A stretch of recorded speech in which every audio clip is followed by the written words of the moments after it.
All right, looks like everyone else is ready. Let's go ahead and get started.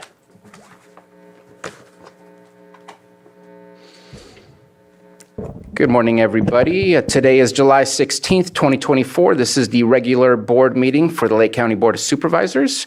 We will begin our day with a moment of silence, and I know I have at least one to my left, Supervisor Simon. Yeah. I can start with the moment of silence today. Middletown Rancheria lost a tribal member yesterday morning, 6 a.m., Claudia Torres. She leaves behind her brother Franklin Velarde, Juanita Velarde, and kids Gabby Vasquez, Margot Torres, and Brenda and Christina Torres. So today I just want to give a moment of silence to the family as we mourn the loss. I have one as well.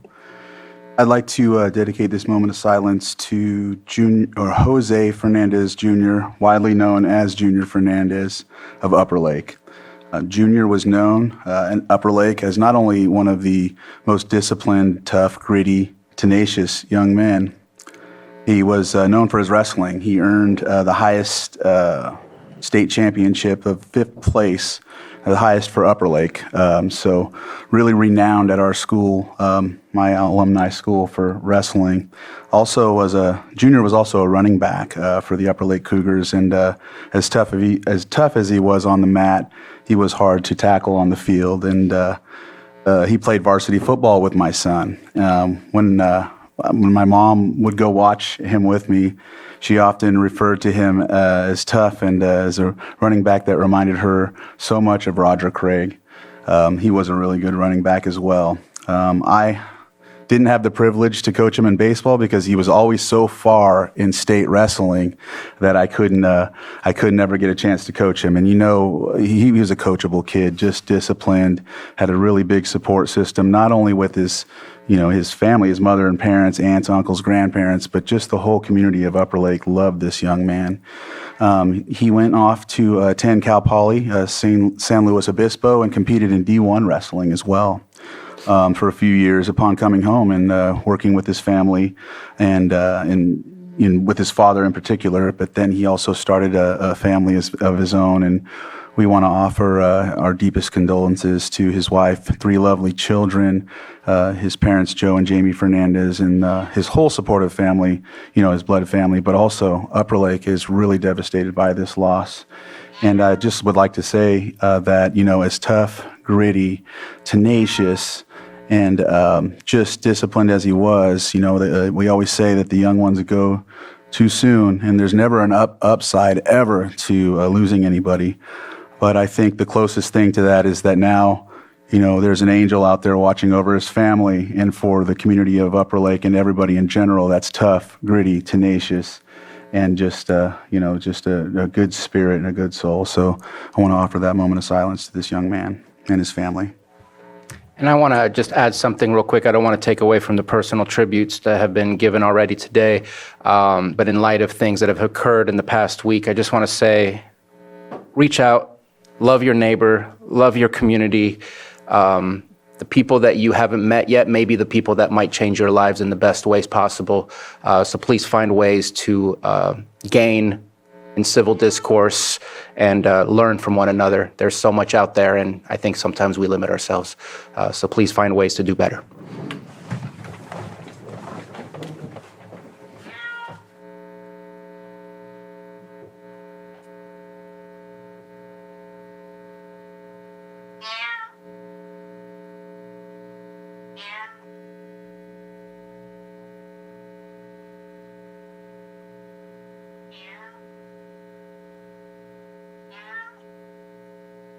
Thank you.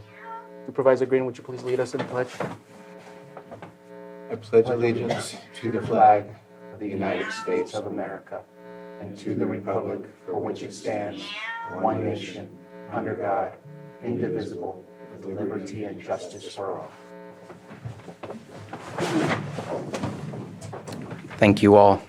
We're going to move to item number 4, consideration of extra items not appearing on the posted agenda. Are there any extra items to be added? There are not, Chair. All right, and anything from board members? Seeing none, let's go ahead and move on to item 5, our approval of the consent agenda. Are there any items to be pulled from the consent agenda by board members? And I do want to pull item 5.7, and it would appear that that would be for a further agenda and not further discussion today. Let me just make sure that, because I did get a comment about it. Okay, we'll go ahead and pull it for further, a further date. If there's nothing further, let's go ahead and open it up for the public. Anyone wish to pull an item from the consent agenda? Please come on up if you want to pull an item. I'd like to address the condition of Bruner Drive and. So if this is a public comment, we'll get to the public comment portion. This is pulling an item specific to the consent agenda. I believe I have your paperwork for public comment, and we'll make sure you get that chance. Okay, first time here, so No worries at all. I'm a virgin to it. I see no hands in Zoom and no one else getting up in the chambers, so I'll bring it back to the board for action. Mr. Chair, I'll move to approve consent agenda items 5.1 through 5.6 and 5.8 and 5.9. Second. We have a motion and a second. All in favor? Aye. Any opposed? Motion carries. Now we will open up for public input, and I have 4 items here, so I will call out for names. Public input is for anything that is not on our agenda. If it is on the agenda, we will have public input on those specific items. You will have 3 minutes to speak, and the first that I will call is James Kellis. And I apologize if I don't say names correctly. Again, just talking, I wanted to address the issue of Bruner Drive's condition. I've been a resident at Konotei for 24 years, and the road's deplorable. It's very dangerous, and it doesn't seem to be being maintained very well by the county. Back in 2015, I did a mailing to the 127 parcel owners that are on Bruner and L Drive. About 40% of them signed the road complaint form and sent it back. Which I did forward into the road department. They did come and do some chip techs and made it a little better for a short time.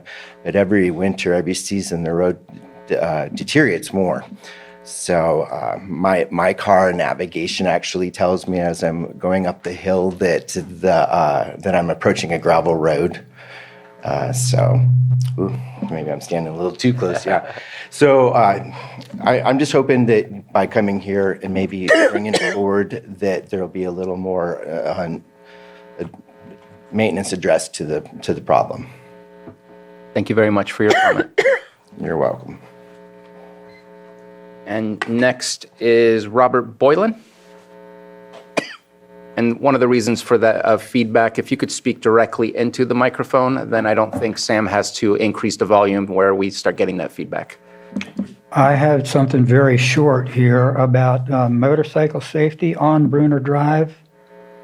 In my opinion, the county's inadequate maintenance of Bruner Drive has made it unsafe for motorcycles. Motorcyclists cannot be prohibited from using Bruner Drive, but they are considerably more likely to encounter problems due to poor road conditions. It's pretty much impossible to ride either up or down Bruner Drive on a motorcycle without moving into the opposite lane while trying to avoid potholes and loose gravel. Potholes and loose gravel on their own are hazardous, but to encounter them and oncoming traffic at the same time could be much worse. Even without climbing a steep, winding hill like Bruner Drive is a challenge. The bike must keep its forward momentum for stability, and if forced to come to a stop, the orientation of the motorcycle must be very close to the slope of the hill, or the rider will be unable to hold the bike vertical. This situation could easily cause serious injury to the rider and serious damage to the motorcycle. I assume the county could be held liable, and the probability is certainly worth considering when planning proper road maintenance. That's all. Thank you for your comment. Vincent Lucido. Yeah, hi. First time approaching the board. I'm fairly new, the four of us here, we all live in the same general neighborhood. I've been in the neighborhood about 3 years. What I've experienced and what I've learned is that there's been many efforts to bring to the attention of what's going on. And going back 10, 12, 15 years, the road conditions then, what I've learned and even experienced myself is obviously hasn't gotten better, and it will only get worse. I did what I thought was the right thing, bring the concern to the attention of those that needed to know, including EJ, supervisor for our area, and to the county road department, I believe Jim Hale's team. There's been very, very small effort in trying to address it. Bruner's about a little over a mile in length that we're talking about, that pretty much anybody that lives on the hill has to use. So it's not just a one-off for my home or a couple of 2-3 neighbors, it's all of us. In addition, it's also the same road that the special district has to take to check the water tank that's at the very top of the hill, and that's used for residential as well as for fire safety. And they go up there anywhere from 3 to 5 times a week. So it's an important thing that's needed. They complain whenever I see them, give the wave and how you doing? And they just go, we hate coming up here. We just get beat up. Again, it's only a mile, but it's the safety concern. It's not going to get any better. I've had some conversations with EJ on this. I've had some conversation with Jim Hale's team. And I don't want to be the squeaky wheel. I know we all have got 100 things on our plate to do. However, we got to come up with some options. Best option would be to start over, right? There's got to be a second or third option, but there's got to be some options or phases that we could try to look at doing here. Phase 1 would do the lower part of the road. I think I talked to Jim Hale's team about a year ago, and they had some new equipment that they were currently using and trying to get more knowledge on how to use it that was used for a hill of that size. Again, my 2 points I would like to make is I've tried to bring a safety concern to the attention of those that need to know. And then I have a complaint that we're not getting follow-ups that are timely, or we're not getting follow-ups with an action item, or letting us know, hey, this is what we can do. It might be 3 years down the road, just something to communicate back and forth. And it just leaves you hanging. I made a sarcastic remark once to the road maintenance team. I said, you're just probably waiting for me to move, and then maybe the next person that comes into my home will start the complaints over. So I'm the newest guy. As I've learned and talked to the other neighbors, they've all said the same thing.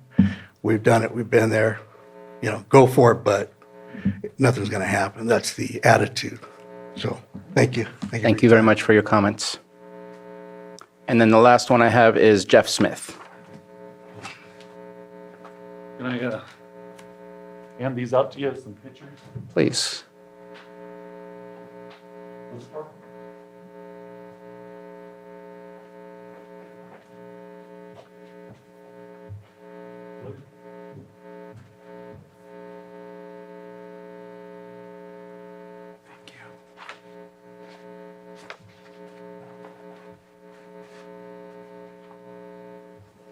Thank you.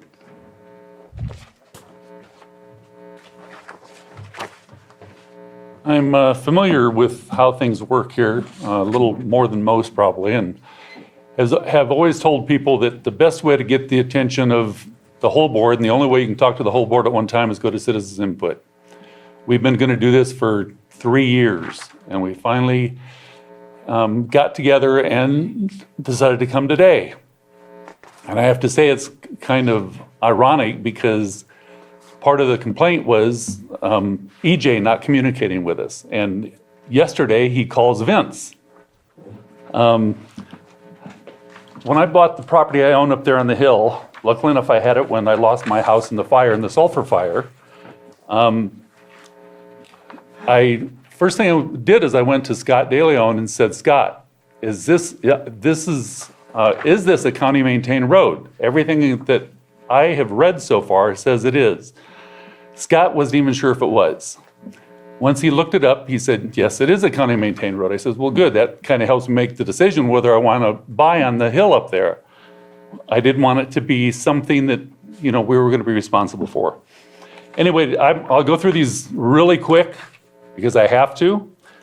The first page is the winter of this last year and the water running down the hill because the storm drains are plugged. Just to the left of that first picture is where the storm drain is supposed to be. Second picture is the storm drain now covered up. The third picture is the storm drain underneath is totally full of rock and sand and gravel. When this all happened, Caltrans had to somebody put dirt at the bottom to keep it going across Highway 20. He came out and cleaned that up after a time. I stopped at Caltrans about 2 months ago and asked them if they can finish cleaning the bottom of the hill. And they said they had contacted the county and told them they were going to go clean up what they could if the county could go clean up their part. That didn't happen, or it happened as a point you'll see in the next picture on number 4. That is the approach and our way to get out onto Highway 20. Full of gravel. The shot number 5 shows what you see when you look left. You can only see so far, you only have so much time. And when a truck is coming 55 miles an hour down there, you don't have enough time. If, like myself, if I'm towing my boat or my trailer out there, I have to actually have my wife get out, cross the road, and go to the other side to wave me on and tell me when it's clear. The biggest point is if that gravel is there, I have spun out a number of times, and actually the closest call I had was with a CAL FIRE truck with a whole battalion going through to go fight a fire. And you look as long as you can, then you got to go once you get going. And I almost got the boat taken out. The lady that lived closest to that intersection was T-boned at that intersection. I understand that EJ is on the deal committee. And Jeff, just to make sure you're aware, the 3 minutes are up if it's possible to wrap this up. Okay. The next couple of pictures are different shots of that same intersection. It's just, it needs attention. It needs it now. It's a safety hazard. The rest of them are pictures of the trees that are going up there. I have to go in the opposite lane to pull my boat or my trailer up the hill because the trees are so low. And I realized that, thank you UPS, because they're the ones that have been trimming the trees as they go up the hill and hitting all those trees. And I'm going to interrupt you. I appreciate the package. We all have the information. We've heard from the group of you since you're all kind of in the same area. I know we have our roads crew and you provided some information there. I don't know the specifics of the road and where it fits in the 10-year plan, but I do know that we have a 10-year plan that has been passed. So I would say look into that to see what the timeline might be if that road is on there, and please keep reaching out to the roads crew and your district supervisor for continuing to focus on this. And I would hope that we could maybe get this agendized to where we can talk about it in the full. Thank you very much. And just to add, I gave the information to Vince, who Jeff told me to be in contact with. I know it's been here and there, back and forth, and I reached out to him yesterday to check in with him and let him know about the Central Region Town Hall as we included them into CERT, and that there is a representative for Conotea that lives there, so I gave him that contact information as well. And so the CERT committee meeting, or town council, is the second Monday of the month at the Lucerne Alpine Senior Center at 6 p.m. And so the next one will be, I think I gave you the August 12th, I think it is. Yes.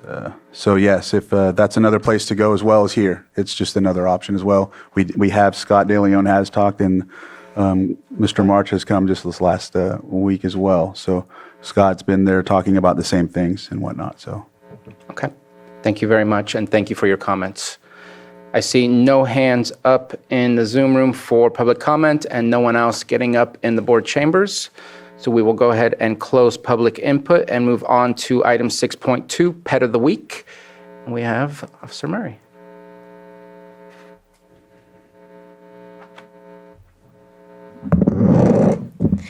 Hello, my name is Officer Serena Copus with Lake County Animal Care Control. Today I have brought Sake, a 2-year-old Seal Point Siamese. She came to us with multiple other animals and she was one of the friendliest. We do have a couple more that are just as friendly. She's very lovable, as you can tell. She's been purring this whole time. She just wants nothing but attention.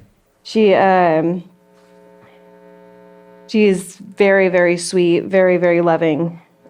She would be great in any home. She has been around a small dog where she used to live. But other than that, she'd be great in any home, and she is ready for adoption. She is fixed and ready to go. She just wants all the attention she can get from anybody. If you'd like to see her or any of our other adoptable pets, we are located behind the county jail at 4949 Hellbrush Drive, and our phone number is 707-263-0278. Does anybody want to pet her? She just wants to jump out and run over everybody.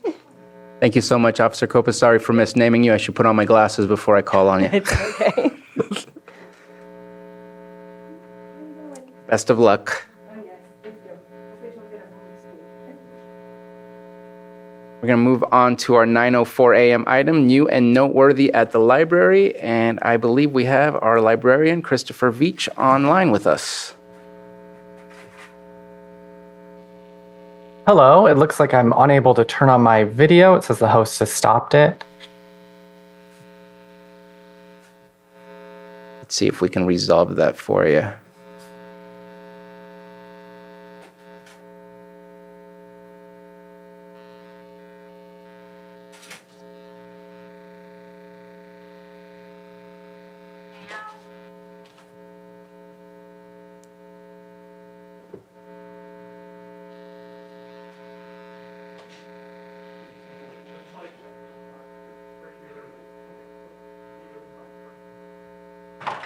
So it appears that there's a bit of a technical difficulty. If it's possible to keep going with today's presentation. Sure, I can do that. So I'm Christopher Veach. Thank you for giving me just a few minutes to talk about what's new and noteworthy at the library. This month, I wanted to highlight a book that's been in high demand at the library, James by Percival Everett.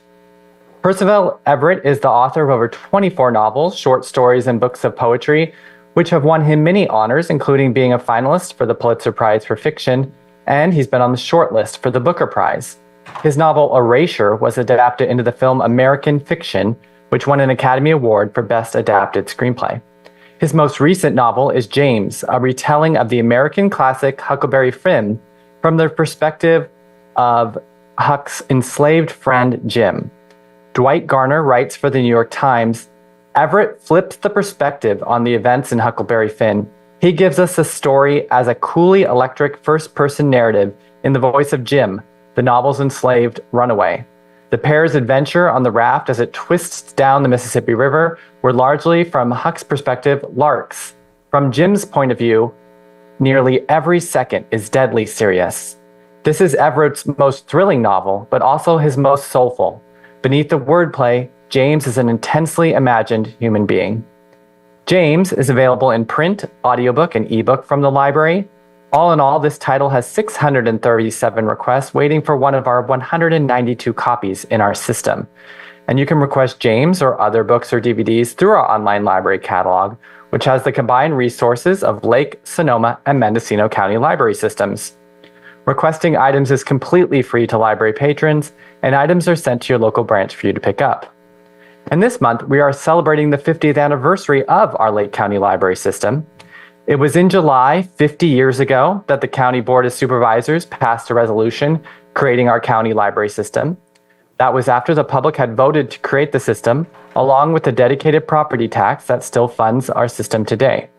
We are celebrating with displays on our website and in our library branches, showcasing moments from library history. We invite the public to share their library memories with us to add to those displays. If you have memories to share or a photo, please bring them into the library or submit them on our website. We also have a special 50th anniversary edition of our library card. New and existing borrowers can get this special new library card while supplies last.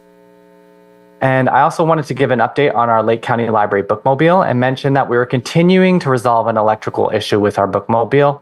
We are waiting for a part to be delivered and installed so that the bookmobile will be able to resume its normal weekly route. And as always, you can find information about our events and resources on our website at library.lakecountyca.gov, or come visit your local library branch in Lakeport, Clear Lake, Middletown, or Upper Lake. And thanks again for listening to What's New and Noteworthy at the Library, and I'm happy to answer any questions. Looks like we have a question or comment from Supervisor Pyska. Well, I'm sorry that your video is not working, so we can't see the new limited edition library card. But I do want to say that adorable child that you took a picture of and posted on social media is my niece holding up her brand new little card. So I need to get mine too. I'm wondering how many more, what the supply looks like if we're getting really low on those. We should last through July, depending on how many people apply for one, but please hurry down if you really want one to get one. Okay, I will hurry down because I really want one. Okay. Thank you so much, Director Veach, for your presentation, and hopefully we can resolve the technical difficulties for next time. Always appreciate your presentations. Thank you. I'm going to take a 5-minute break as I feel awkward moving forward without our clerk here. And so let's go ahead and take a 5-minute break and reconvene at, let's go ahead and do 9:35. All right, thank you for your patience. We're going to continue with item 6.4, our 9:20 a.m. item, public hearing, consideration discussion of naming a certain existing unnamed road, Glider Port Road in Middletown. And we have Vance. Oh, good morning, supervisors. The applicant last week asked to have this item removed to a date uncertain. The way he wanted to rename the road didn't comply with our road naming area plan, I guess is what you would call it. So he asked for it to be removed from the agenda. Okay, I appreciate that. I know that we did did we do a resolution with intent and we're gonna have to start all over again? Yes, I believe so. Yes, to a date uncertain. It's for the golf course out there in Middletown, which is now they're trying to get access off of Highway 29. So I think what they're going to do is if they do get access off 29, they're going to name it from Grange all the way to 29. But until they obtain that access, we don't feel comfortable naming a road off of 29 right now. Okay, then we shall see how that progresses and moves forward. Any comments regarding the continuation to a date uncertain? Supervisor Simon. Now, obviously, this is in my district, but it sounds like there's some more discussion needs to happen before it comes back, so I support that. Okay, and Supervisor Green? And just a process question when it does come back. I see we did a reso of intent to get the public hearing, but the recommended action was to approve it by simple motion. I don't know if we would normally do a reso to actually name the road or if we would do it by simple board motion, but I look forward to hearing the answer to that later. Since no action will be taken. All right, and no action to cancel. We start the whole process over, resolution, notification, no need to make a motion or any kind. That is correct. It's essentially to pull the item and withdraw the item altogether. That is correct. Yeah, not to continue it to a date and time certain. So, and to the extent that a hearing would be scheduled, again, there would have to be another resolution of intent because that resolution would have the date and the time for the public hearing. Correct. Thank you very much. Just wanted to make sure and clarify that we weren't skipping any steps. I am going to open it up for public comment on the continuation to a time date uncertain.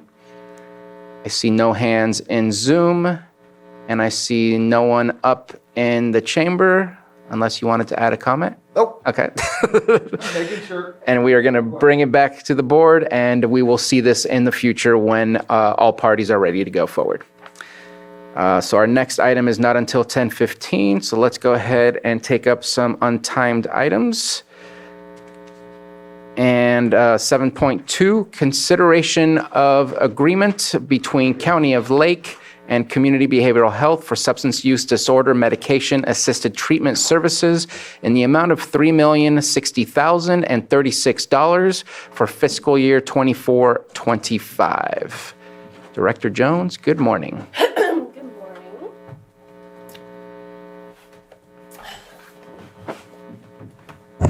Thank you, Mr. Chair, Board. Elise Jones, Director, and I also am joined by our Fiscal Program Manager, Amber Luch. The Board is aware of Lake County's journey into the organized delivery system. Unfortunately, we officially entered July 1st. We are in ODS. However, the contract from the Department of Healthcare Services for ODS has not arrived yet. It will be retro to July 1st. And so as a requirement of the organized delivery system network of care adequacy requirements, we have to have medication-assisted treatment programming. The board is aware that New Life is a provider of methadone services. They're a provider in Mendocino County. There are other providers in our contiguous counties, but you are also aware that we don't have any providers in county. This agreement will bring into the county, into behavioral health, an official NTP program. So the staffing that Community Behavioral Health is providing is a physician to do the prescribing and also nursing staff to support that. We will provide our own substance use counselors and provide all of the ancillary services that go along with that.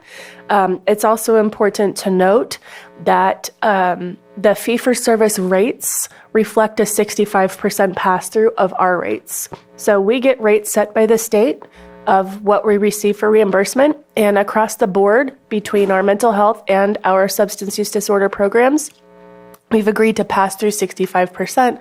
What's 100 minus 65? That's a terrible question. The 35% is the remainder, which we see as patient revenue.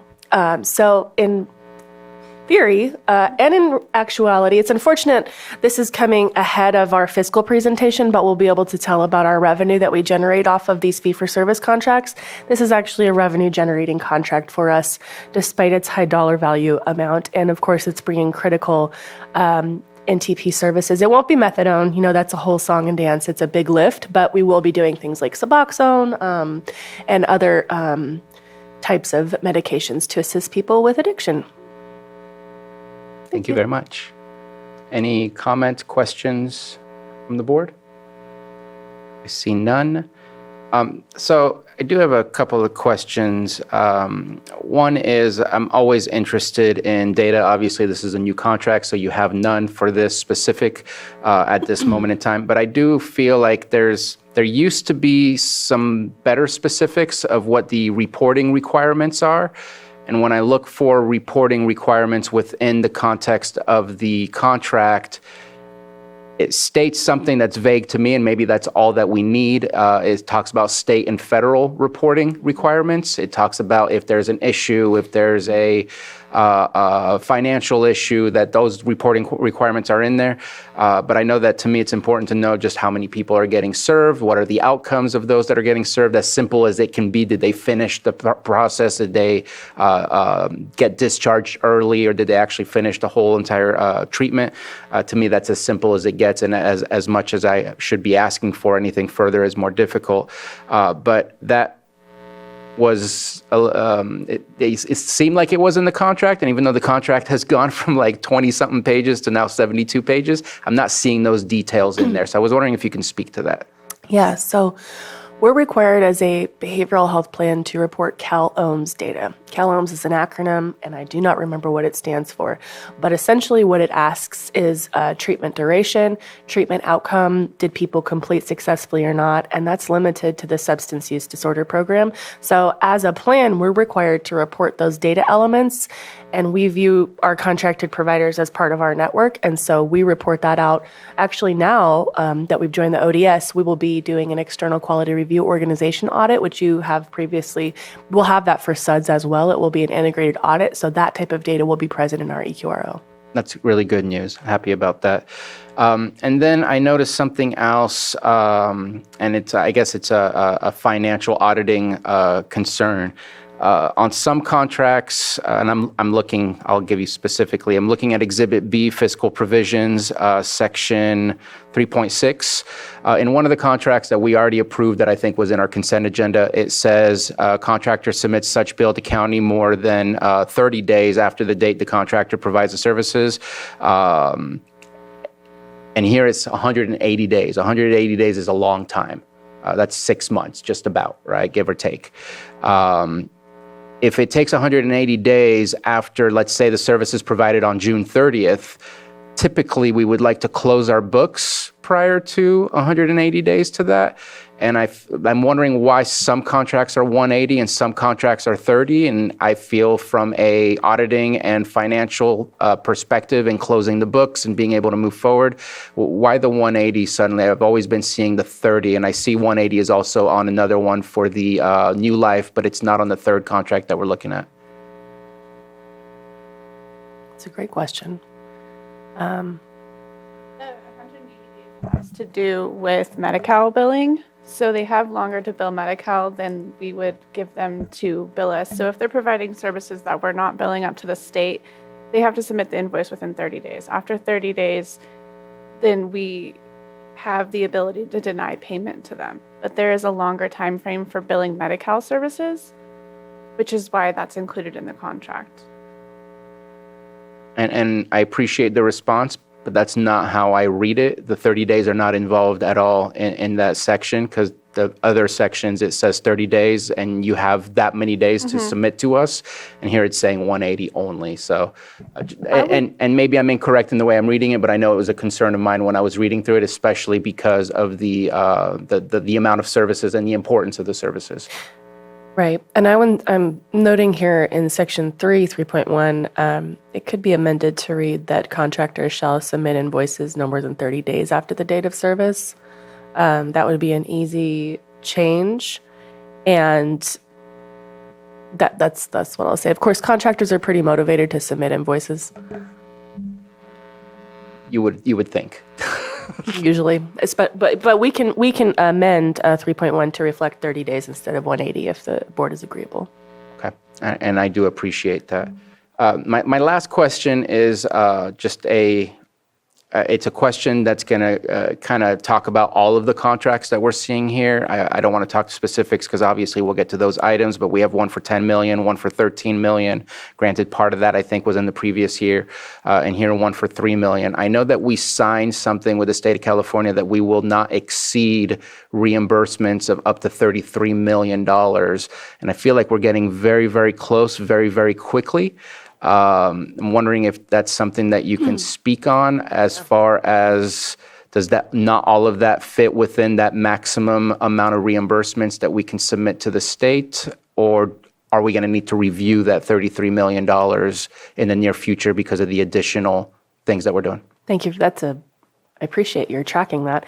So we did run into that issue. Actually, New Life prompted that. And we are presently awaiting our state contract for ODS. And so it's our expectation that contract, actually, they're going to be there won't be contract maxes on state agreements here quite soon. Not to completely derail us, but actually the last phase of CalAIM, and if you conceive or conceptualize CalAIM as a constellation of interrelated initiatives, one of the last phases for behavioral health plans is to have an integrated contract for mental health and substance use disorder services. Actually, at the federal level, they're the same. It's the state of California chose to bifurcate that in their infinite wisdom. So moving back to the way it is from the feds, we're going to integrate that, and those contracts won't have a maximum. Because the understanding is that Medicaid is essentially a limitless funding supply from the feds, and so there's no need to artificially cap it. So all that said, I think that our contract maximum from July 1st for ODS for these services should be plenty enough to capture what we need to capture. Okay. Appreciate the response. Those were my questions for today, so thank you very much. Supervisor Green? I do have a couple questions. I'm looking at the proposed contract at the top of page 18, and then lower down on page 18. So the contractor is in Reading, if I understand it right. But the services are going to be provided at contractor's facility at 6302 13th Avenue, Lucerne, which is BH. So that's half of my question. The other half is at the very tippy top of page 18 is the last paragraph related to the lower part of page 17, saying licensed or certified SUD recovery or treatment facilities can adopt tobacco-free campus policies. So I guess my question on that is BH a licensed or certified SUD recovery or treatment facility, and has it already adopted tobacco-free Yes. campus policies? Okay. And as for that, thank you, Supervisor, for lifting up item 5.1. I would recommend to amend replacing the word contractor with county's facility. Because it is our facility, they'll be providing services in-house for us. All right. Well, turning to the bottom of page 17, I'm certainly supportive of both the county's and the state's efforts to provide tobacco education and encourage people not to smoke on top of other substance use disorders. That said, people in recovery have a spectrum of conduct, and is not necessarily always conducive to tell people in recovery they can't use state legal products when they're there for very serious health issues. And that's not to say tobacco is not a serious health issue, but it may not be the most serious one presenting at the time they are seeking services. So I just appreciate the fact that I'm well behind the 8 ball on this, and that there are going to be tobacco-free campuses everywhere. But as long as you're dealing people who use tobacco, I would hope either the contractor or BH, as the holder of this contract, will have some sensitivity and latitude to those people who use tobacco. Thank you. I feel like that section is more about a mental health disorder of, because it speaks specifically to tobacco use disorder. So anyways, I feel it's on the same level of the needs of an individual to try and get to a better, healthy environment, whether it's state of mind or physical. So I support that area of the contract. If there's nothing further from board members, I do want to ask again, what was the amendment for the facility area on page 18 that you offered? I just want to kind of make sure that that's understood, because right now it details the 13th Avenue address for the facility. Yes, thank you, Mr. Chair. So item 5.1 of Exhibit B should be amended to read, these services shall be provided at county's facility. Oh, gotcha, instead of contractor's facility. Okay. Well, but quick follow-up, if it's all telehealth, they're not going to be provided at the It's not contractors. telehealth. No telehealth. Doctors coming up here for these services? That's correct. Thank you. All right. Let's go ahead and open it up for public comment. I see no hands in Zoom and no one rushing to the microphone in the board chambers. So let's go ahead and bring it back to the board. I believe we had, just to reread them, 2 amendments. One to say county facility rather than contractor facility at 5.1. And that is Exhibit A, I believe that is. Exhibit B. Was that Exhibit B already? Yes. Because I thought Exhibit B didn't start until like page 46. Oh, pardon me, sir. That is Yes. Exhibit So A. that's Exhibit A 5.1, and then 3.1, I believe it was, of Exhibit B. Let me just make sure of that. 3.1, contractors' invoices shall be submitted in arrears no more than 30 days after the date of service. And 3.6, county shall not be obligated to pay contractor for services provided which are the subject of any bill if contractor submits such bill to county more than 30 days after the date. And so 3.1, 3.6, and Exhibit B have been changed to 30, and 5.1 changed to county facilities. Bringing it back to the board for action. And thank you for the conversation. Mr. Chair, I move to approve agreement between County of Lake and Community Behavioral Health for substance use disorder medication-assisted treatment services in the amount of about $3,060,036.00 for fiscal year 24-25 as amended, and authorize the chair to sign. Second. We have a motion and a second. All in favor? Aye. Any opposed? Motion carries. 7.3, consideration of the agreement between County of Lake and New Life Health Authority, DBA New Life LLC, for substance use disorder outpatient drug-free services, intensive outpatient treatment services, and narcotic treatment program services in the amount of $10 million for fiscal year 24-25. Director Jones. Thank you very much. I wanted to start with providing some data about our work with New Life to set things in context.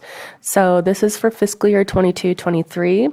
New Life serves 78 unique Lake County patients. Of those 78, 7 had multiple treatment episodes. In 23-24, it jumped to 116 unique patients. Of those 116, 19 had multiple treatment episodes. So what that means is people leave and enter services, and that's fairly normal within the recovery, So outcome data. We have currently 78 active Lake County clients at New Life. 23 patients are in their first 6 months of the program. 4 of those new patients have already made significant progress in stabilization and are earning take-home privileges. So that means that they don't have to go to the clinic every single day for their induction of methadone. They're able to be sent home with it, which is definitely a marker of treatment success. Of those, 55 of the 78 have been in treatment over 6 months, and 25 of those, 45%, have also earned take-home privileges, which is, again, an indice of success of the program. Of all of those, the 78, 20 have been treated and cured of hepatitis C, which I think is remarkable and really tells a story about the whole person care that New Life Clinic is providing. They did conduct a patient beneficiary satisfaction survey, if you will, in May of this year, and 94% of patients surveyed stated that their drug use or substance use issue has dramatically improved, and 89% of them shared that they would recommend the clinic and its treatment services to other people. So we have the beneficiary experience is positive, and then we also see some very positive health outcomes. As for the agreement itself, the board is likely aware from our past discussions that New Life Clinic is a subsidiary or is owned by Pinoleville Tribal Nation. And the board may also recall that in order to draw down federal reimbursement, it requires a local match of funds. And the tribe has graciously offered to continue to provide that local match of funds. So essentially, they send us an invoice with services that they've provided with a check to us that we deposit for that local match. We then submit up those services and get the whole thing back. We're really a pass-through, so this is a net zero, $0 coming out of our pocket. It is true that we have been reconciling previous invoices for an older iteration of this agreement that didn't contain that, and that's been moving forward very well. DHCS has been quite receptive, actually, to remediating those challenges and other billing issues as of late, which is a good thing. And so that's where we stand, is that New Life in this agreement does not get paid until we get paid. Thank you very much. Just a quick question on your data points, and I apologize if I just forgot the number that you gave, but the like on a yearly basis, for example, last year, number of clients that utilize the services and total cost of services. The total cost, do you happen to have that, Amber? 23-24. Yeah. So there was 116 patients served in 23-24. So for 23-24, that's been billed successfully to the state is $8,740,076. Okay. Just kind of wanted to get an idea of what the cost is on a per client basis. The outcomes are fantastic. It does come with a cost, but we do want to see those changes in our community, and people need to have access to those services. So thank you very much. Supervisor Green? Yeah, thank you. I'm going to try not to beat the dead horse, but on page 13 of the same contract on tobacco use, 4.11, is headlined Assessment of Tobacco Use Disorder, and that follows the same basic blueprint as the lost contract. So you can offer some tobacco use disorder services if they are actually diagnosed.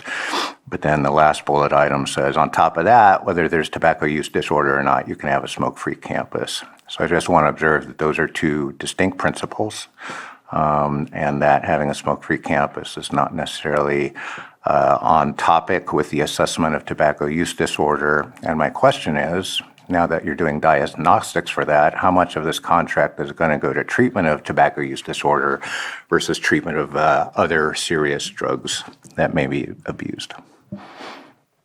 Opioids, stimulants, what have you. Yeah. So obviously, this contract is for services to treat opioid use disorder. And in treating the whole person, often it looks like maybe even nicotine patches. Like there's many alternatives to treat, smoking, tobacco addiction. There's also medications that can be prescribed that curb the cravings for those. And so it would be my assumption that those would be treated as the whole person. As to the prevalence or amount of this contract that's specifically treating tobacco use, I wouldn't be able to provide that. But again, this contract is definitely focused on providing treatment for opioid use disorder, and primarily for providing individuals methadone. So pretty usually when you're receiving treatment for methadone, you have a pretty significant illness that's been resistant to treatment previously through other means. Methadone is kind of like, I don't want to say a last resort, but it's kind of a last resort. So primarily that's what we're focusing on here. But again, treating hepatitis C, it all comes part and parcel with treating that whole person. Is it fair to say that on occasion when you have multiple, not pathologies, but multiple substance use disorders in play, it is a spectrum of conduct. And so when you're trying to rely more heavily on opioids and what have you, people in recovery may struggle with other substances that are also not good for them. And so I don't know. I'm just trying to make a point. We've got to keep our eyes on the prize, and that's really getting them off these most serious addictive things. And if we don't make equal progress with other substances that also cause adverse health impacts, sometimes we just have to live with that. If you've seen people in recovery gathering at their meetings, I think you know what I'm talking about. So thank you. I don't think New Life is discharging people from services because they won't stop smoking tobacco. So there's that. Thank you. And I will add to that if you have a sober living environment where it's not the main thing to go after alcohol, but you don't make it an alcohol-free campus, it makes absolutely no sense when you're trying to treat somebody into sobriety who has alcohol use disorder and still allowing alcohol on the campus. I think that we have to think about the greater good of what the facility is for, and that bringing in those substances that others are struggling with and trying to find better ways and better life, creating a situation where somebody's smoking right next to you as you're trying to figure out how to quit or reduce your intake is just a very difficult task. This is a health facility, not a lounge. So I just will argue against that again. Any other questions or comments? I have the similar comments regarding the 180 days. I will say I absolutely appreciate the fact that New Life is patient with us, especially over the last 2 years since we've started these contracts. We don't pay them until we get paid. And there's been, from our conversations that you and I have had, millions of dollars that they've been patiently waiting to get reimbursed.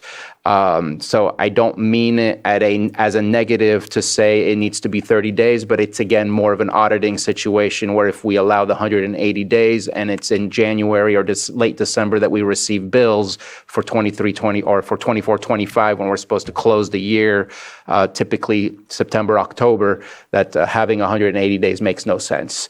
And so if we could change that as well to the 30 days that they submit the bills to us so that we can move forward with processing those through the reimbursement process. It still says in there that they don't get paid until we get paid.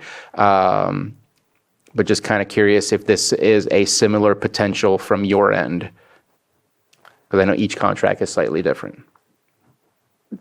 This is a very unique contract. Is there a reason why we wouldn't require them to submit invoices within 30 days? No. So I would be agreeable in Exhibit B Yes.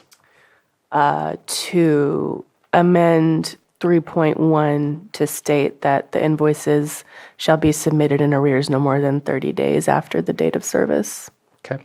And is that statement also leading to not changing 3.6 in the sense that, again, really appreciate their patience if we say that if it's past the 30 days that we do not want to process that? No, I would recommend that we leave 3.6 as it is. Okay.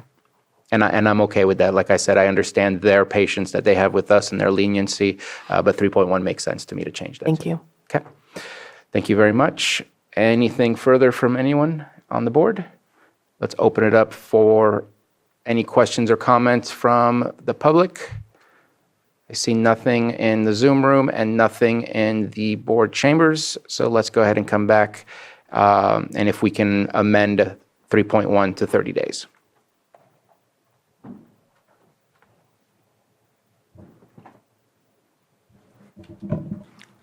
I mean, I'm fine with it staying, but I mean, if that's the will of the board, I'll go with 30 days. Yeah.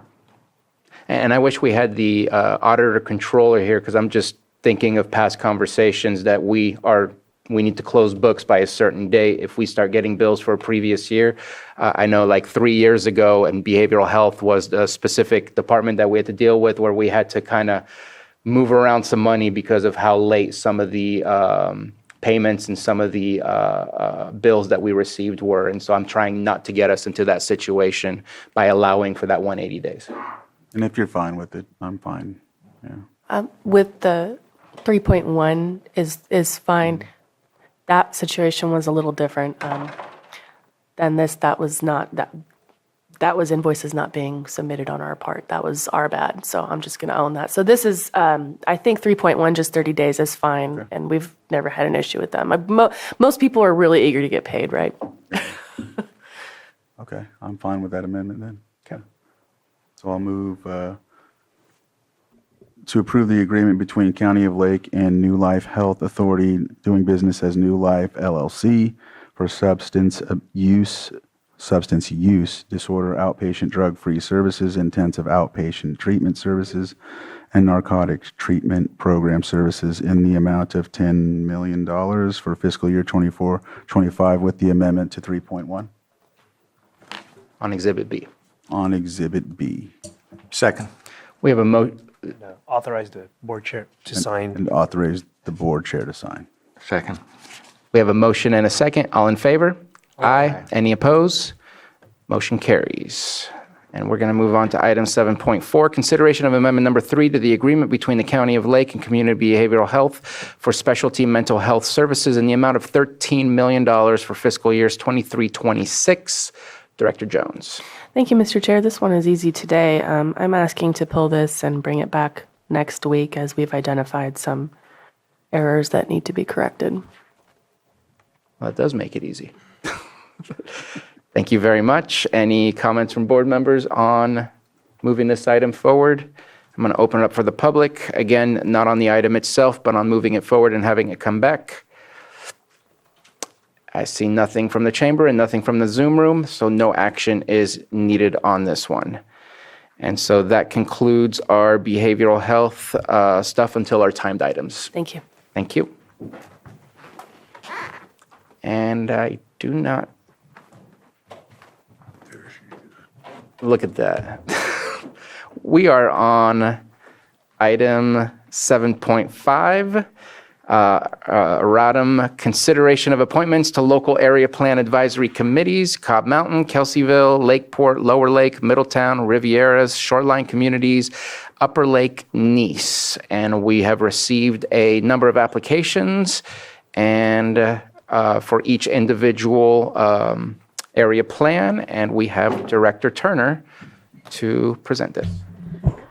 Good morning. Good morning.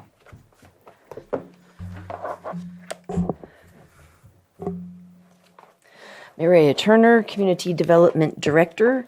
The item you have before you this morning is consideration of appointments to what we call LAPACs, the Local Area Plan Advisory Committees. The LAPACs are a very important piece of the Lake County 2050 General Plan and Local Area Plan Update Project. And let's see, there are 8 planning areas, each with their own local area plan within the county. On February 2nd of this past year, the board did create 8 LAPACs, one for each planning area, with a membership of 9 members in each LAPAC. And the membership itself was customized in a way that is consistent with the communities. The local area plan is a community vision that is community specific, as opposed to being a county-wide community vision. The purpose of the LAPAC is to foster additional review and discussion of details of that community-specific local area plan. Table 1 on your staff report shows the membership categories that were established by the board on April 2nd. Wanted to extend thanks and appreciation to members of the board as well as the members of our General Plan Advisory Committee for the active recruitment and outreach that you've done over the last couple months to sort of talk to people about what a LAPAC is and to encourage public participation. It has resulted in a somewhat robust response from the community. We did collect a large number of applications all the way up until this morning. So you did get one final packet earlier this morning that included all the applications that we could collect until I actually left my printer and computer and came down here. Also want to extend thanks to the staff at the administrative office, because managing this large number of applications for 8 different boards or 8 different committees all at one time is quite a feat. So we had quite a team of people working on this. I take full responsibility for any errors you may find there. And there is one that I'll point out in just a moment. Let's see. The one error I wanted to point out was the applicant Roberta Lyons. I inadvertently put her in Lower Lake, and she's not. She's in Rivieras. The LAPAC meetings will start, next month. We will coordinate with each group that is appointed by this board to find meeting times and dates that are convenient for them in order to encourage the further public input as we focus specifically in and zoom in on details in each of those area plans. We will meet only as many times as is necessary to achieve consensus. And that time period is from August through the fall, because our project timeline is still to have draft area plans by the end of this calendar year.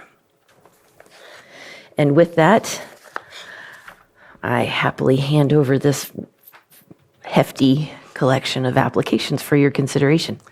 So I have a quick question and thank you for the presentation. For Mr. Guentavano, we do not have all of the applications online with the application process, and some are made public, and obviously the ones that we just received today is not currently public. Should we put that up on like a scanned copy of it on the screen so we can make it public, or is discussing the names good enough, since we're mostly talking about the names, but there is a little bit more substance to each application? Your board may post it up online. The requirement would be to just have it publicly available. Certainly any member of the public who would want a copy of what was posted in the agenda, all the way up to current ones that were submitted this week, should be made available to the public, and copies to be provided upon request. Okay. You sent us an email yesterday evening. You said you waited all the way till this morning. Did you get more between? There were 2 that were not in the packet that I forwarded you this morning, but I did make copies, and there is a complete copy in the public binder outside. Okay. What was that? Supervisor Green, you have your pen up? Please. I'm looking at the main website. I don't see a news release. I was looking at Lake County 2050. I know we gave direction April 2nd to advertise the vacancies. I don't recall if we set a application deadline. Certainly, I understand the difficulty of herding cats and the willingness to consider as many applications as possible when you get them at the very last minute like today. I think it disadvantages the board, number one, but it also disadvantages the community. We do have one set of applicants that got their applications in timely, if there was a deadline set. If there wasn't a deadline set, I'm open to considering whether we should consider these late applications, but I'm not jumping up and down for the opportunity to do so. So question is, was there a application deadline? Yes. The application deadline has moved a number of times depending on whether there was going to be quorum at a board meeting or whether the board meeting was going to be canceled due to holidays. And so we have, because it is so important that we have the maximum public outreach possible, we extended that deadline till the very last moment. And in fact, we're totally happy to bring this item back again should there not be 9 members appointed today and the board would like to entertain future applications as well. And I think that will be the case for at least some of them from the numbers that I can see. So I think it'll have to come back anyways to try and fill up the entirety of all of them. To me, the application, I'm happy to take whatever it is that we received. I would like to see if we can get a PDF copy up on the Zoom so that those that are on Zoom can see it at the very least. But I'm happy to move forward with all of the above that we've received. I don't know. I don't remember. I would like to make note then that I did mess up on this packet. There is one that is not redacted. If you wouldn't mind using a Sharpie before you scan it, that would be awesome. I'm going to ask the board, is there consensus to get this up on Zoom so we can have the public see who the applicants are, just like the rest of the applicants that are already on the attachments on the agenda, or is there not an interest to do so? Up on Zoom or Granicus? Well, eventually I think it will get to Granicus, but right now at this moment in time, the easiest and fastest way is to show it live with the audience as well as, because the audience doesn't have this granted, they can go and get a copy right now. But those that have joined us over Zoom have no ability to access the admin office and get a copy at this moment in time. I think we just, if there's a way to just put the names up, a list of the names, which most of them are in the email from last night, and then just add in the ones, so at least we have a list of the names. So let's go ahead and take a 5-minute break, or actually we could have a discussion while Johanna is gone. So If we can get the redaction on that one, please, thank you. There are no changes to the Cobb Mountain area plan. Well, I have some things I want to talk about first. That was one. Let's move on. Supervisor Pyska.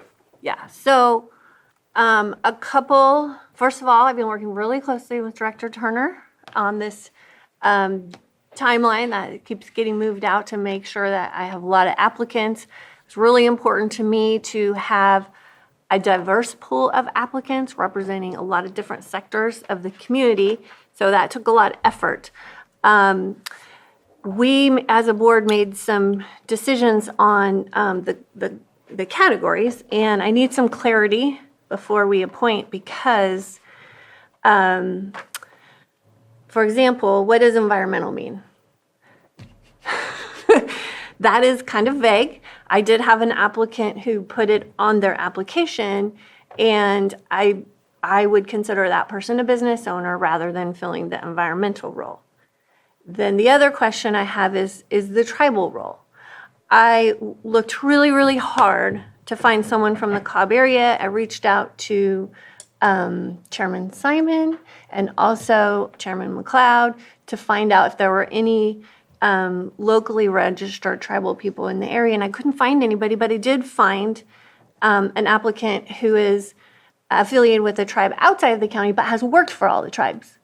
And then I have another applicant in Kelseyville, kind of the same thing. She works for one of the local tribes, but she's affiliated outside of the county. And so I think that we need to agree on some guidance on what that definition means. Both of those roles. Appreciate the question. Supervisor Simon. EJ obviously can speak on his behalf too, but from my point of view, if you found a tribal member, whether it's with the tribe here local or out of the area, I think that would fit the definition. Just as we do in our Lake County Tribal Health, we do serve natives that are out of the community, as long as they're, as long as they're a tribal person, then I'm okay with that. So you've been able to find that in your area, and I know there are a couple from neighboring tribes in different counties that do live in your district, so that's my opinion of it. Yes, and in asking others if they lived in that area from different tribes, I think Upper Lake and Robinson, I remember when we go back to the Hitch, remember the Hitch situation when we were appointing the group for the Fish and Wildlife? We appointed from the tribal representation someone that wasn't actually native, but they worked for the native organization. So I also know that we've done that before if you can't find someone that's filling. And of course, if the tribe accepts it or the local tribes accept it. So that's another thing to consider. So yeah, just throwing that out there. Okay. Well, Similarly for environmental, but this is completely up to the board since these are created by you. These aren't by statute or anything. So I was looking for applications then that justified through experience or background of familiarity with environmental issues, so they could speak to those during the meetings. okay, and then my final question, and this is a little bit stickier or complicated. The BVAC was created just a few months ago, and during the initial meetings to create it and bringing people together, Director Turner and I met with this group, and it was the understanding that the municipal advisory councils were going to fill the role of what the LAPAC is now. And so this group of individuals formed the BVAC with the intent of doing this work. And so I have 3 applicants from the BVAC who really, really want to do this work because that's why they got into this. So we designated 1 seat, but I'm wondering if we can give some leeway to allow these 3 to serve and to work through quorum issues, work through noticing issues. At the BVAC meeting last week, they were all, I kind of talked through how this could complicate things. They were all fine with working through it, noticing this as a BVAC meeting. Director Turner, we had some conversations, so I want to, I didn't want to speak for you at that meeting, and, you and I have talked about it, and you have some thoughts, and so I wanted to bring it to the board before we open up the conversation so that we at least have these markers. The goal is to maximize community input while reviewing and vetting a number of issues in the area plans. So if a supervisor would prefer more than one, I am happy to work through Brown Act and noticing requirements. No problem. The more the better. And every voice is helpful as we work through this process. Okay, I'm glad to hear you say that, because we did work really hard to make sure that the BVAC had this diverse representation. And so, I don't want to have to turn them down if we really need their input. So I hope the board will agree with this. Supervisor Green? Well, I appreciate what you're saying, I really do. I'm not going to agree with it. I have the same situation. I have 3 members of my Scotts Valley Community Advisory Council that are applicants. I'm not planning on making 3 appointments. I think to do so would burden the LAPACs with a de facto status as a Community Advisory Council meeting, and I think it's, to be fair, a conflation of interests. I also appreciate, actually, I do want to say I do appreciate that you went through quite a process to understand the categories and do community outreach and try to get a robust set of applicants for what's before us today. But, I did not follow that same robust process. I don't know if our colleagues did. So it's really more of a process question. Again, if we're going to set a deadline, are we going to stick to it? Or are we going to keep pushing the deadline ad infinitum until we fill these puppies? I guess I would just like to focus on the process, but I reached a very different conclusion initially, at least, and I have not talked with Director Turner or Lloyd about this, but my belief would be appointing any more than 2 of my community advisory council members would inherently burden these meetings unnecessarily with Brown Act concerns. I will say that what is unique to this planning area is that it is the exact footprint of the BVAC and the Kelseyville area planning area. So I think there's a different reason why you would want to appoint different people in different seats, because the Lakeport planning area is broader than the Scotts Valley planning area. So I think, I don't want to speak for the rest of the board, but I'm looking at Supervisor Simon and Vice Chair Crandall. I think we're going to look to both, since the BVAC is a mixture of District 4 and District 5. We're going to look to the 2 of you guiding what that needs to be. If it happens to be that it's exactly the BVAC, I'm in support of that. But if we're going to do a separate group and it has a plurality of BVAC members in there, then that becomes a strange Brown Act violation outside of the BVAC. Well, there's 9 members that we're looking to seat. There's 5 members of the BVAC and 3 of them want to be. If it's only appointed. 3, then that would It's not be only the case. 3. We have 3 Then that would not be the case. applications. But because that is a quorum, then they would have to be noticed as BVAC meetings. And that's kind of the extent of what it would be. And then all 3 of them have to show up. So there's a little that, they just need to understand that if one of the 3 don't show up and it's noticed as a BVAC meeting, then there's no quorum, then that community meeting can't happen. And again, I will say that I'm looking to support what individual district supervisors who are in the area plan area to support what they are looking to do. And at that point, I think that maybe there needs to be further discussion between Supervisor Green and yourself on how to move forward.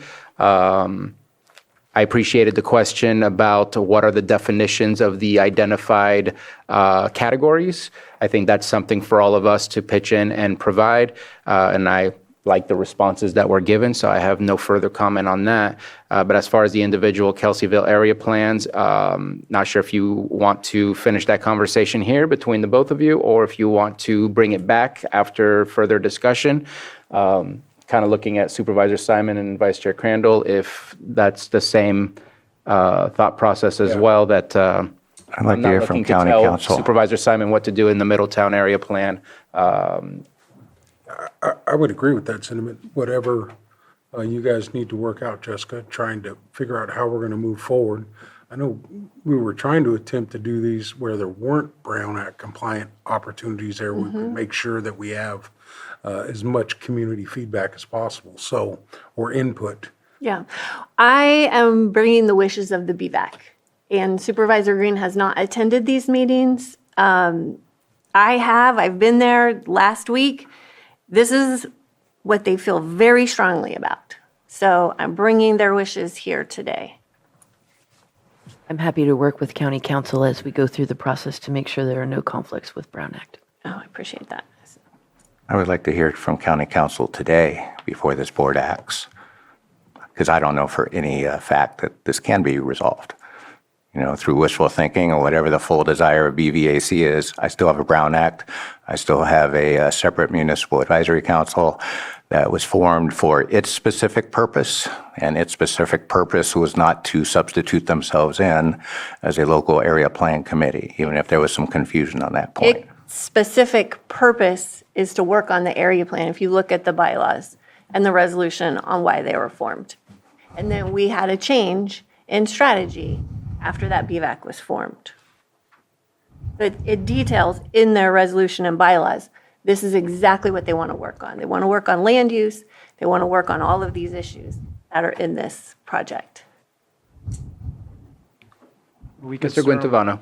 Yes, so our office can certainly work with CDD in looking into this issue further. Because part of what's factored in here may be whether or not it would entail a change in the composition of the area plan committee based on what's being proposed.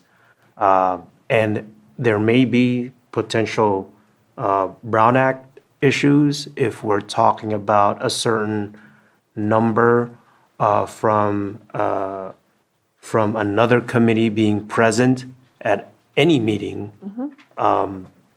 that may result in certain quorum or Brown Act requirements being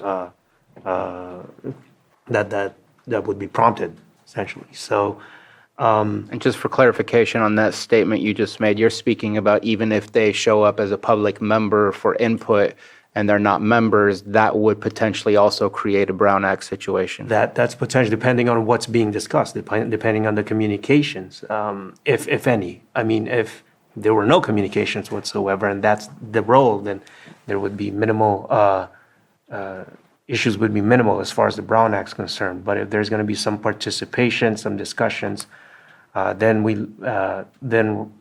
those considerations come into play as far as whether or not it's a discussion amongst a quorum of a committee that's taking place, whether or not it's taking place at a meeting or any other type of situation, right, or event.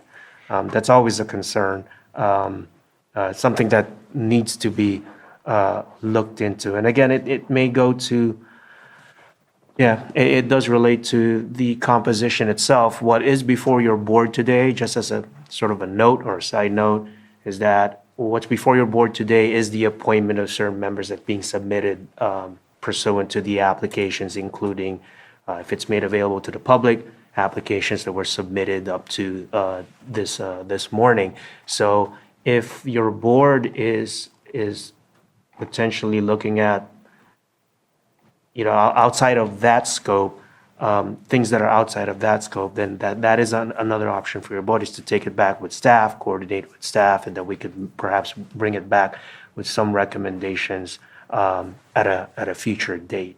So are the LPACs, these meetings, are they intended to be public?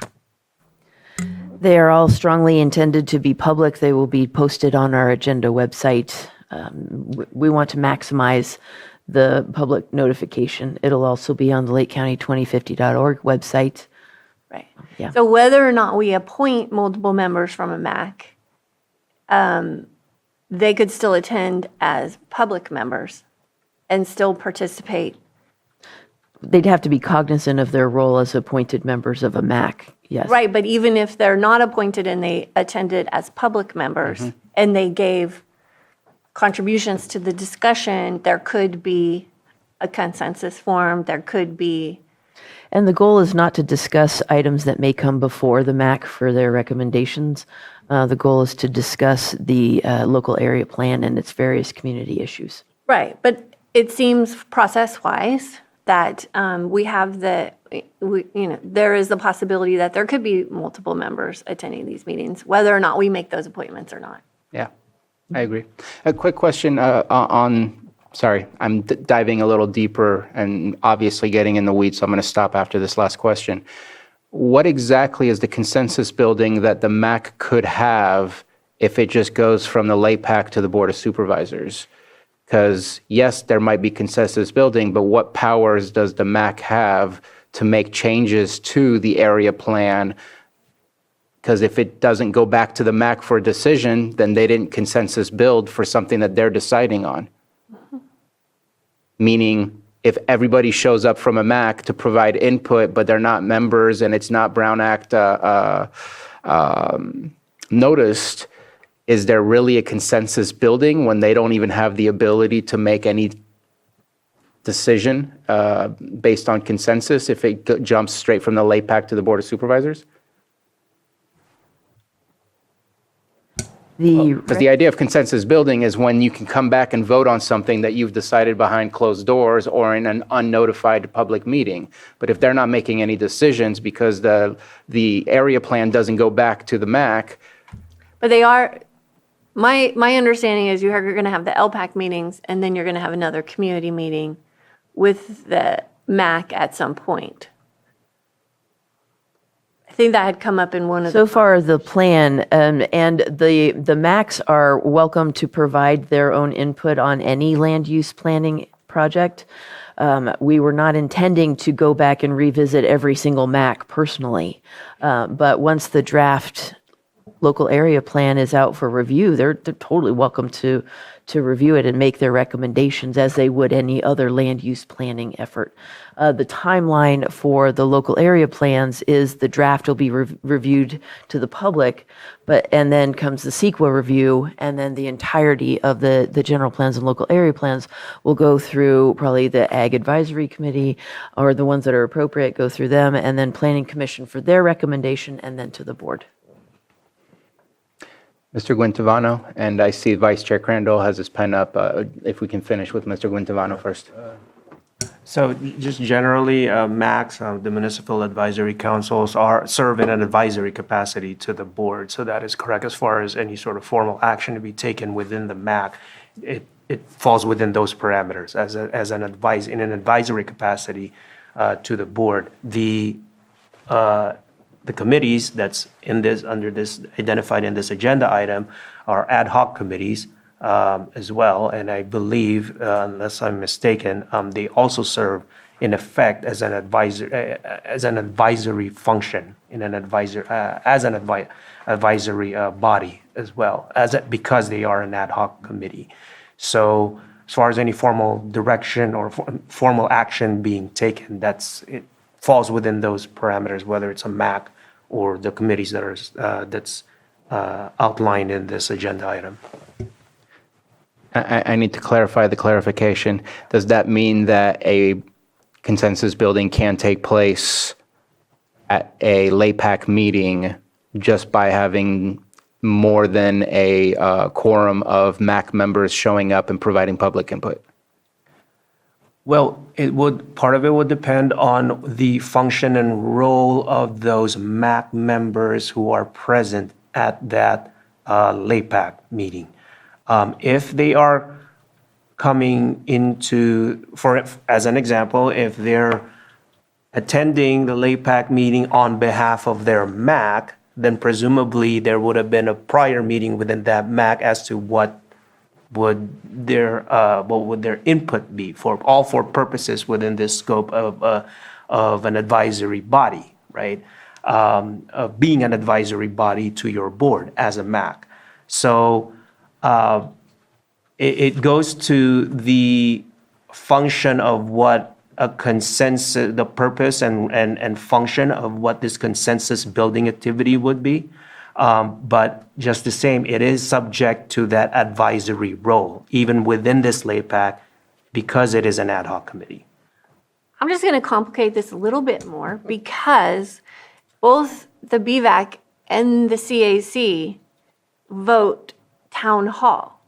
It is when they bring a recommendation to the board or any type of vote, it is not the vote of the appointed members. It is a vote of every person who lives in the planning area who is in the room. Yes, they're town hall votes. That's how it works. Vice Chair Crandall. You asked for my input, but you guys keep talking. And so I can give input on both. One, I wouldn't mind if you got to move back a week for that to get staff in line, because I still need more applications on my UL niece. I don't have, I have 7 right now. I think I just got another one, 8. But the other thing is, within the past couple weeks, past month, there's been folks that said I turned in, but they didn't get it. And it's not anyone's fault. I think they either just didn't know how to navigate the system and whatnot, or whatever the case may be. So I would like to give them just a little more time to fill in. Not to mention, I don't have a full 9, and I don't want to submit without a full 9, and that's Upper Lake. So if you want to piggyback off of that for the discussion with staff on what you're talking about, I'm open to that. Second, when you talk about consensus building, this is one of the things discussed in the Brown Act reform when they're bringing it to the state Senate and Assembly is they were looking at trying to allow for Zoom capability because of the fact that they're non-decision making Brown Act bodies, which means they're just recommending to all of us, to us as board, what we should do whether or not, whatever they're discussing with legislation, it didn't get passed. I mean, they just understand that there's a situation that they're really a non-decision-making body when it comes to municipal advisory committees or anything like this. And so, that's why they're looking at that reform, but obviously we know that they're struggling with the budget and all kinds of other things. And so, let's see. Yeah, no, that's basically, I just wanted to contribute that way. That's why they're looking at that reform, because what are they really consensus building for? Because really it's just a recommendation, and either or it still comes here, and it's a recommendation which anybody can still come to public input in the decision-making area plan or whatever's on the agenda when it gets complete, and we still have the decision-making capability. So I just wanted to add that. That's why they're looking at that reform. So I hope that helps. I don't know if it does, but.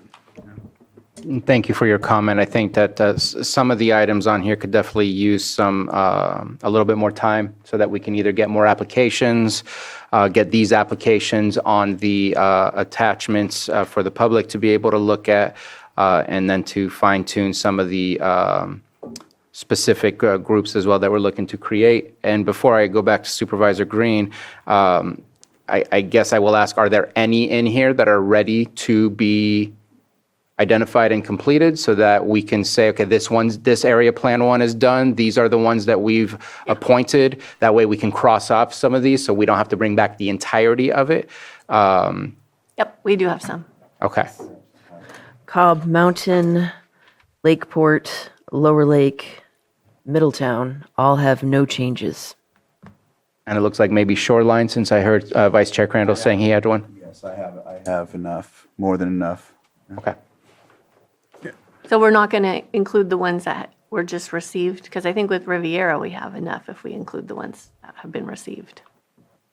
And I really think that we can move forward with the applications we received. I would like to get them at least on the Zoom so we can get them shared with the public at the same time. You did speak to the name, but I think moving forward, if we can on some of these, is best than to postpone the entirety of it. Good. I was just excluding ones that had come in later. So no, there are a number of other ones then. Sure, please. Thank you. And I'm going to go with Supervisor Simon because I know we haven't heard from Supervisor Simon too much right now, and then I'll go on to Supervisor Green. Obviously, in my two, Lower Lake and the Middletown area plan, Roberta Lyons would be the only change in Lower Lake there, so she's going into the Rivieras, right? Correct. All right, so, You got another environmentalist on the list. yeah, so I was, just wanted to state that one. And then in the Middletown area, when I talked with Maria, it was ready to move forward with the names that we had on the list there. I think there may be one change down the road. Not sure if I'm going to appoint Fletcher Thornton, so I need to get some more folks put together and see if I can get a couple more folks in Middletown. But besides that, as of today, that would be the only change for my two districts. Okay. And Maria, that's a decision I'm making today. I serve at the pleasure of the board. Whatever you guys want to do is fine with me. Supervisor Green. Okay, I'd like to remove the Lakeport Area Planning Council from today's agenda because we do have 3 Community Advisory Council members applying, and whatever clarity is going to come from your discussions with County Council, I'd like that to inform those appointments when it comes back. I also want to offer a solutions-oriented thing. When we did our kickoff meeting for the Lakeport Area Planning Committee, I did a full-on Brown Act agenda and brought the whole dang Scotch Valley Community Advisory Council right here to the council chambers, if only because I anticipated, even if I had 2 people that ended up on the committee, we may have other committee members, Community Advisory Council members that may want to give their input, and I certainly don't want to shut them down. So it was a little bit of a lift, and it did require relocating our meetings from their normal location. But our bylaws also require our meetings to take place in Scotts Valley, so we probably screwed that up too. But just in a solutions-oriented thing, I'm open to the concept that if multiple members of a community advisory council want to serve on these area planning councils, they can do so, but we should probably adopt a process that to anticipate not just their active participation on any such area planning committee, but also their potential participation as a public member. And I think the simplest way to get around that is just notice area plan committee meetings that may involve contributions from community advisory council members in any way, shape, or fashion. Just be noticed as meetings with a very simple one agenda item, co-meeting of the area planning council. So that's what we did with our kickoff meeting. I think it worked out well. Director Turner, I think, would agree with that. And so when we do come back next week to talk about options, one way I think to foster that inclusivity that everyone is looking at and also satisfy the tenets of the Brown Act would be, let's just notice them as CAC meetings. So. And what I would add to that is please also take part with the discussions with Director Turner and Mr. Guintavano to figure out specifically what needs to happen and what's the process for Lakeport. Because I think each one might be not slightly different, but it might have some nuances depending on the town halls that exist within. And so we said, So are we okay moving ahead, making these appointments, or? I think we're going to go one by one. If we're ready to make appointments, let's say, I think we need to look at each area plan one at a time rather than all. We're going to start with Cobb Mountain. If you are comfortable with moving forward with appointing, then I say let's move forward with that one. So let's start with Cobb Mountain. So Public comment? Mr. Guintavano. Oh, thank you, Mr. Chair. Has there been public comment? I just wanted to double check. So I would like for names to be read out for who would be appointed. We'll open it up for public comment. We'll come back, and each one will go ahead and make a motion and take action. And I believe we have no additions to the applications for Cobb Mountain, so there's no need to talk about what's on the, what's being shared on the screen. Okay, so I would like to appoint Scott Ferguson at large, Elliot Hurwitz at large, Jessica Lytle at large, Christopher Nettles from the CAC, Kathy Prather at large, Michael Schaefer, tribal but also environmental. I see a nod over there. Yeah. Would be given his extensive experience. I think he could fill both roles. Robert Thomas is actually a business owner from my perspective. Angela Winchester at large and Kurt Winchester as a business owner. Did you want to appoint Robert Thomas as business owner? You said he was not environmental, but I didn't get if you wanted to appoint him. So there's 11 people that you listed. Did I? I thought I had 9. Okay, 1. You had Yes, two. if had you two are business appointing owners. Robert Thomas, that Oh. makes 9. Okay, 1, 2, 3, 4, 5, 6, 7, 8, 9. I have 9. Robert Thomas? Because I have 10 on this list, right? 1, You have 11 on the list that I can see. 10. I have 10 on this list. Great. The one on the memo? So Michael Shaver both as tribal and environmental, and then Robert Thomas as business owner, not environmental. I think so, yeah. Great. If I could read that back to you. Sure. We'll count. Scott Ferguson at large, Elliot Hurwitz at large, Jessica Little at large, Christopher Nettles, CAC, Kathy Prather at large, Michael Shaver, tribal environmental, Robert Thomas, business owner, Angela Winchester at large, and Kurt Winchester, business owner. That's 9. Okay. Yep. Great. Thank you. Any comments from board members on those appointments? Seeing none, let's open it up for the public. Anyone wish to speak on these appointments to the Cobb Mountain Area Plan? Seeing none, let's bring it back to the board for action on that one. I move that we approve the list just read by Director Turner for the Cobb Mountain Area Plan.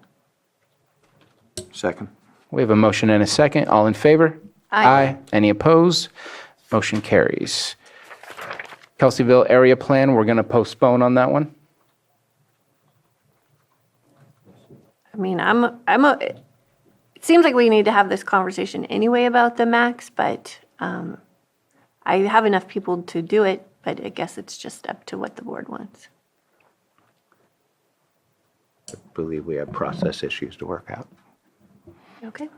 Okay, so we'll go ahead and postpone that one. Lakeport area plan, I believe, is being postponed. Yes, sir. Okay. Lower Lake area plan. So trying to figure out all the names here, obviously, Marty Erberg, I'm gonna mess her name up there, I think that's her last name. That would be she has 3 titles. I don't know why she put Supervisor Role District 5, but We have her on the agenda as an at-large. at large, okay. I'm good with that. Applicant name for Jerusalem is Vince Black, or Black Vince, Vince Black is also listed at large. okay. Ellis, Steve Ellis listed as business owner, excellent. Kendall Foltz, also business owner. Geneva Davis Lewis, At large.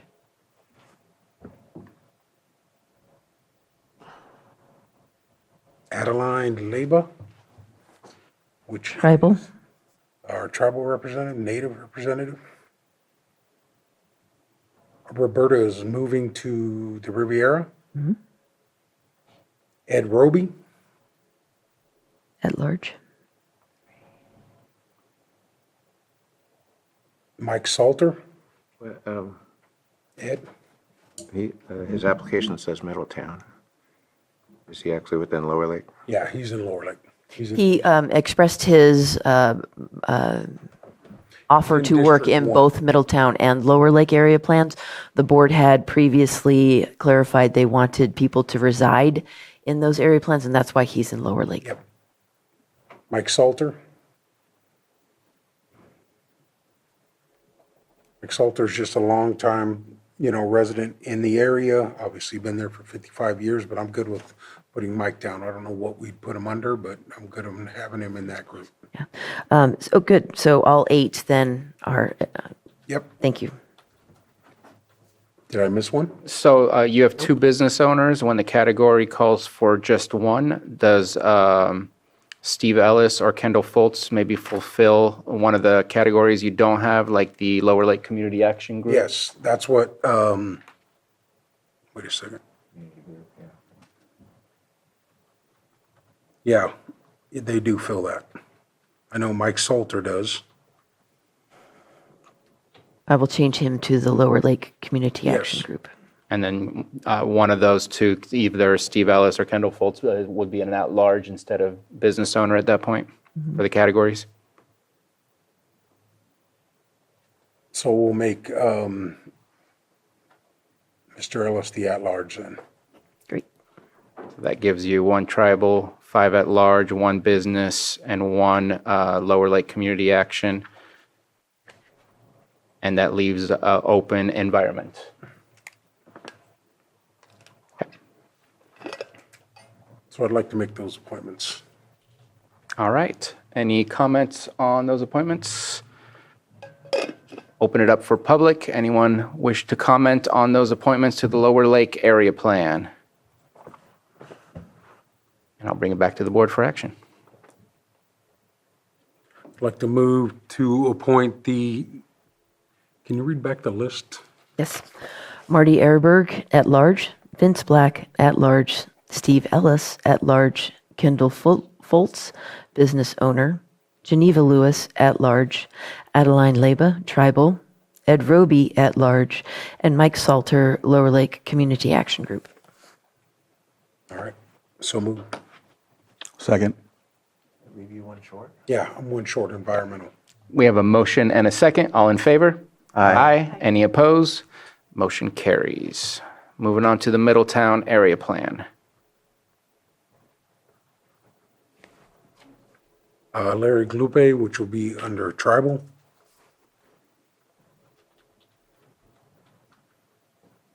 Thomas Grassi, obviously, I don't know if he has any local businesses. I know he's a business owner, he attends the area town hall meeting. But I think we'll put him as at-large.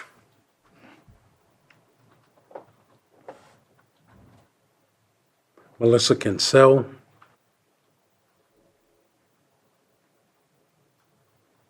That can be an at-large also.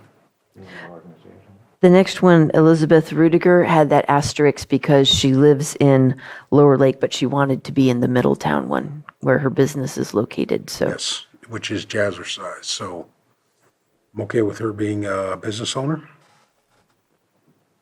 Is that what you had her as, Maria? I had her at large. At large, okay, that's fine.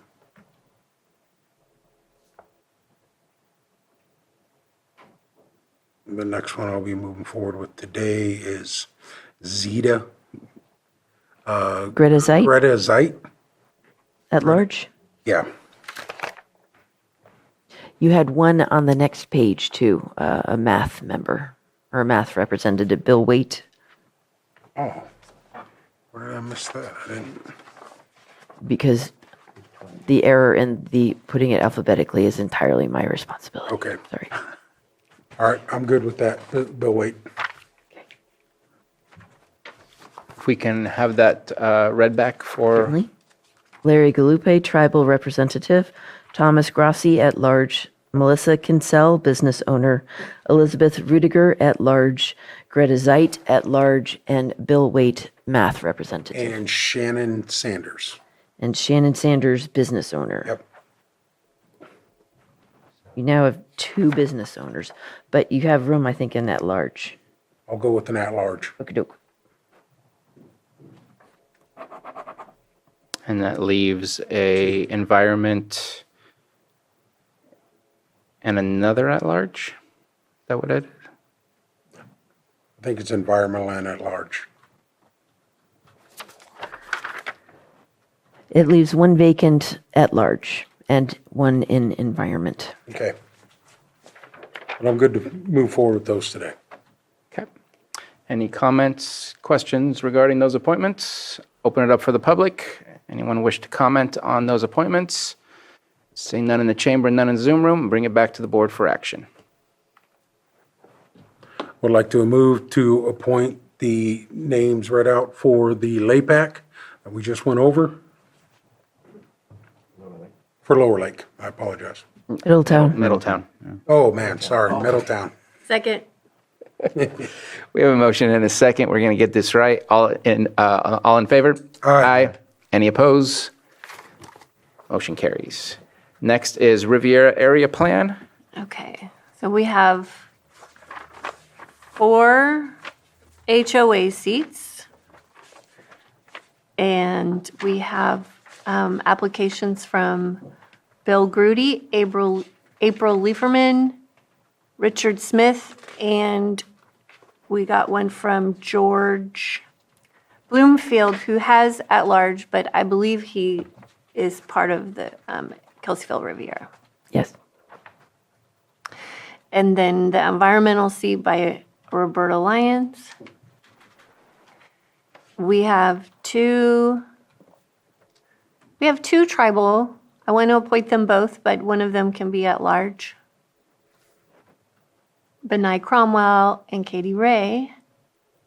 And then at large, David Woodall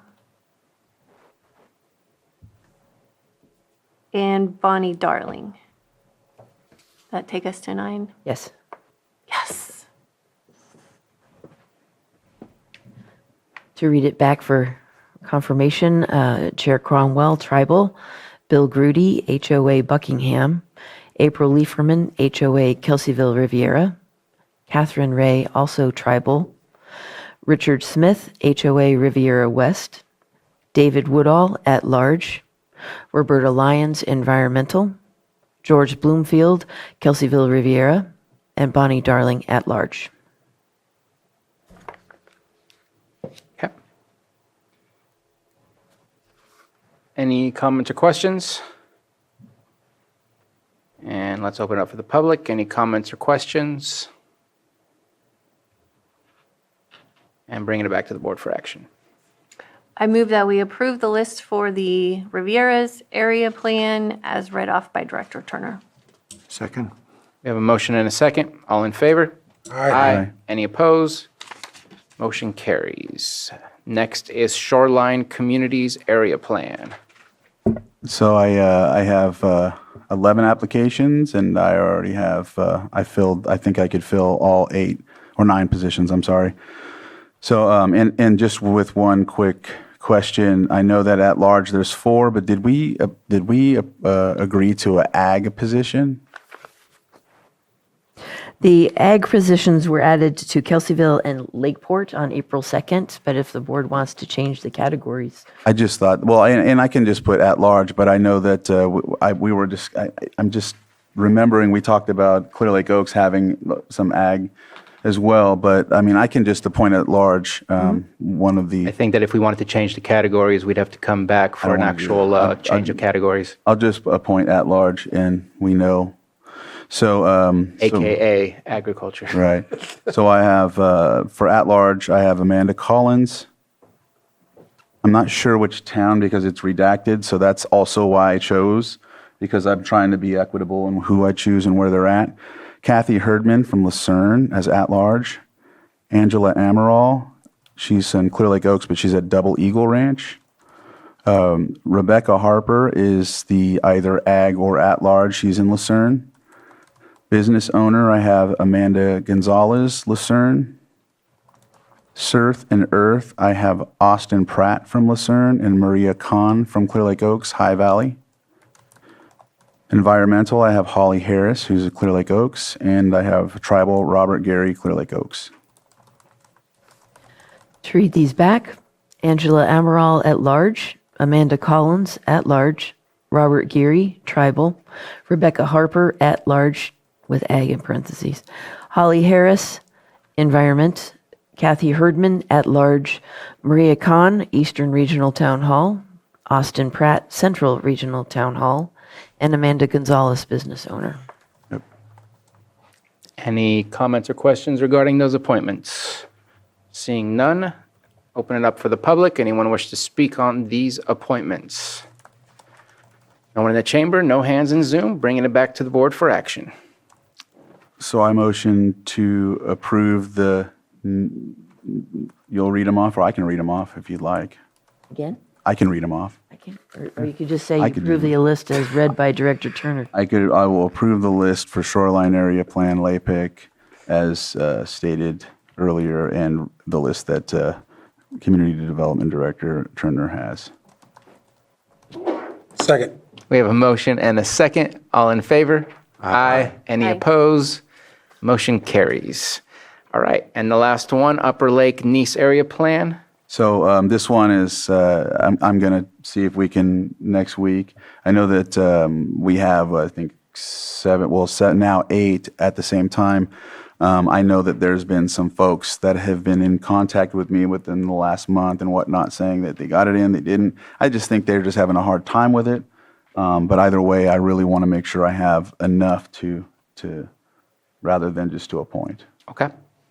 I can appreciate that. And I'm going to look, so we'll see some of these coming back. We have some additional places to fill, like, for example, in Lower Lake and Middletown, and others that we just haven't appointed yet that will come back altogether.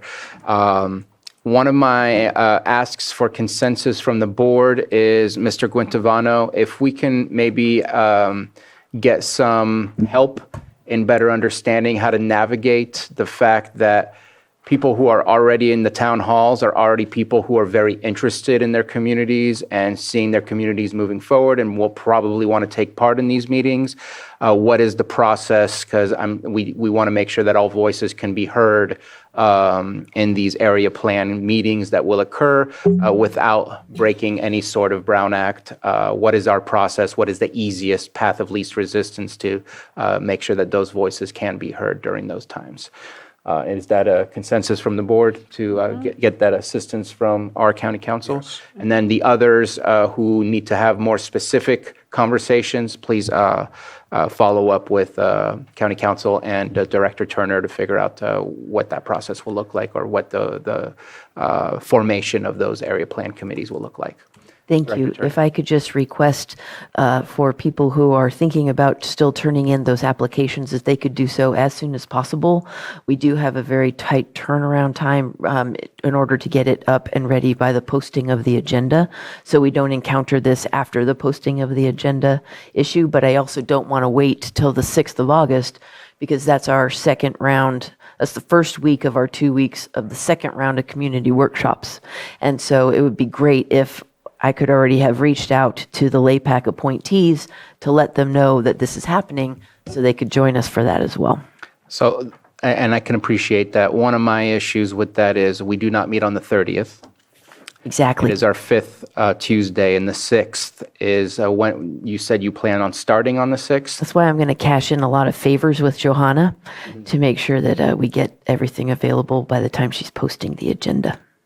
Okay, so if we can try and push to get all of those applications turned in by close of business on Thursday, the 18th, at the latest, that would be great so that we can make sure to either add them to the agenda that's already posted or make sure that it's part of the posting of the agenda when it's posted. If that's possible, that would be greatly appreciated. Just one comment. I have had a conversation with Maria for my two LAPACs that have been appointed, that we're prepared to move forward, and we'll fill those positions as they need to do. Don't let it slow down the process as we move forward. They're public meetings, and maybe what'll happen is the person will go to that meeting, then they want to fill it. So for my two districts, I'm good with moving forward. And we've got a lot of work to do here. We'll get it noticed, so I just wanted to say that. Okay, thank you very much. Supervisor Green? I wanted to offer support for your suggestion we cut off the applications at some point, but let's advertise it, right? Let's make the public aware that we're going to set a deadline for applications and enforce it, because we kind of balance the ideas of inclusivity and last minute things, but out of a sense of fairness to the general public that's just watching it and to ourselves. It's one thing to have a constant recruiting period and balance out the various seat categories, but you can also easily get into a perception that we're member shopping if we didn't like the original set of applications. So if we're going to set a application deadline, absolutely, I support that, and I hope there's board consensus for that. But I would add to that consensus that we advertise that deadline to the community. That deadline would be tomorrow or Friday. I'm not sure I can get an advertisement out that fast. I would ask if it's possible if we could do a simple Facebook advertisement. That's an easy one to do. It does take time to make that happen. But between now and the close of business on Thursday, there's no way to truly advertise that. I'd say continue to do your own personal outreach. That's probably the best way to do it. You know who's active in the community and who you want to see in these committees. Reach out to them so that you can fill in the numbers that are currently lacking. And then just one final comment. Oh, EJ, you had yours up. Yeah, no, I just kind of want to respond to a comment made by Supervisor Green saying we would be shopping. There also is folks that have applied, but their application didn't go in and could assume the same thing that that there's, so I mean, it's a double-edged sword either way because those weren't accepted. And it's not that they were accepted or not. It's the first time we've ever did 72 or how many applications. So, I mean, it's a work in progress. And so I'm not intending to shop for anyone specific. I'm just I want to have enough to make the, I would be happy to reach out to those folks if you want to talk to me after the meeting. Okay. Thank you. Just final comment, and I have had this comment with Maria about youth. We need some youth on our group. Says we appointed a lot of names today. We're planning a community, but we don't have a lot of younger folks getting that input. So I'm going to try at least these last three that I got open to try and get someone a little bit younger. We're building a community for folks that we want to keep here, to stay here, and to commit to our county. And I don't see much youth on these lists, and that is not a knock on anybody. But if you're building a community, you want to have some of those younger voices. We're going to live in the community for a lot longer than we are. So anyway, I'm going to try and push for those two positions. No, nothing on Maria. That's on me to try and find some young folks that want to be a part of this. Yeah, and that's why I'm pushing so hard for these BVAC members, because they are younger members of the community. What I saw missing were family members, coaches, people with young kids. We got a lot of applicants from older retired community members, and that is not the type of diversity that we need for this community visioning. And so that's exactly why I'm pushing for this representation. And I'm glad you mentioned diversity, because I know we talked about it when we conducted like other appointments, so like the Fish and Wildlife or the Fish Group. And in some of the areas, that's why I tried to cover with Shoreline specific, Clear Lake, because both of my area plans have Upper Lake Nice, Lucerne, and Clear Lake Oaks, which Clear Lake Oaks has a vast amount of different communities as well. And same with Upper Lake, they have Blue Lakes and Saratoga Springs, things like that. And so if it's Upper Lake heavy, then Nice is shut out and vice versa. So I want to make sure I have it either in either amount, or something like that. So that's also why I want to make sure I get more apps rather than just appointing, a group of folks that could just change the dynamic for their benefit and then Nice is cut out or vice versa. Okay. I think that completes this item. If there's any clarification you need from us, please let us know. But I think that we've had a robust discussion here today. Let's go ahead and take a 10-minute break and reconvene at 11:20.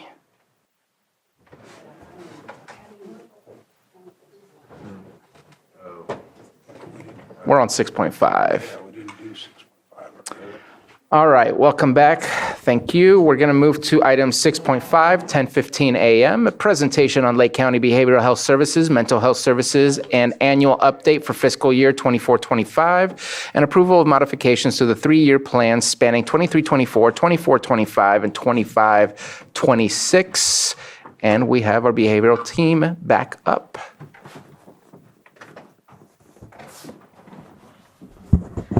Well, hello again. Thank you, Mr. Chair, Board.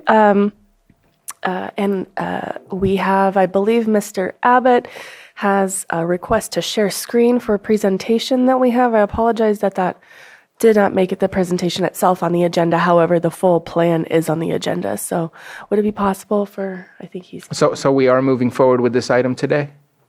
This is 6.5, a presentation of the Mental Health Services Act? Yes, I just have a sticky that says otherwise, so I just was prepared for something different. But it's on the agenda, so let's move forward. So yes, thank you. So what we did realize is that there was a resolution accompanying this that would authorize the behavioral health director to sign that.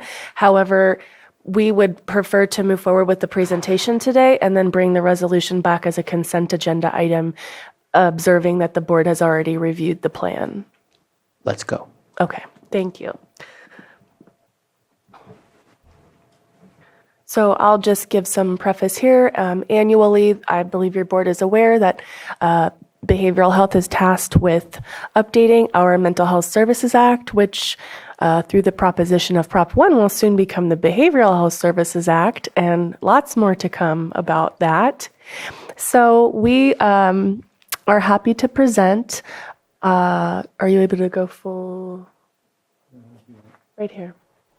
The little guy right there. Perfect.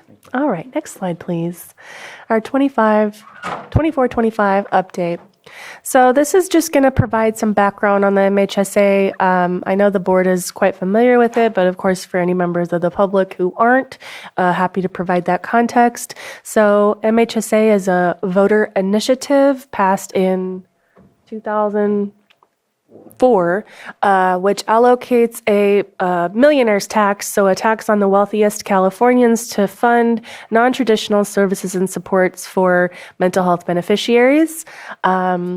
We are required to go through a robust stakeholder and planning process every 3 years and then annually to provide updates. We do contract with a firm called Resource Development Associates, which helps us put all of this together. And it's really good because the MHSA is so much money that it's really good to have a third party to come in and ensure neutrality around spending and ensure that we respect the stakeholder process. So, to quickly summarize the buckets of funding that are associated with the MHSA, we have community services and supports, which comprises the largest bucket of funding. So this is direct services for all of our mental health beneficiaries. This includes things like our full service partnership. On average, I want to say we pay like $20,000 to $30,000 worth of rents a month out of our full service partnership program. So that's also including transitional stays in hotels. That's also including, of course, we love to move people into permanent housing. So we pay a portion of their housing to ensure stability. But the FSP motto is whatever it takes. So that's what we do. Prevention and early intervention.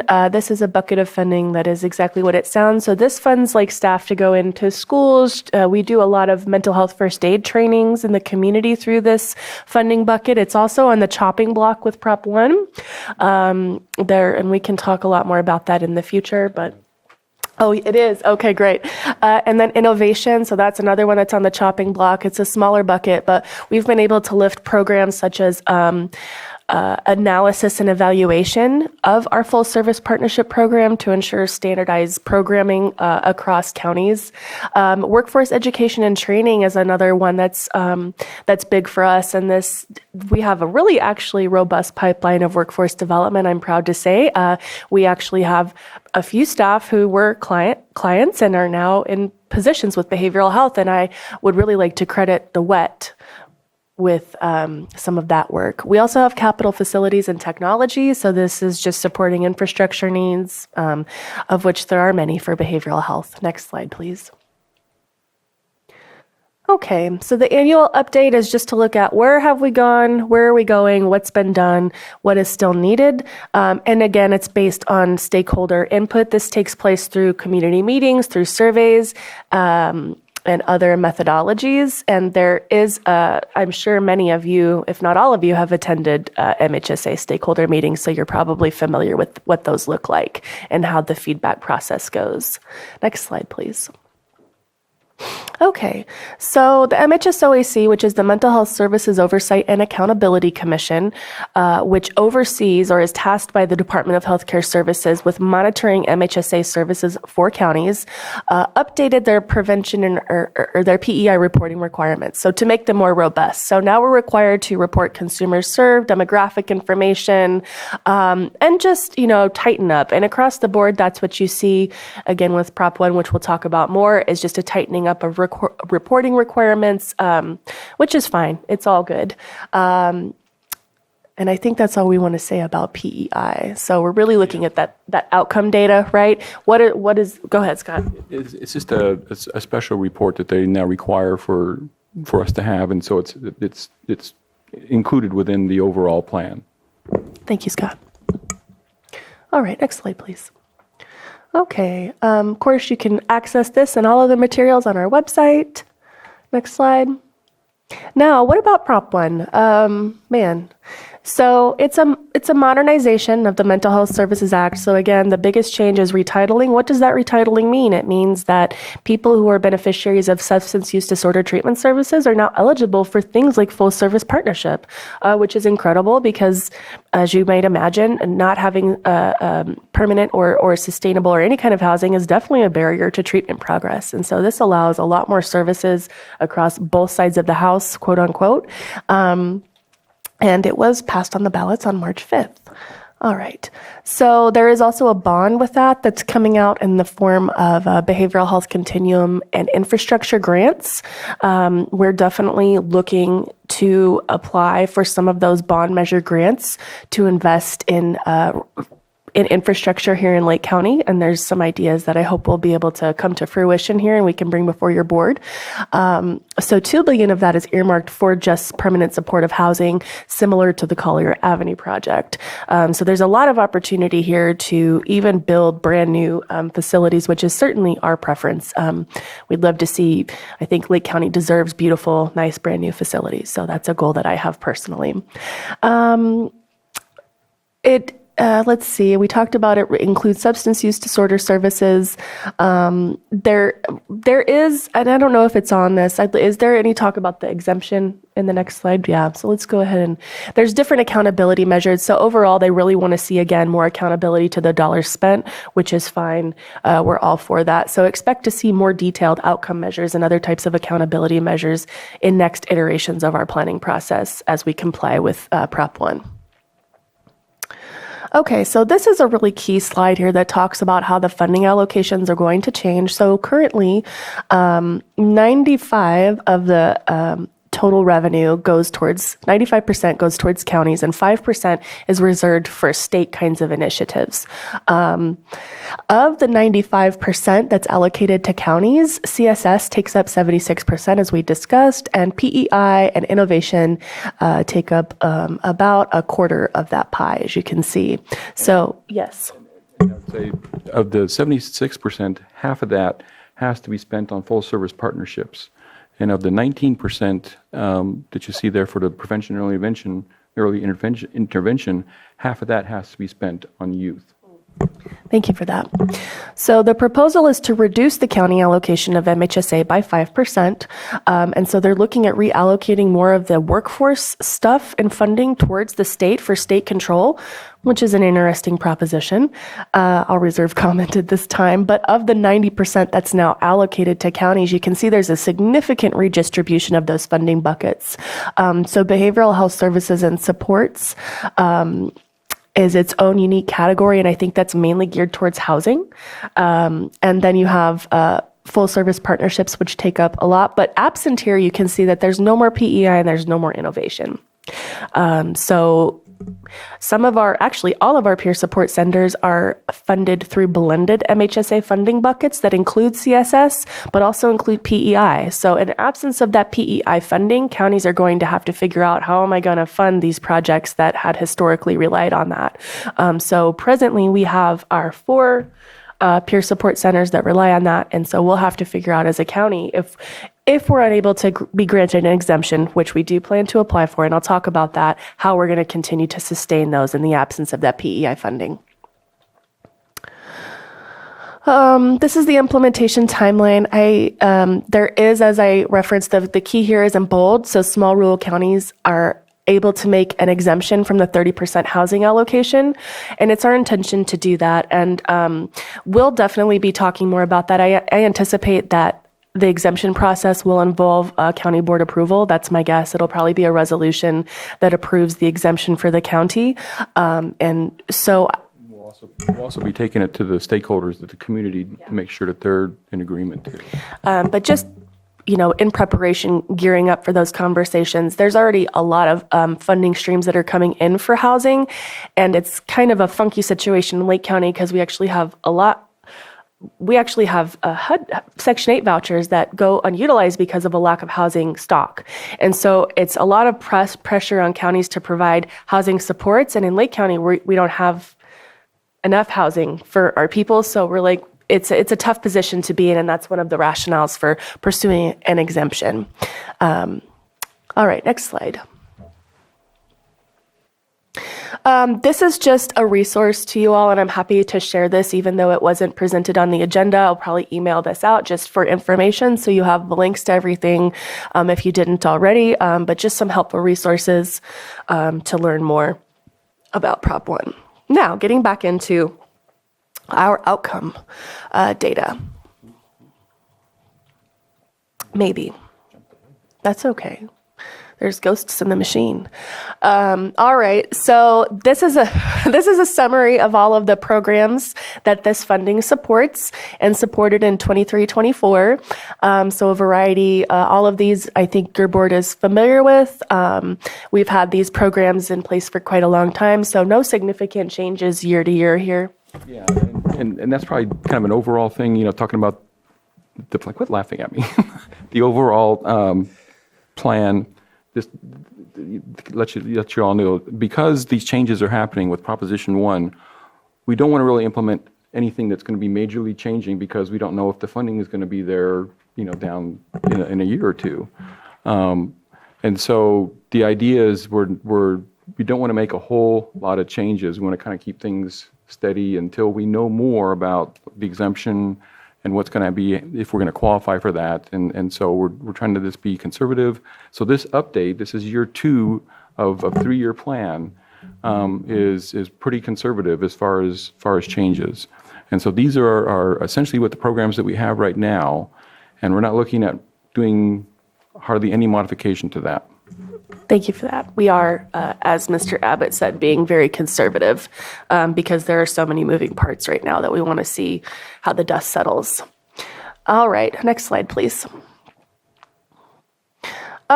This is demographic information about our ethnicities as they relate to receiving services. So it tells you about ages, ethnicities, and gender of the folks who receive both community services and supports programs and PEI programs.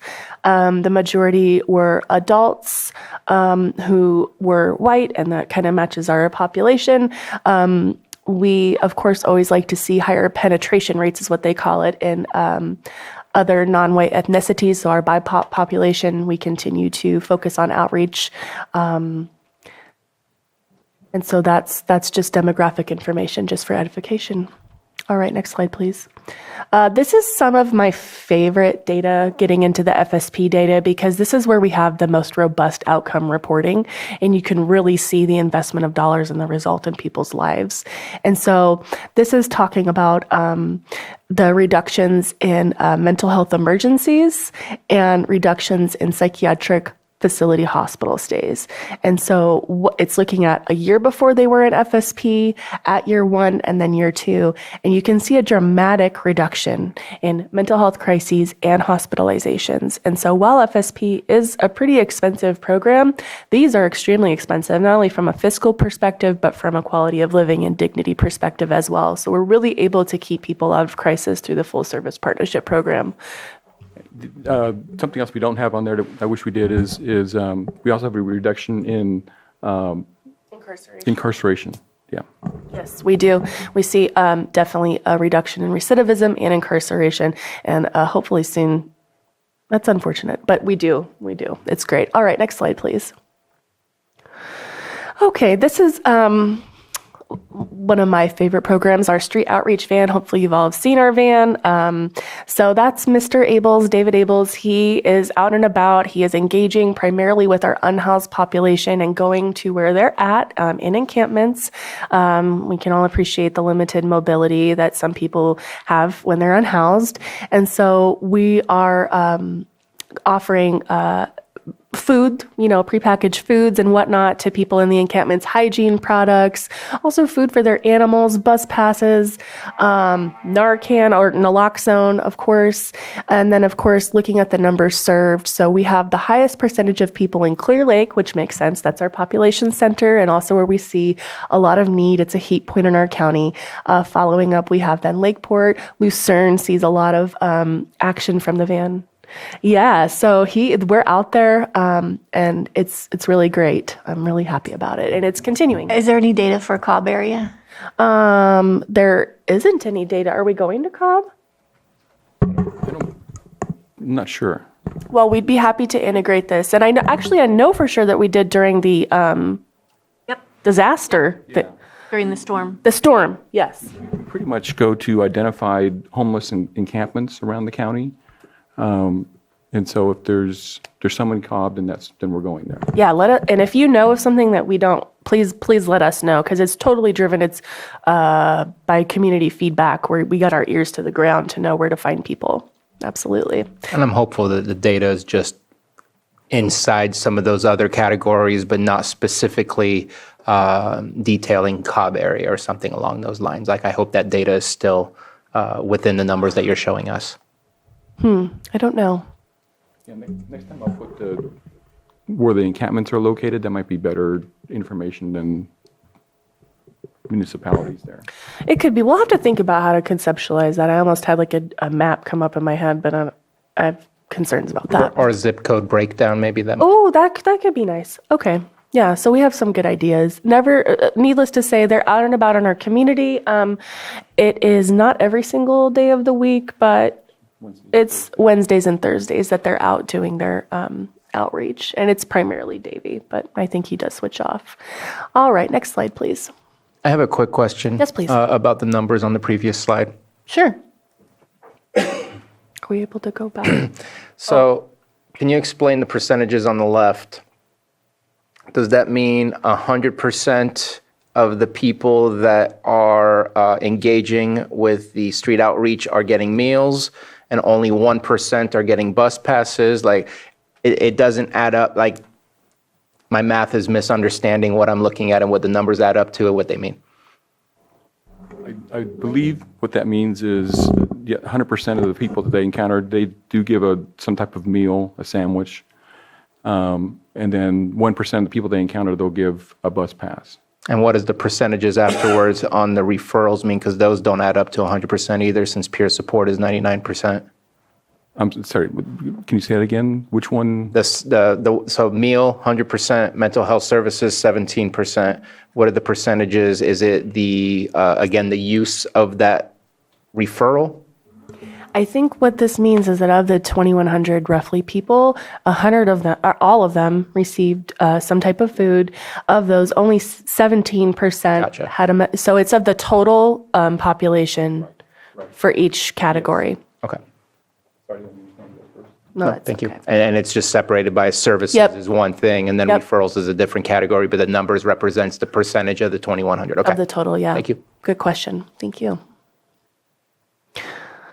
Okay, outreach and engagement. Hopefully you have been able to see us out at community events. We're really trying to have a strong presence and really always build our presence in the community. So we've been able to touch around a little over 1,000 people through all of our various tabling, or any event, like if you know of an event and we're not there, hopefully that's not the case. We want to be at every event. So, for example, farmers markets were there, school campus lunchtime events, the Veterans Stand Down, Celebrate Recovery are just some examples of the events that we're tabling at. And of course, our Mental Health Matters Month is our show. So. Also the concerts in the park at Lake. Oh, yes, that's been a fun addition, actually. The Friday night concerts in Lakeport. This is our second year tabling at that, which is kind of a different event, but it's really cool because a lot of the community comes out, and so we get to spread awareness to a segment of the community that might never have known about our services. So that's been really fun, and fun for staff too. All right. This is our question persuade, and I thought it was respond or refer, but I guess it's respond.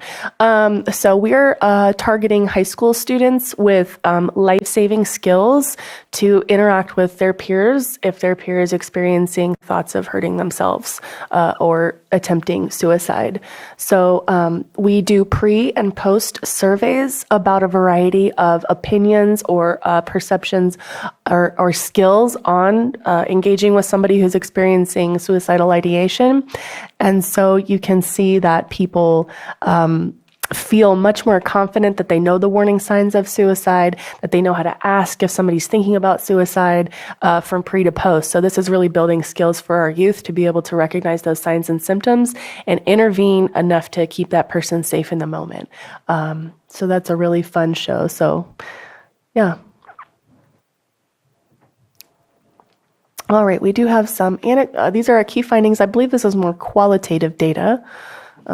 It's both. Oh. Yeah, I think it is more qualitative. Yeah, so this is our quantitative part. So this is a timeline of how we got here to where we are. So community survey, which is via SurveyMonkey, I believe. We had 2 community meetings for a total of 218 people who contributed information to this update and gave feedback about how we're doing as a plan administering the MHSA. So the largest bucket of people were behavioral health service providers, which is fine. I consider those expert stakeholders. But we had a lot of other stakeholders, a lot of family members, 20%. So that's really great to see. That's who we'd love to hear from, as well as consumers, and then a lot of folks who just chose not to be identified. So a pretty good mishmash of folks from the community to provide feedback. Oh, next slide, please. So this is where it gets into the qualitative section, and this is extremely valuable information for us. We've actually talked about this significantly in our management meetings and presented to our staff. But a lot of participants that responded did not feel that we're meeting the needs of the community. Now, it's important to note that this survey came out prior to the real hard launch of Mobile Crisis. And the change in access. Yes, and we made significant changes in our access process, recognizing that it wasn't as functional as it could have been. So I'm really hoping that a year from now, when we do this again, we can look and say those 2 things really made a difference in people feeling like they're getting their needs met. Mobile Crisis, as you're aware, has been a huge lift, and so it's I'm grateful for that feedback. Half of the participants do feel that our peer support centers meet the needs of the community, which is great to hear. About half of the participants didn't feel like services are conveniently available and feel like it's difficult to get an appointment. That prompted us to completely reevaluate and redesign our access process to streamline, standardize, and make it the least difficult process possible. It's never painless, or there's a lot to move through in terms of eligibility for services, but we're really working hard to make sure same day appointments is my goal, right? So you come in, and strike when the iron's hot. You're ready for services. We can capture you right there and there. So that's what we're really striving towards, is those same day appointments, even for psychiatry. Like in my dreams, somebody comes into our clinic, they're like, I need help right now. We say, great. We swoop them up, take them back, assess them, and maybe even you can get an appointment with your psychiatrist that same week. And I think that I think we're heading there, and we're going to be able to get there. That's where we want to go. About half of the participants felt that our services are respectful of culture. But this was a little bit split. So as your board may be aware, cultural competence and humility is something that behavioral health as a discipline is always striving towards. We're never done. It's never an end. It's just a continuing a mission, or excuse me, a continuing goal of improving client cultural sensitivity. Next slide. All right.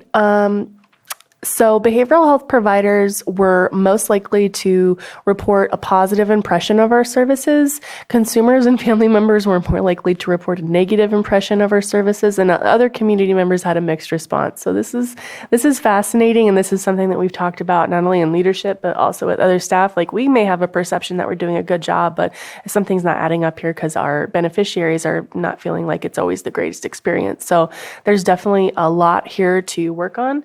And again, I hope with the changes to our access, our mobile crisis program, and other ways of doing things, that we're going to have better impressions from our community next time around. Next slide, please. So our strengths are the community recognized we have a wider variety of services available. We've been really working on, as your board can see, with all of our gigantic contracts, expanding services. Momentum to embrace and implement new services, of course, mobile crisis being a highlight of that. Staff and leadership were noted as a strength of the department, and accessibility, consistency, and flexibility of services. There were obviously challenges. There will always be challenges. So staff shortages and retention, absolutely. We're well aware of the behavioral health workforce crisis that is impacting not only the state of California, but the nation, and healthcare at large, and that's hard. Barriers to accessing services, that's something that we can do stuff about, and we have, as I've just discussed. Insufficient housing options, that's a tough one because a lot of that is outside of our control. We don't have control over the housing stock. So I understand that challenge. There was also an expressed need for more peer support centers, more substance use services. Now I'm happy to say, and I hope that in a year from now, a year from ODS, we're going to have better perceptions about availability of substance use disorder services, because certainly pre-ODS, there were limitations. So now there aren't, and people that need it should be able to get it. So that's very exciting and feels good.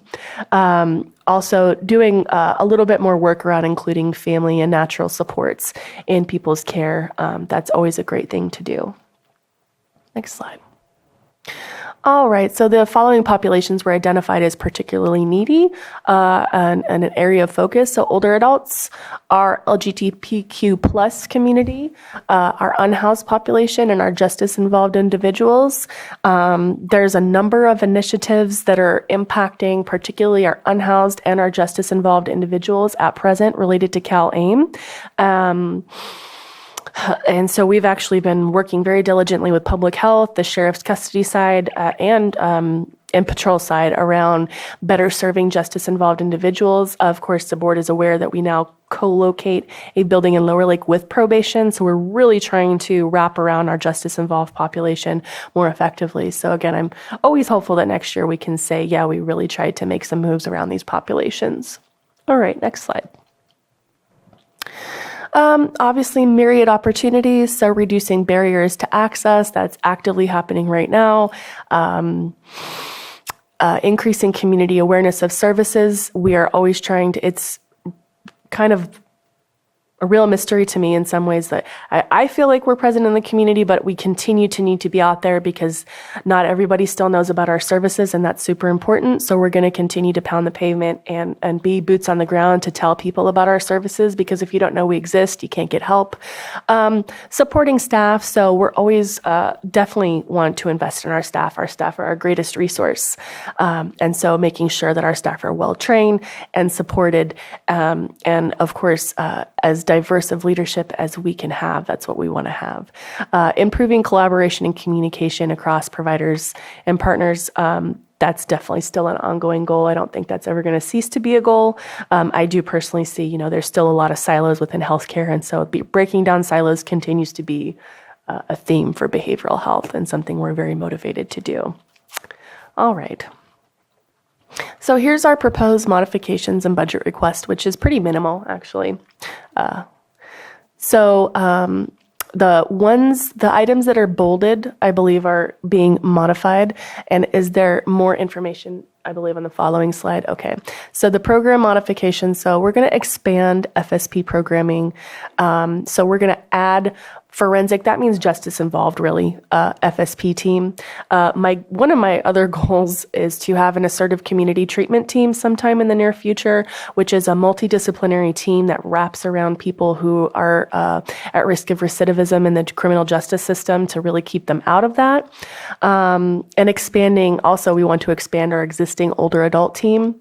We're going to integrate some programming and resources from our forensic mental health partnership and our older adult program. So really putting more resources into that justice-involved population is going to be a focus of the FSP. Next slide. Okay, so this is our what we got going on for our budget. High-level budget, just the buckets. So yeah, the details are on page 114 of the plan if you want to dig into that. But of course, as you would expect, the largest amount of dollars is going towards CSS. And our total budget for the MHSA is about $7.6 million for fiscal year 24-25. Questions? Thank you very much for your presentation and all the work that you've done to expand the services. I, too, am very excited about what the new ODS system will provide. It was meant to expand, and let's see what that expansion looks like, because some of it's within our control and some of it is who's going to become our partners. That is correct. And so that's what we can look forward to, is that level of expansion. Any questions or comments? Supervisor Green? Yeah.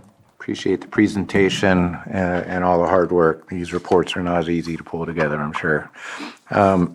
More a comment than a question. I do see that the public hearing that was held June 6th was duly noticed as put in the newspapers and what have you, but it was supposed to be a duly noticed public hearing before Behavioral Health Advisory Board. I don't see the standard agendas within our agenda center. I do see the Zoom invite from Mr. Abbott. I didn't see an agenda from the BHAB chair. And so I just want to highlight there may be a procedural defect that before you bring the resolution back, you may want to talk with County Council. If the requirement is that we conduct a duly noticed public hearing, I think we met that threshold. But if the requirement additionally says that it take place before the Behavioral Health Advisory Board in specific, I don't think we met that threshold. I think we can cure that defect rather easily by calling a special meeting before the resolution is prepared. So it's a follow-up item. Don't need to hang anyone up today, but it is a question I'm going to be following up with you and County Council on. Thank you for lifting that up. Thank you very much for your comment. Any further comments or questions? I just have one question, and I don't know that you can respond because I didn't ask you that question in advance, so it's kind of on the spot. But I know here one of the signature pages says, I hereby certify that for the fiscal year ending June 30th, 2023, the county/city has maintained an interest-bearing local mental health services fund. Are we seeing an interest going back into that fund? Okay, because I haven't been able to capture that and see it in real time when we talk about like our, we don't have much of a breakdown when it comes to our investment policy to show us where things are going back in. And when reviewing the budget, it kind of looks like it's somewhat flatlined, but maybe it's because we're pulling money out and interest is going back in. And so I'm not seeing those changes. But if you say yes, that's the answer I'm looking for. It's, I think it might be within the budget. It's not in the budget. It's for sure in our annual revenue and expenditure report for MHSA, which is on our website as well. Okay. I appreciate the response. Thank you for having one.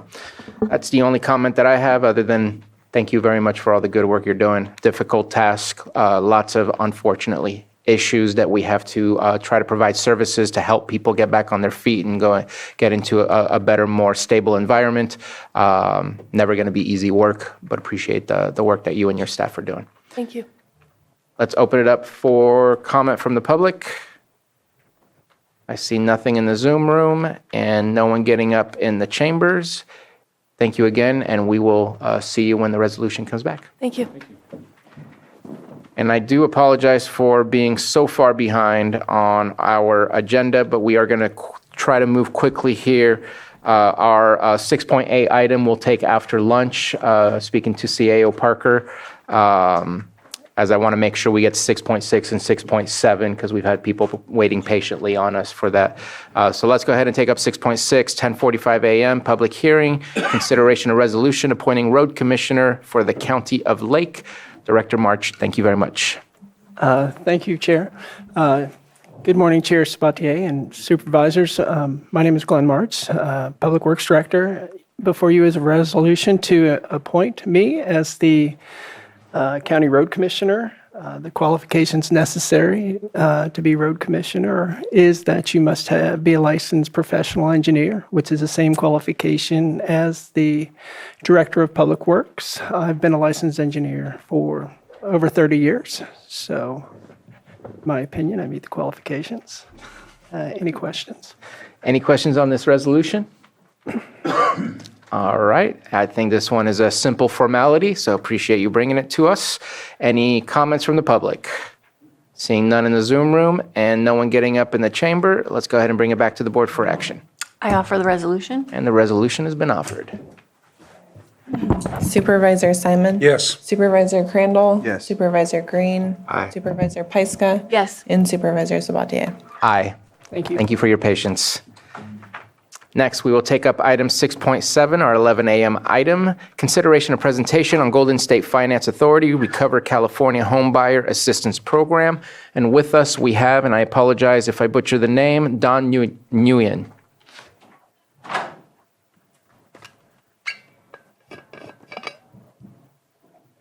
Yes, sorry about that. I was trying to unmute myself. It's actually Dan Nguyen, but no problem. I'm Dan Nguyen. I'm with Golden State Finance Authority. I want to thank you guys for giving us time today to speak a little bit about this new program we're excited to offer to the residents of Lake County. Let me go ahead and share my screen real quick here so you guys can take a look at the presentation. I believe you also have a copy of it in your packets. And there it is. We're just happy to be able to speak today, and I'll be brief as possible with respect to time. Just real quickly, this is a program that we're offering up to $350,000 to assist home buyers with purchasing a property outside of severely impacted fire areas throughout California. The program is intended to help low to moderate income households bridge that gap between what the cost of housing is versus what they can afford. This program is providing $28 million available to assist with that financing provided through the California Department of Housing and Community Development. It's being funded through a CDBG-DR grant, also known as a Community Development Block Grant for disaster recovery, specifically for fire victims. And we are proud to be the program administrator and manager for this program. Just a quick background for the audience, if you're not familiar with Golden State Finance Authority, we have been in the arena of affordable housing for the last 31 years, specifically with regards to home ownership. We are a public agency and entity, and we focus again on housing programs that assist people in financing the purchase of a property. To help with that flexibility, we are working with all loan types, including FHA, VA, USDA, and conventional financing. Outside of this product, our other programs have provided over $660 million just in down payment assistance over the last 31 years. And we've helped over 85,000 families to achieve the dream of homeownership. And even though we are providing primarily down payment assistance, we do not lose sight of the fact that our programs do work very hard to ensure that the applicants that qualify for our programs are kept in a position where they're able to afford the payments on these properties, and most importantly, able to keep those homes. So as you're probably well aware, and it's been discussed, I think, throughout this meeting, that housing is a very important issue, especially, in California. We realize that the benefits of being a homeowner span far and wide. Some simple facts that homeownership improves the stability of neighborhoods. It helps the educational achievement of those people in the neighborhood. Having buy-in to a community also increases civic engagement. It improves the physical and psychological health of those in that community. And it also correlates to a crime reduction for community members. From a financial aspect, individuals that own homes on average have a significantly higher net worth than those that don't. Now, this is from a survey in 2022 from Consumer Finance. It says that the average or the median net worth of someone that owns a home is just under $400,000, whereas a renter or someone that doesn't own a home has a median net worth of just over $10,000. And so you can see the vast gap there when it comes to comparing people that own properties and people that don't. And so that's why we think homeownership is so important. What this program is specifically looking to do is it's looking to help those that were impacted in Lake County in 2018 by the fires. The qualification for this program, aside from your standard loan qualification criteria, is pretty simple. This program is open to people that were both renters and homeowners in 2018 that were impacted by the fire. They have to be below 80% of the area median income based on their current household size and the county or the area where they're looking to buy their property. There is a qualification requirement where they lived in 18 must be considered a very high or a high fire severity zone. And to do that, there's going to be a map tool that we have available on our website to assist potential applicants with looking up that information. Now, this is available for 10 counties in total. One of them is Lake County, and it is specifically designated for the 2018 fires. What we're going to be giving the potential applicants and home buyers access to is basically up to $350,000 in the form of a forgivable second mortgage. The second mortgage is going to have a 5-year term, and the way it works is we're going to prorate and forgive a portion, equal portion of that amount every year for that 5-year term. So basically 20% is forgiven every year that they live and retain that property.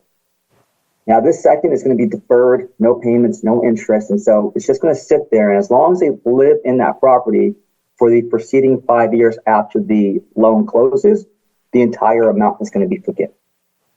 The purpose of the fund source is going to be to give them access to down payment, as well as closing costs, including their prepaids. And we're also going to cover the cost of homebuyer education for these potential applicants. And so our goal is to help those that qualify get into that property, hopefully with no money out of pocket. Now, the process for the program, this is just a very generic, high-level overview. Basically, the way that it works is the lenders that offer our programs are listed on our site. Potential applicants can contact those lenders to get started, and they will help the borrowers and applicants determine if they are eligible for our program. To do that, they're going to qualify the borrower for their maximum first mortgage amount based on their income.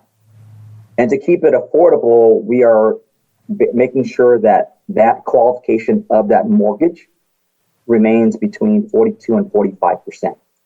We want to make sure that the applicants have skin in the game, but they're also in a position where that monthly payment is something that they can afford.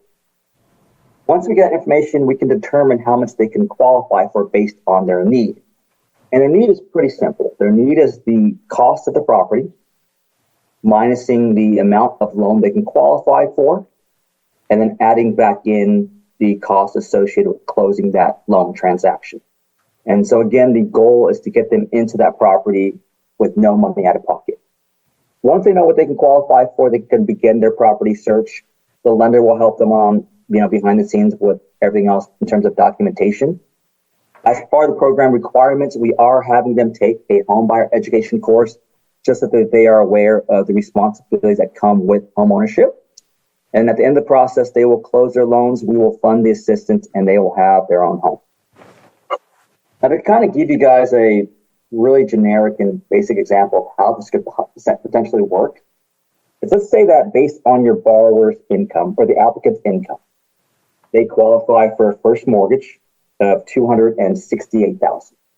This program will give them access to up to $350,000 in assistance, which means that they can potentially buy a home that costs $600,000, even though they only qualify for a loan of just $268,000. With that in mind, it gives them enough money for the entire down payment required on this transaction, and it will also provide them financing and funds to cover their closing costs as well. Now, I do realize that every borrower's situation is going to be different. Hopefully, not everyone has to buy a home that costs $600,000, but it is an available option for them for this program. As I mentioned earlier, the calculation for the amount of assistance they can qualify for is pretty simple. Again, we're going to take whatever their purchase price or the value of that property is. We're going to take out the amount of the loan they qualify for as a mortgage, and then we're going to add back in their closing costs and their prepaids. Now, in the event that the potential applicant has access to liquid assets like checking, savings accounts, stocks that are over $100,000, anything over $100,000, or if they have any duplicate benefits like they got FEMA funding or they have SBA funding that still remains, that was intended for the acquisition of a replacement property, those things will be considered in reducing the amount of their potential home buyer's assistance, but they are going to have, again, access to up to $350,000 per household. From a mortgage standpoint, we're not doing anything fancy or complicated. We're just providing a very basic 30-year fixed rate mortgage available in the common loan types of FHA, VA, USDA, and conventional. In most cases, because we are providing a significant amount of assistance, they're probably going to be using the conventional loan product and therefore avoiding mortgage insurance. The program does have a loan limit cap on the first of $766,550, or the limit for the county and loan type. But again, with the amount of assistance we're providing, they probably won't have to worry about that. The most important thing, aside from being impacted by the fires in 18 in Lake County, is that they also have to meet the income requirements of the program, which are based on the county that they're buying in, as well as the household size. And so this program is intended to be flexible, and so it is low to moderate. We're looking at 80% of AMI based on household size. As far as credit score requirements, very generous. It's a 640 minimum credit score, which is probably one of the lowest score minimums out there, especially when it comes to a down payment program. And then the ratios, again, are going to be between 42 and 45, just to ensure that the potential applicants have some skin in the game, but also are having a payment they can afford to keep and therefore keep their homes. And then we are requiring at least one borrower, if there's multiple borrowers, at least one take the online 8-hour class for home buyer education, and our program will cover the cost of that class as well. As far as the properties that they can buy, it's very flexible. It's single family residences, it can be condos, it can be townhomes, as well as PUDs, and it can be manufactured homes as well. HUD does require that the size of the property correspond to the size of the household. So depending on how many people intend to live in the household, it will determine the minimum and the maximum number of bedrooms for the property being purchased. And obviously, we want to make sure that the property they're buying is not in a hazardous fire area. And so they are going to be required to purchase outside of high and very high fire hazard zones. And they can use that mapping tool that's available on our website. And then lastly, as far as the property goes, the properties must be eligible for a standard homeowners insurance policy. For this program, funding source, they're not going to allow any California FAIR plans as accompanying plans. And so it has to be a standard homeowners insurance policy that does include fire coverage. Now, for applicants to get started, it's really simple. They can obviously contact us if they have any questions, but they're going to want to reach out to a lender that participates in our program. And we have a list of those on our website, all the lenders that are participating, including the branch locations and the languages that they can accommodate. These lenders have been trained, they understand the program, and they will be the liaison between the applicant and GSFA. They can furnish them with complete program guidelines, interest rates, APRs, and will help them determine how much assistance they can qualify for, process their application for the program, and walk them through the entire process. And so again, for any applicants or anyone that knows any applicants, the next step would be just to find a lender that they can work with for the program through our website. Now, to help bring the information available to the public, we are engaging in a comprehensive marketing and outreach campaign. We are working with our lender and realtor partners, both online and in person, to provide training, as well as information to all of the local realtor associations here in California. And we also are providing both video and social media content on all of our social media platforms. From a home buyer outreach perspective, we are focusing a lot on equity, inclusion, and underserved communities. To do that, we are working with local newspapers, radios to advertise the program. We also, again, have video and social media content for borrowers as well on our platforms. And we are going to be holding public events in all of the impacted 10 targeted counties. And as available, we will be providing each of the county board of supervisors more information as the events are scheduled. With that being said, we actually have an event scheduled for next week in Clear Lake. And so we are encouraging not only residents who were impacted by the fires in 18, but also anyone else that could be important in that process. That can include wildfire recovery agencies, organizations, real estate professionals, as well as members of the media to attend the event. We know that getting the information out there so that the prospective applicants are aware of the assistance available to them is going to be essential in helping more applicants qualify and take advantage of this program. With that, I'm going to go ahead and turn it back to the board in case there are any questions or comments for me. Thank you very much for your presentation, Dan. Any comments or questions? Supervisor Pyska.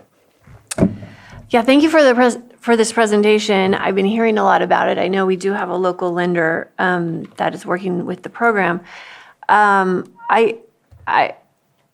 It's hard to look at this map with the high fire severity and understand that there are places in the county where people can move to. It seems like it's fairly limited. Yes, that's definitely a valid concern, and it's a concern we've brought to HCD. For us, the intent of the program is to not only help applicants with purchasing a property, but also to ensure that they're able to purchase a property where they're not going to be put in danger in the future. And so our hope is that the residents can stay in the county. We actually have, I think, one applicant right now in Lake County that's, I believe, buying in Lake County as well. But yeah, that's our hope. And so we are working as best as we can with HCD on that. And then for those that, don't qualify for this program, we do have our other assistance products that don't have as many restrictions that are available to the county residents as well. So it's the very high severity areas, high and moderate? Sorry, Supervisor. It would be they have to buy outside of high and very high. So if you have a copy of the map. Yeah, I'm looking at it right now. Yeah, it's going to be any area that's not highlighted in pink, orange, or red. Yeah. So I was looking at the map yesterday. I don't, I'm not super familiar with the geography of Lake County, but there were some areas that are not highlighted. I just don't know if those areas actually have properties or they're in areas that are occupied. We could put this map up. Johanna, I'll just email you the link really quick so we can all take a look at it. I know I saw Big Valley was open city jurisdictions just because those are different maps. I don't know that the LRAs have been updated quite yet. I know that was being planned. I haven't seen that. And there's some shoreline areas that are also available. Yeah. Vice Chair? I'll let her finish because I think it's imperative that we talk about these areas, and then I'll go into mine. Okay. Yeah, I mean, that's just one of my concerns is, trying to figure out where people can move if they want to take advantage of this opportunity in the county. It's pretty limited. The other concern that I have is, I'm always wary of getting people into homes or properties that are beyond what they can afford outside of just taking care of their mortgage payment. So when we look at taxes and insurance, and we know a $600,000 house costs a lot more in taxes for someone that only qualifies for $278,000. And then with insurance being in constant flux, we also know that it could double, triple, or quadruple at any given year. So I'm just wondering how if there are some safeguards in this program to protect a homeowner who's gone through this program and then finds themselves 2-3 years down the road in a place where they can't afford that property anymore. That's a great question. I think the main way that we're addressing that is by putting a lower cap on this particular product than we do on any of our other programs, where we are capping their maximum mortgage they can qualify for at 45%. By doing that, it's going to lower the actual payment they have to make. Obviously, a lot of things are out of our control. As you mentioned, the cost of homeowner insurance, I'm experiencing that myself as well. But our hope is that because they're going to have access to so much equity in the property, and because we are going to be capping that ratio that they can qualify for their payment, it should provide them a very comfortable gap to be able to afford, any unforeseeable changes in their cost. Vice Chair? Sorry about that. I wasn't trying to tell you how to run the meeting. I apologize if it felt that way. I just wanted to make sure she got to emphasize. No worries. Just quickly, June, I got the flyer from the RCRC meeting, and I brought it. I know I posted it also. I only had a limited flyer, so this is going to be awesome opportunity to utilize this video. I'm going to post it on my Facebook page as well, so people could see that for the supervisor page on what we discussed here, so others will have the opportunity to understand. I too share the same concerns. We're a little worried about the red on the map and whatnot as well. But I hope some folks can take advantage of this in Lake County as well. Was really hopeful and excited when they disclosed this information that they were able to do this. Yeah. Supervisor Green? Yeah, thank you. Number one, share the concerns about what seems to be the very limited applicability of relief in this county, just given the great majority of the territories that do fall in those high and very high wildfire risk areas. And I think as Golden State Finance Authority moves forward, having some granular understanding of how this program is going to roll out county by county would be helpful to you. Also helpful to get buy-in here locally to the extent it is going to be available. Not really a criticism, but when you give us a 14 or 15-page slide deck, but we aren't able to post it with the agenda, we are kind of reliant on the Facebook feed and the Granicus feed, and people can't always read that. I can't always read granular text in a slide deck when it's blown up on a big screen here. So if you're counting on that slide to have people follow the bouncing ball in a video presentation, I just want to point out that doesn't work out real well. I do want to, as a secondary effort, highlight the gsfahome.org website, in which Golden State Finance Authority does have the Recover CA Homebuyer Assistance Program highlighted as a call to action on their homepage. But even the website is a little deep because we have multiple programs. And so it's not necessarily the easiest surf once you get there. So just a constructive criticism on how you're doing outreach, understanding local conditions that may impact your ability to move this program forward. And that's about it. Thank you for your comments. Anything further? Supervisor Simon? Appreciate the presentation. Just hopefully you can really advertise that meeting that's coming up in Clear Lake as much as possible to get folks there to be in person. It's great to make a phone call or other things, but really navigating the limited opportunities here. Just appreciate the outreach, and hopefully there'll be multiple meetings. Do like to see if someone does want to take advantage of the program, they have the opportunity to do that. So thank you for the presentation today, and let's hope someone can take advantage of it here in Lake County one way or the other. We do want to keep as many folks here as possible, but if they move to another area in California that is on the maps, then obviously that's a good thing for them personally. So hopefully we can get that. And then once the program rolls out, it'd be great if we could come back and get a report maybe from you here at the board, later on in the fall, just to talk about numbers and individuals who may have gone to the meeting or attempted to go through the program, because we love to partner with GSFA in the future to just help with our housing needs here in Lake County. So real important. Thank you for that. So I do have a couple of questions. The 2018 fires, I could be wrong, but did not have a large impact in comparison to some of the other fires that we've had as far as a loss of homes. Everybody in Lake County would be eligible for this as long as they meet the financial criteria? Supervisor, they actually, on that map that was pulled up earlier, their property that they were living in during the 18 window would have to be in one of the very high and high fire severity zones. So one of the pink, orange, and red areas to qualify. Okay. And then one of my concerns was your debt to income ratios that you utilize. I believe that you said you have to be 80% of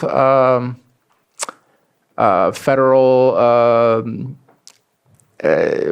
household income or something like that? Yes, it has to be below 80% of the area median. And then based on that income, the qualifying income for the mortgage is typically lower. And then the ratio for the qualifying income would have to be between 42 and 45%. And when you say qualify, the ratio, is that kind of like, here's my monthly payment versus what my monthly income is? Is that what that means, that term? It'd be the overall debt, not just the housing ratio, but the total debt ratio. So including all of their calculated debts into that 45% cap. And I get it that we're trying to provide some assistance to those that are struggling in order to get housing. I know that my comfort zone typically, and what I've learned and read often, is right around that 30%. To use 1/3 of your income for housing, where here we're asking 42 to 45% for somebody who's making already a pretty low sum of money, meaning that what's left over for everything else is that's a difficult ratio to work with, and I would hope that we can try to reduce that ratio as much as possible while still providing the ability to get funds. I do like the idea of the forgivable loans. Your numbers are hard for me to kind of identify exactly how that would function and work within the County of Lake, because the average home price is not $600,000. So I'm trying to kind of do the mental math on where that puts us. But I know that I would hope that anybody that does approach this program gives it its due diligence and really looks at their finances and their budget in order to ensure that it will provide long-term access. If they sell their home prior to being done with their primary mortgage, they would have to pay back the up to $350,000 that they borrow. Am I correct on that? Not necessarily. Let me, if you don't mind, if I could address that first concern regarding the ratios. I just wanted to clarify the ratio that we're looking at is the total ratio of all of their debts, not just housing. So I think in your example, you're saying 30% as housing, which I completely agree with, is a very good number for housing debt. But our 45 would also include, auto payments, bills, utilities. It's the overall debt to the borrower, not just their housing debt. As far as the repayment of the assistance itself, it's a 5-year term. So as long as they live in the property for 5 years preceding the close of the loan, the entire amount would be forgiven. If they lived there for 2 years and they stopped living there either by selling or renting out, whatever portion isn't forgiven would be due at that time, and it's prorated equally for that 5-year term. Okay, so I guess I misunderstood because I thought that loan was a secondary loan and that you'd have to pay off your primary loan prior to start seeing the decrease in the payment. So I misunderstood that part. My apologies. No worries. That's me not being an expert in that field whatsoever. Appreciate the presentation. I see we have another question from Vice Chair. Just one additional information. Piece of information is what was explained to me is there's a possibility of a trade-off of gaining this equity with the forgiveness loan, where in essence the amount that's paid back might not even, they might not even have to pay the amount back because of the situation. So that's a plus. I know it's 8%. I agree, and I worry about that. But at the same time, there's a possibility some folks, will basically have generational wealth because of this program, and I think that's important, especially in Lake County, if possible. Absolutely. Supervisor Green. Yeah, thank you. And to the speaker, I acknowledge you did not invent the fire hazard severity zone maps. And but one reason why they generate such concern when we do talk with CAL FIRE about them is apparently they get utilized in numerous other ways, including this program you're speaking about us today. I was just taking a fresh look at the fire hazard severity map in Scotts Valley in particular, which is in my district, north and west of Lakeport. And because it's not in the map, because it's part of a local responsibility area covered by Lakeport Fire, nonetheless, when we debate fire hazard versus fire risk, a good chunk of Scotts Valley would have fallen under the 2018 fire maps for the incidents. And it strikes me as incongruous that just because a good chunk of Scotts Valley escaped designation by the sole virtue of its sitting in an LRA versus an SRA, that fire risk is probably the better metric. Site-specific fire risk versus general fire hazard should be the appropriate metric for site-specific home buyer assistance. So, and we just had another 50-acre wildfire up in there a couple weeks ago. So I will be following this closely. If in any way this is going to start pointing people to portions of Big Valley and Scotts Valley that are on the very edges of the state responsibility area, knowing the local response agencies may or may not have adequate resources to address fires in those areas, then I think the overall goal of your program has to be examined. If you are in fact trying to relocate people to more fire-safe areas, driving them up in the Scotts Valley in this indication is not necessarily where I would point them. So just wanted to share that comment. Appreciate that, but I think there's a lot of other opportunities throughout the county. And so a program can't necessarily be scrutinized just by looking at a specific region, and they have to use some sort of mapping in order to get their criteria down. So appreciate the comments, appreciate the presentation and the opportunity for community members who may wish to take the opportunity here, and looking forward to the meeting in Clear Lake and seeing how that goes. And I too hope that there'll be more meetings outside of just the city of Clear Lake, as there's many other areas around the county that can utilize that. So any further comments or questions? Seeing none, let's open it up for the public. Anyone wish to speak on this item? We've scared everyone out of the room, and no hands up in the Zoom room, and we'll bring it back. And Dan, thank you very much for your presentation today, and looking forward to continued interaction. Thank you. Likewise. All right, we're going to take a lunch. We do have some timed items here, and I just want to kind of discuss that briefly. Our 11:30, we will come back at 1:30. How long do we expect our 1 o'clock to be? If we can make that be no more than 10, 15 minutes, that would be great. That's the ask. Okay, we'll make that known when we start. So we'll come back and we'll, if you don't mind, CAO Parker, we'll start with 6.9 and move on to 6:10, and we'll see if we can take up the previous item rather than moving on to the 2 p.m. We'll see where we are with that. And so we will come back, if nobody minds, at 1:30 exactly, so we can try to catch up a little bit of where we are. I said that we, welcome back, everybody. I said that we would start with our 6.9 item, so let's go ahead and stick with that. Our 1 p.m. Consideration of Lake County Tourism Improvement District 2023 Annual Marketing Report. And with us, we have Brian Fisher. Would you like to take a seat in front? No, like right here. I'm not kicking you out. Easier for me to see. Perfect, then stay right there. I just wanted you to be comfortable. That's where it's going to be, Joanna? Thank you. Yep. That'll be a lot easier. So thank you, Brian Fisher, the Executive Director of Visit Lake County CA, the TID here. This, I think, is our 5th, maybe 4th annual report. So it's it's nice as we hit our stride. I was just mentioning to Supervisor Crandall that we've, after a few years, you get, you know a little bit more what you're doing. And so we look forward to just taking you through today. And I know you guys are pressed on time, so let's rock this.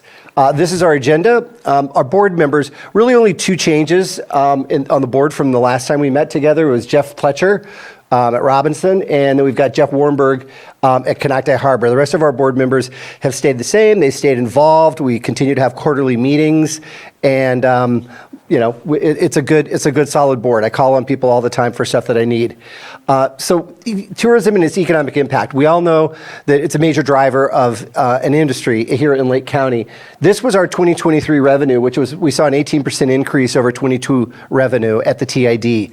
I think the most important part of this is to look, and you can see that both the county and then that contribution from TOT that you guys make is about 73% of Visit Lake County's budget. So really important. Then we have smaller partners, but we really we can't say enough about how important the county is in this configuration here. Next is a slide from Visit California, or excuse me, this is our 3-year comparison. So now again, we've got some data to look at, 3 years. We know where we're coming from. And you can see we had a bit of a dip in 22.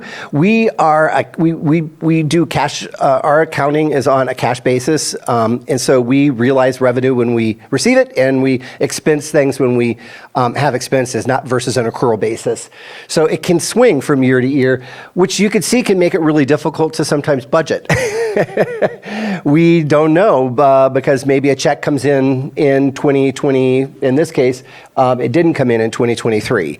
So, and that would have been the third quarter of 2022. So it gets confusing, but we're kind of finding our stride there. So this year we're budgeted for 2024 at $516,000. So we're growing it, and we're going to continue to grow it. And then Visit California, the most important thing here, you guys, there's a lot of data. But there's two things that I want to show you here is that Lake County continues to be on a growth trajectory for tourism. It's a good growing industry for our county. It's one that we all need to get behind support. So we thank you for your support.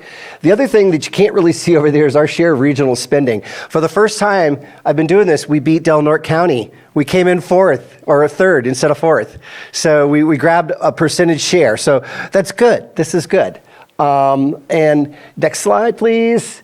The economic impact, and we all know that it's not just about my stakeholders. It's about really the entire community. For every $1 somebody gets that they spend in a stakeholder's establishment, they're going to spend $3 somewhere else. Restaurants and food service is the top category. So all boats rise when tourism increases in Lake County.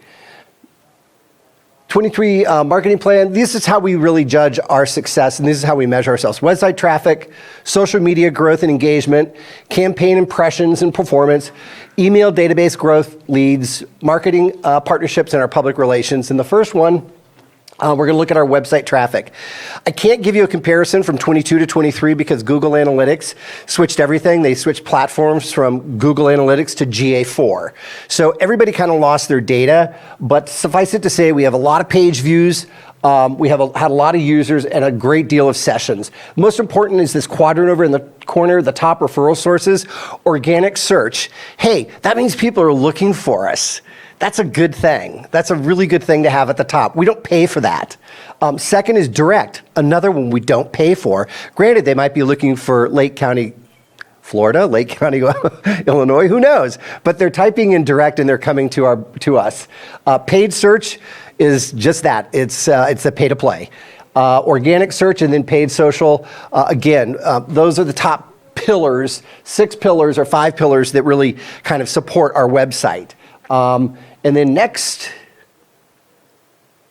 is our Book Direct widget, which is what we use a lot as a landing for everything. We really try to direct people right to a booking page, get them here. We saw over 56,000 searches on our Book Direct widget last year. That is up tremendously from the prior year. And people, you can't say enough about how people are looking, where can I go say that? That's where they're sampling our inventory. It's a good thing, and we're going to continue with our Book Direct widget. And it's actually a lot of fun. There's a lot of cool data in there, but Book Direct has done great with its leads. Organic social media, thank you, Karen Pavoni. She does an amazing job with our social media folks.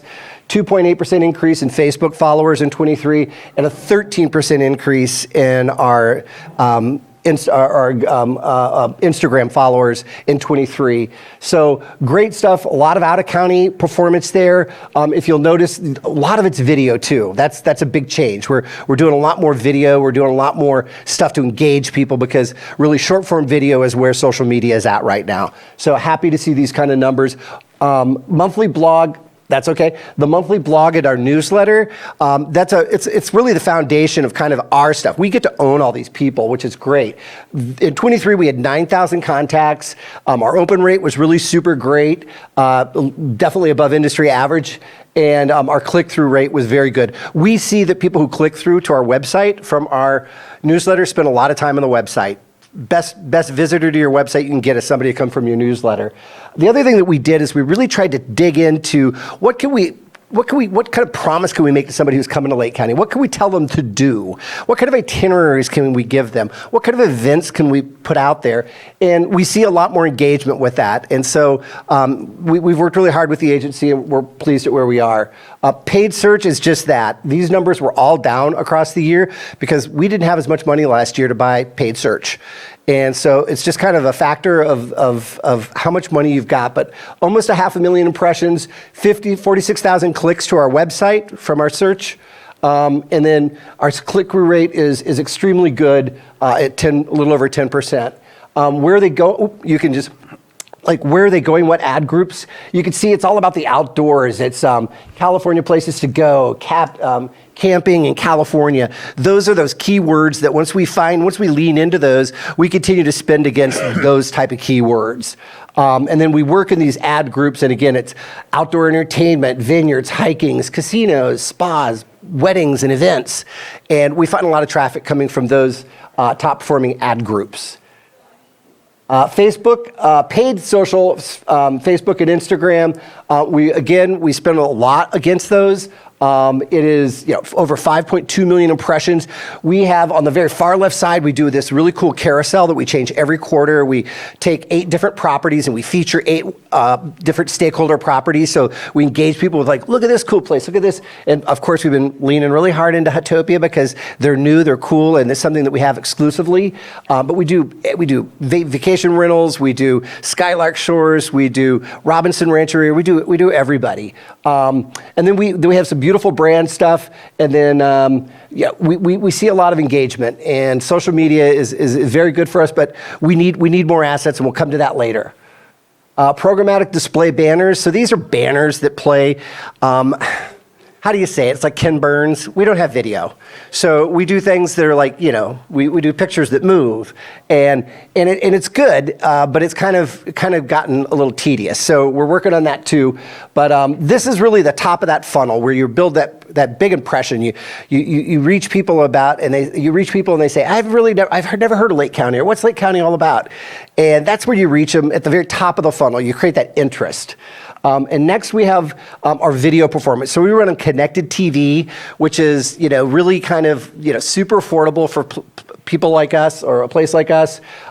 We do great impressions. Again, this is about top of the funnel stuff where you really just want people to have like a favorable idea about Lake County after they've seen your ad. And then programmatic display. That's okay. Our partnerships. We have some really strong partnerships. One of our biggest partnerships is with North of Ordinary, AKA the North Coast. Del Norte, Humboldt, Mendocino, and Lake County. We all put in $11,000 each. Visit California matches us for another $44,000. So that gives us $88,000 to go out and market. Basically, what we're trying to do is drive people to each one of our individual websites, and we really like to grab email addresses. So we do a lot of stuff around email and gathering those email people because they're really valuable readers for all of us. We attended with them a big show, or this is our USA Today contest, so we can again leverage something that we wouldn't be able to do on our own. We're on USA Today, we're doing it again this year. It garners a ton of email leads for us, folks. We really build our database, and the emails are really good emails. People do not unsubscribe the minute they sign up for it. We start hitting them. So we're really happy about that kind of giveaway. The Tallman Hotel jumps in and gives 2-night stay. Twin Pine Casino jumps in and gives a 2-night stay. So we've been able to engage people in different ways with this program. And then partnerships. One of the most valuable partnerships in the state of California is with Visit California itself, largest destination marketing organization in the world. We had a destination mixer last December. You could see I brought in some rock stars from Lake County, Larry, Karen, Joy from Shannon Family, Melinda from Peace and Plenty, and the uber rock star of all, Angela De Palma Dow from our lake. And she brought she brought our lake to life. We brought Lake County to life for a really important audience. We had 110 people, and we could tell them everything about Lake County in about 15 minutes that we wanted, and it was great. And from that came a lot of great earned media. So really important group. And then we continue to partner and fund the CTA program, a great program that helps in-county people, know how to do better interfacing with our visiting public and our visitors to the county. So we continue to fund that program. The trade shows, another great partnership we have with the Wine Grape Association. They took out a big booth at the San Diego Food and Wine Festival, and they gave us just a spot in the booth. All I had to do was fly there and stay there. And the Tallman gave a 2-night stay, so we were able to get a lot of new email leads and make a lot of amazing, favorable impressions of people at this food festival, wine and food festival, which I have to say was probably the most beautiful thing I have ever been to. Wow, San Diego knows how to do it. Trade shows, we did attend the Visit California Forum, Outlook Forum last year in Sacramento. It was a great forum. That's where all of us get together. A lot of industry insight, a lot of sharing. They bring out some of the best professionals. They tell you all the latest trends. And those are the kind of things that we need to stay close to. We brought Trudy, who does some of our public relations, and we brought our account manager, who has been our account manager from the very beginning at Medium Giant, Amber, who does a great job for us. So trade shows.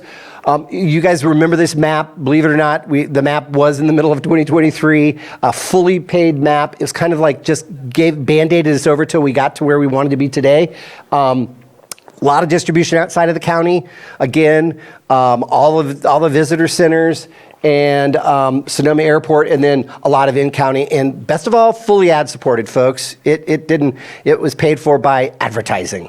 And then next, we did great with public relations in 23, some earned media stuff that you earn. You don't pay for it. And so we got a lot of pickup. People are, they're talking about us, they're hearing about us, they're seeing about us, everything from M Magazine to the SF Gate to Travel and Leisure. These are great places for us to start showing up because other people then see that and then they start coming in. So earned media was really important in 2023. And as you know, we renewed the district in 23. You guys were here. We were in the chamber on February 7th. We have a brand new district for 10 years. Yes, so that's behind us. Can't say enough about that. So I want to do a little 2024 look ahead. Hey, I'm sure you guys have all seen our new magazine, Lake Life, California. And 20,000 copies were just printed. 10,000 copies are out of county. They're at all the California Visitor Centers. So when somebody's in a California Visitor Center, right next to Napa and Sonoma, there's a beautiful magazine for Lake County. And we're also at the Charles Schultz Airport. So if you're ever getting your baggage at the Charles Schultz Airport, make sure you take a picture of it and send it to me. It's right there. It's not hard to find. And again, it's next to all of our neighboring counties. So it's important that we have that. Again, 100% fully ad supported with some support, seed money from the county and both cities. We thank everybody for that because it got us all started. And we're excited about the magazine. We've got it out for a year. Community involvement. I helped with economic development and the Chamber of Commerce on the Lake County Leadership Forum. We pulled a really good group of people together, and you'll see we had Carolyn Batetta, CEO of Visit California, as our keynote speaker. Again, we need to raise our profile and stay in front of a very important audience at Visit California, and that was a great way to do it. New faces. Supervisor Chair Sabatier. We got some new faces of Lake County you're going to start seeing this year. We just did our first shoot 3 weeks ago at all the wineries. And so we've got a bunch of new folks. We're shooting in about 3 more weeks in August on the lake and in Clear Lake State Park. So we're going to have a bunch of new assets, and they're really high resolution video assets. The partnership with the Lake County Wine Grape Commission is huge. They hired Brown Barn Films out of Sebastopol to come up and shoot this. We're gonna co-own the video, but really no conflict there. They've got their own audiences and we've got ours.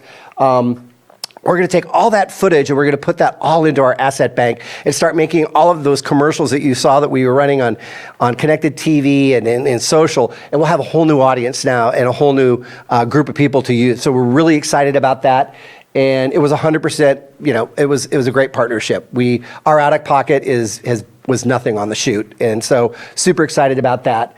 Public, so far, you guys were doing really well with earned media in 2024. Lots of pickup, lots of stuff going on. I mean, it's almost so much that I'm not going to say we can't keep up with it, but we're at a great place. People are writing about Lake County, and they're writing about food. Where do you go to, a foodie's guide to Lake County? I mean, we're falling into these great spaces and these great little categories where people can, think about coming up here and what would they do here. We had our podcast, of course. I'm sure most of you heard the podcast on Visit California. That podcast gets distributed to like 30 million people. It's a huge way to reach, that's the kind of reach we could never buy. So excited about that in the public relations space. And thank you. I'd love to take questions because I know that was a ton of data and a ton of stuff, but I figured. I think you were pretty clear on the positives. Yeah. Your tone and your voice and your body language adds to the positiveness. So I appreciate your presentation today and the work that's been happening at the TID and all around. Let's see if we have any comments or questions. Supervisor Green? Just very briefly, Yes, Supervisor. it will be constructive criticism, but it will go be for it. criticism. I did appreciate looking at Visit California, the state website, in particular its privacy policy. When you are doing tourism, you are marketing both local people and potentially international visitors. And there are some things in there that I think the privacy policy on your website could benefit from, including some attention to GDPR compliance for our European site visitors.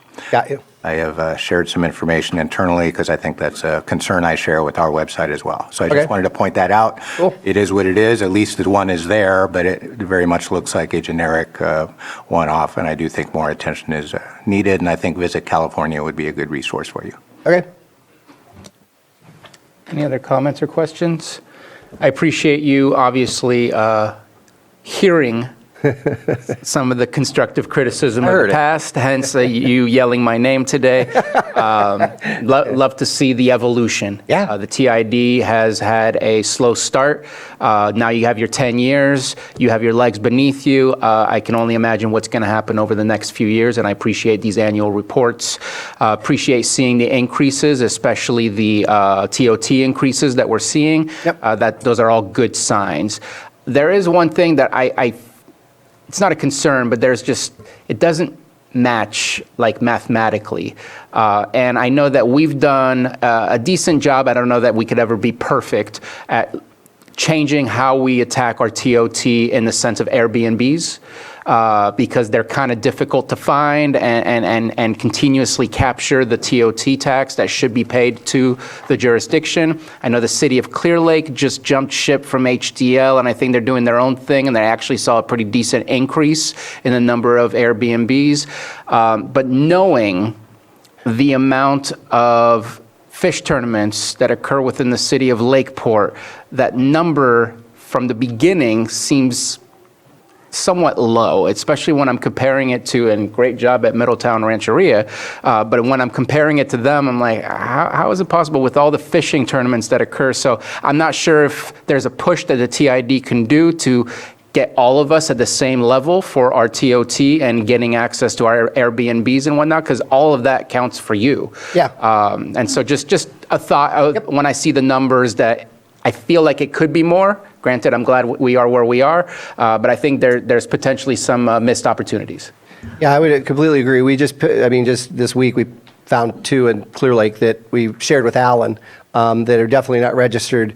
It is, yeah, I don't know. I mean, our 2 cities aren't very big contributors to the bottom line. We see that, but yeah, I can't build hotels. There are a lot of Airbnbs in that are non-compliant, and there are ways to approach that, but it gets pretty legal pretty quick.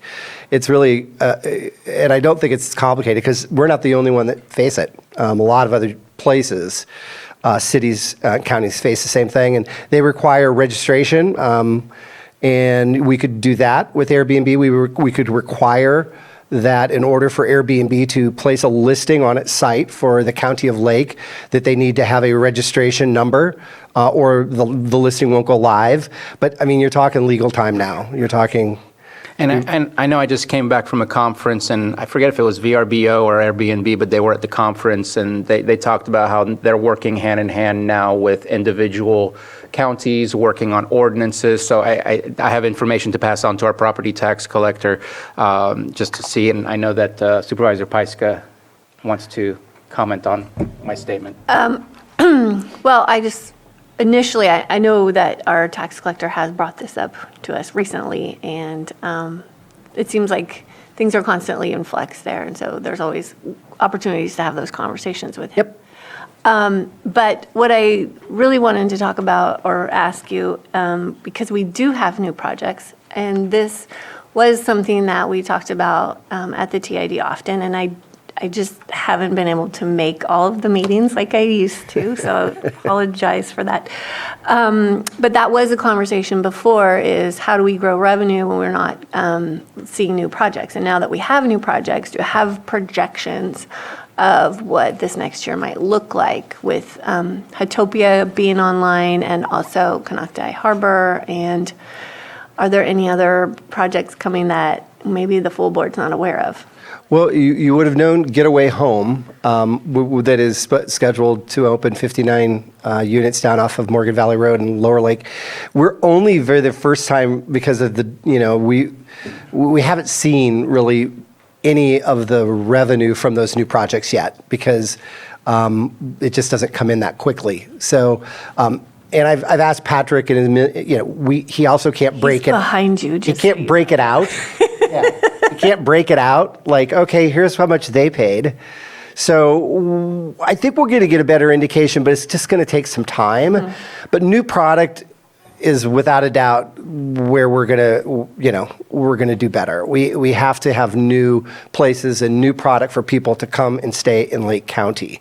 And I, 3 is good. I did hear though that it sounds like Canocti Harbor is going to close November through, I think, April. So they're going to continue to be. Yeah, so seasonal. that's That's hard for fishing. Yeah, season. it's not really good for trying to predict what revenue is going to happen there.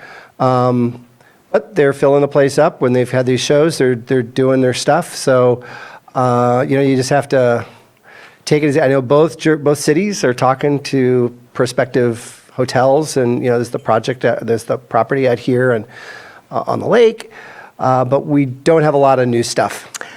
The Fainting Couch. I've been to the Fainting We've Couch. got that new property in Cobb's. I did, and that is nice. Mm-hmm. It is off the charts. Yep. Yeah, I got the whole tour. All right. Well, maybe next year we'll be able to talk about some benchmarks after this summer's data is fully. We'll have it. Yeah. Great.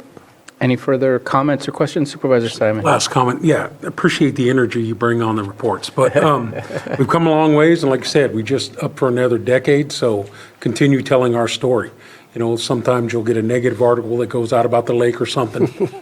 I think you look at it from the standpoint, any publicity is good publicity. It's how do you spin that, how do you educate people? So telling our story.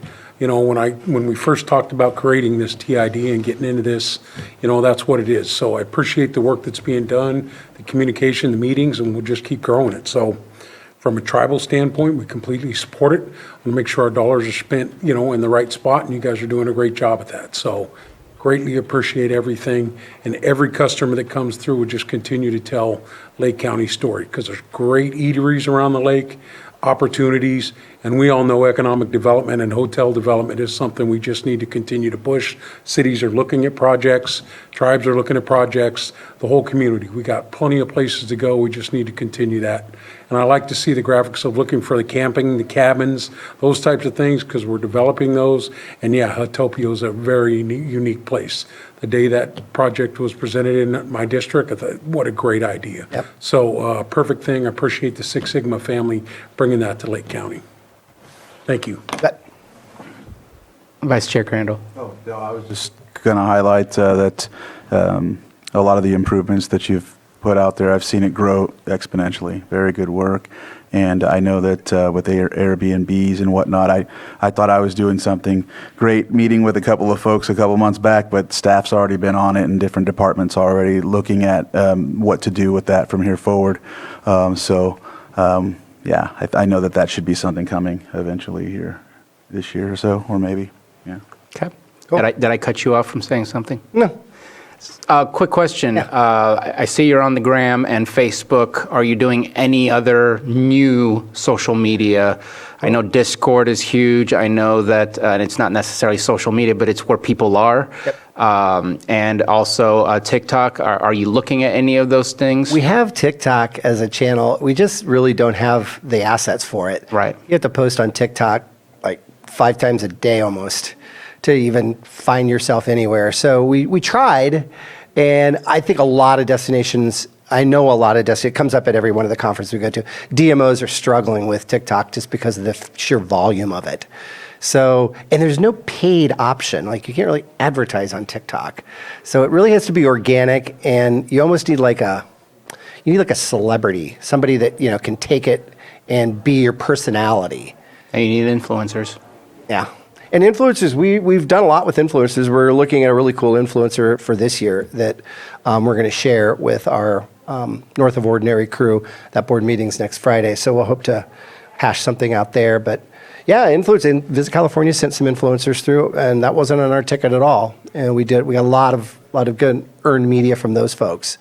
And I'd love to talk to you to see what kind of relationship maybe we can build between PEG TV and the TID to see how we can help one another, if that's a possibility. Sure. And also, I know when I go to outside hotels, there's kind of like a little preview of what's in the surrounding area that's already kind of on a loop on the TV. Is that something that you're looking into to help with the CTA by kind of creating here's what you can do since you're already here? Right. I mean, that's kind of what we're really relying on this in the rooms to be honest with you. I don't know what people's video capabilities would be at most of our stakeholders. I wouldn't think they'd have to make an investment before we ever made the investment, would be my guess. Okay. Just thinking out loud. I like it, yeah. But thank you for the work that you're doing. All right. Obviously, it's not just generating funds for you, it's generating funds for us. So I think this is a win-win situation to continue the relationship. You bet. Thanks, everybody. Oh, wait, Supervisor Green. Just one last minute. Constructive criticism. Again, love the presentation. Wasn't posted with the agenda. Those tuning in online may not have been able to see it particularly well. I don't see an About Us page on your website. So I know you're definitely tourist focused, and a TID is not the first thing they're looking for. But whether it's our website or yours, having some ability to post these reports would not just improve transparency while we're talking about it, but also give you some evergreen content that people can refer back to. So I'd love to send people to the website now and say, just look at the PowerPoint, but there's no place to send them. So Yep, we do actually have we have our own website, which is discoveryourlake.com, which is our trade site. And it's not posted there yet because I hadn't given it, but it'll be posted there. Last year's is on there. It's Discover Your Lake. So we have to have an we have to have a trade site. For the TID. Pardon? For the TID. Correct. Itself. Okay. Correct. But you don't link out from this website at all. You really don't want your consumers on your trade site. I mean, they can find it. It's not hard. Well, maybe you don't, but maybe I do. So you could, yeah. about that. But you don't, because there's a lot of, nobody does that in the industry is what I can say. I mean, like, you can go to Mendo, you can go to SF Travel. They all have trade sites where that's where they do their business, where we put our minutes, we put all of that stuff, because we're required to. And we do that, but we're not required to put it on our website or a link there. And nobody has, and I think it's just, I don't know that you really want to put your financials on your industry. I mean, you know how many phone calls I get? You're going after the consumer. You know how many phone calls I get already from people trying to sell me something? A simple footer link. Here's what our budget is. A simple footer link or a sidebar link. And I agree with you. And there'd probably be no traffic to it. But it's just, it hasn't been an industry norm. Nobody's, Yes. I mean, that would need board direction. That sounds like that would be TID board direction. Yeah. Brian, Mr. Fisher, thank you very much for your report. Fantastic job. Keep up Thanks, the good everybody. work. Have a good one. Appreciate your support. Thank you. All right, we're going to move on to our 1:30 p.m., 6:10 hearing, consideration of... Oh. I'd love to open public comment for anybody who may have just recently left the chamber. I see no one in the chamber, and we have Donna Makowitz. Oh, sorry. Was that for the last item? Yes. Okay. You want to comment? Since I called on Donna, let's go ahead and start with Donna, but yes. Thank you, Supervisor Spatier. Donna Makowitz, Red Bud Audubon. A year available natural resource that needs highlighting is bird watching. Bird watching is a multi-billion with a B industry and one of the fastest growing nature-based tourism sectors in the world. The spending contributes to local communities, adds to benefit biodiversity conservation, and each year over 45 million Americans take part in bird watching. Each year those millions of bird watchers spend about $41 billion. We have over 350 species of birds. We're on the Pacific Flyway and we're recognized as an international important bird area. Besides that, and this will be a plug for an oak protection ordinance, our forests are amazing and they need highlighting. We have 2,300 species that are associated with oaks, and that doesn't include all the fungi or bacteria or microorganisms. And just in oaks alone, there's 38 bird species and bryophytes and fungi and invertebrates and lichens and mammals that are dependent on our oaks. And our Lake County Land Trust properties are so amazing.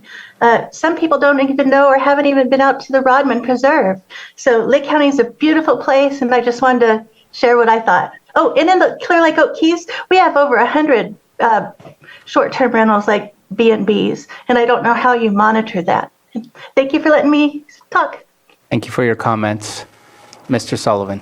While he's walking up, Donna actually was instrumental in arranging a BBC documentary about the grebes, but the weather steered them somewhere else. But it was almost happening this February.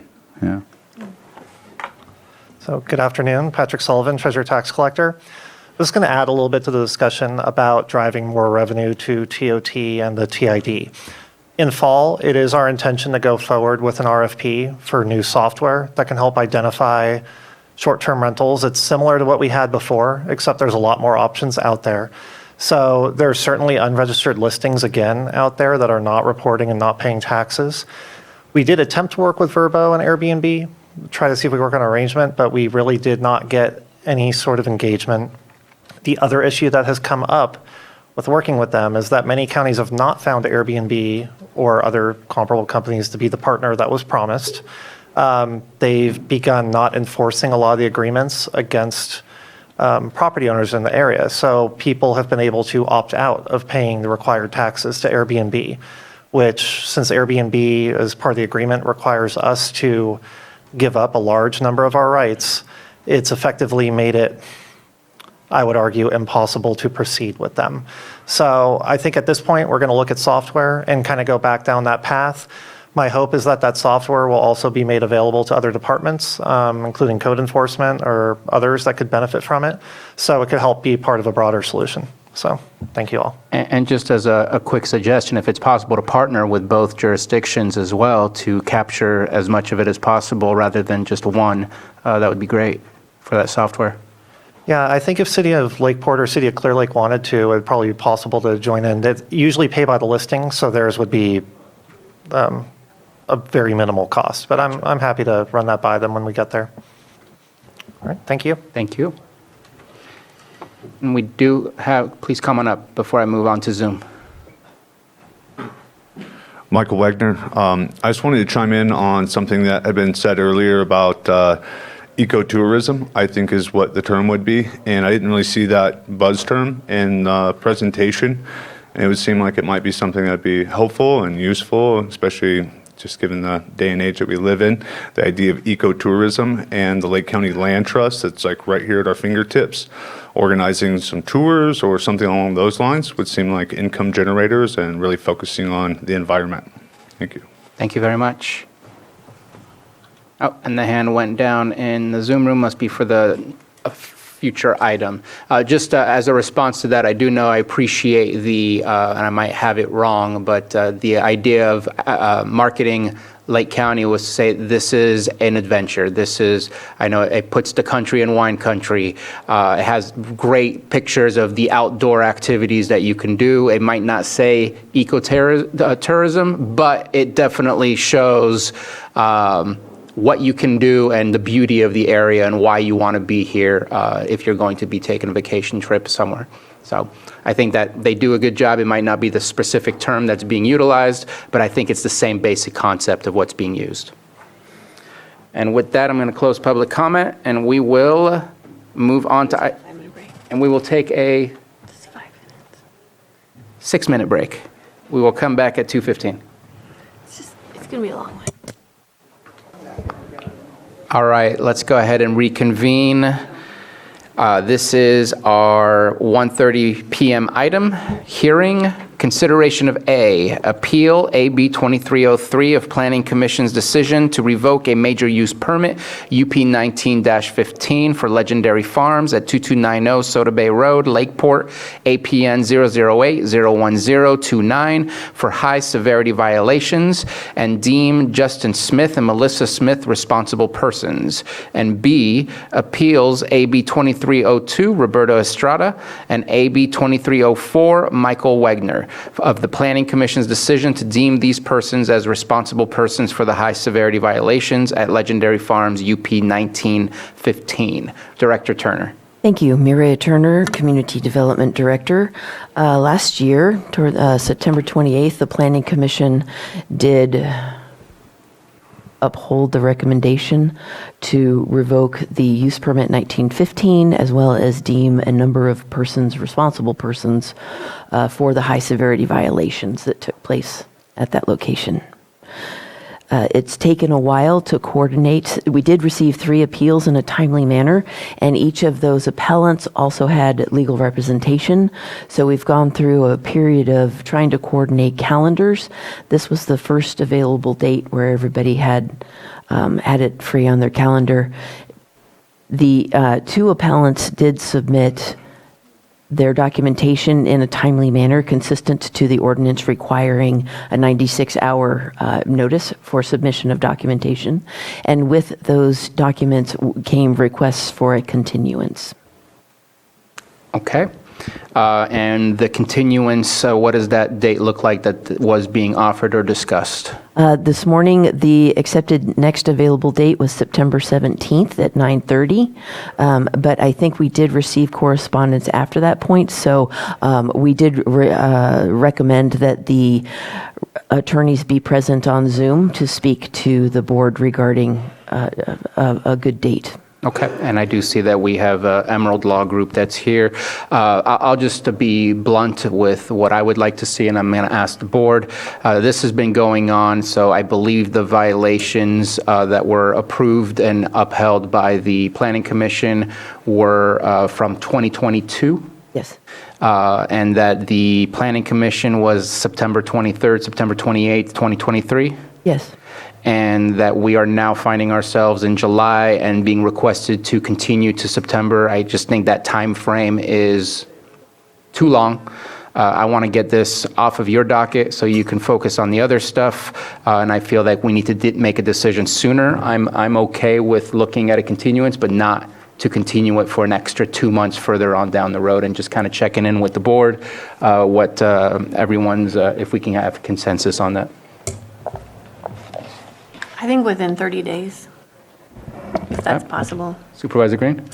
I think the request for continuous September is reasonable. Every Friday on the 4th floor, they do extended case management conferences because calendaring attorneys is difficult. I appreciate the concerns raised about the timeline here, but the very complexity of this proceeding when it does occur also argues for the longer continuance. Like it or not, we'll be hearing this case de novo, so we can say, good job, bad job, Planning Commission, but we're going to have to hear all the evidence. I'm aware through the communication through council that their presentations will probably be lengthy in nature. And based on my own concerns and my review of the case to date, I expect I'm going to have some pretty detailed questions. So I want to make sure when we do that, have this hearing, everybody's ready to rock on the very substantive issues that will be raised on this appeal. To the extent that council must be present to adequately represent their clients, I think their request for a continuance is more than reasonable. And to the extent we would consider those and open it up if they have any of the last minute things they need to hash out live on Zoom regarding the calendaring, I think they'll be capable of addressing that. Okay. So I heard from two board members, just looking for, Yeah, I would agree with the 30 days that's been proposed by another supervisor. And I'm fine with, I agree with Supervisor Green. okay. Let's go ahead and listen to Emerald Law Group, which I believe would be a representative of, I don't know if it's one or more of the appellants. If you could please identify yourself and who it is that you are representing. Good afternoon. This is Kali Perkins with Emerald Law Group. Can you hear me? We can hear you loud and clear. Wonderful. Thank you. So I would note that I represent Roberto Estrada. He is the neighbor to where the violations were found. He was never given a notice of violation at the outset. And so he was unaware of this matter for the first whole year that this matter was pending. I would also note that the sending the matter to the Planning Commission was improper. There's no allowance for that in the code section that governs these high severity violations. And so I think the county has a lot of problems that they need to clear up. And I think that's been evidenced in the communications that we've had with county council. I believe there was an idea to meet and confer prior to the next calling of this case to see if those procedural issues could be worked out.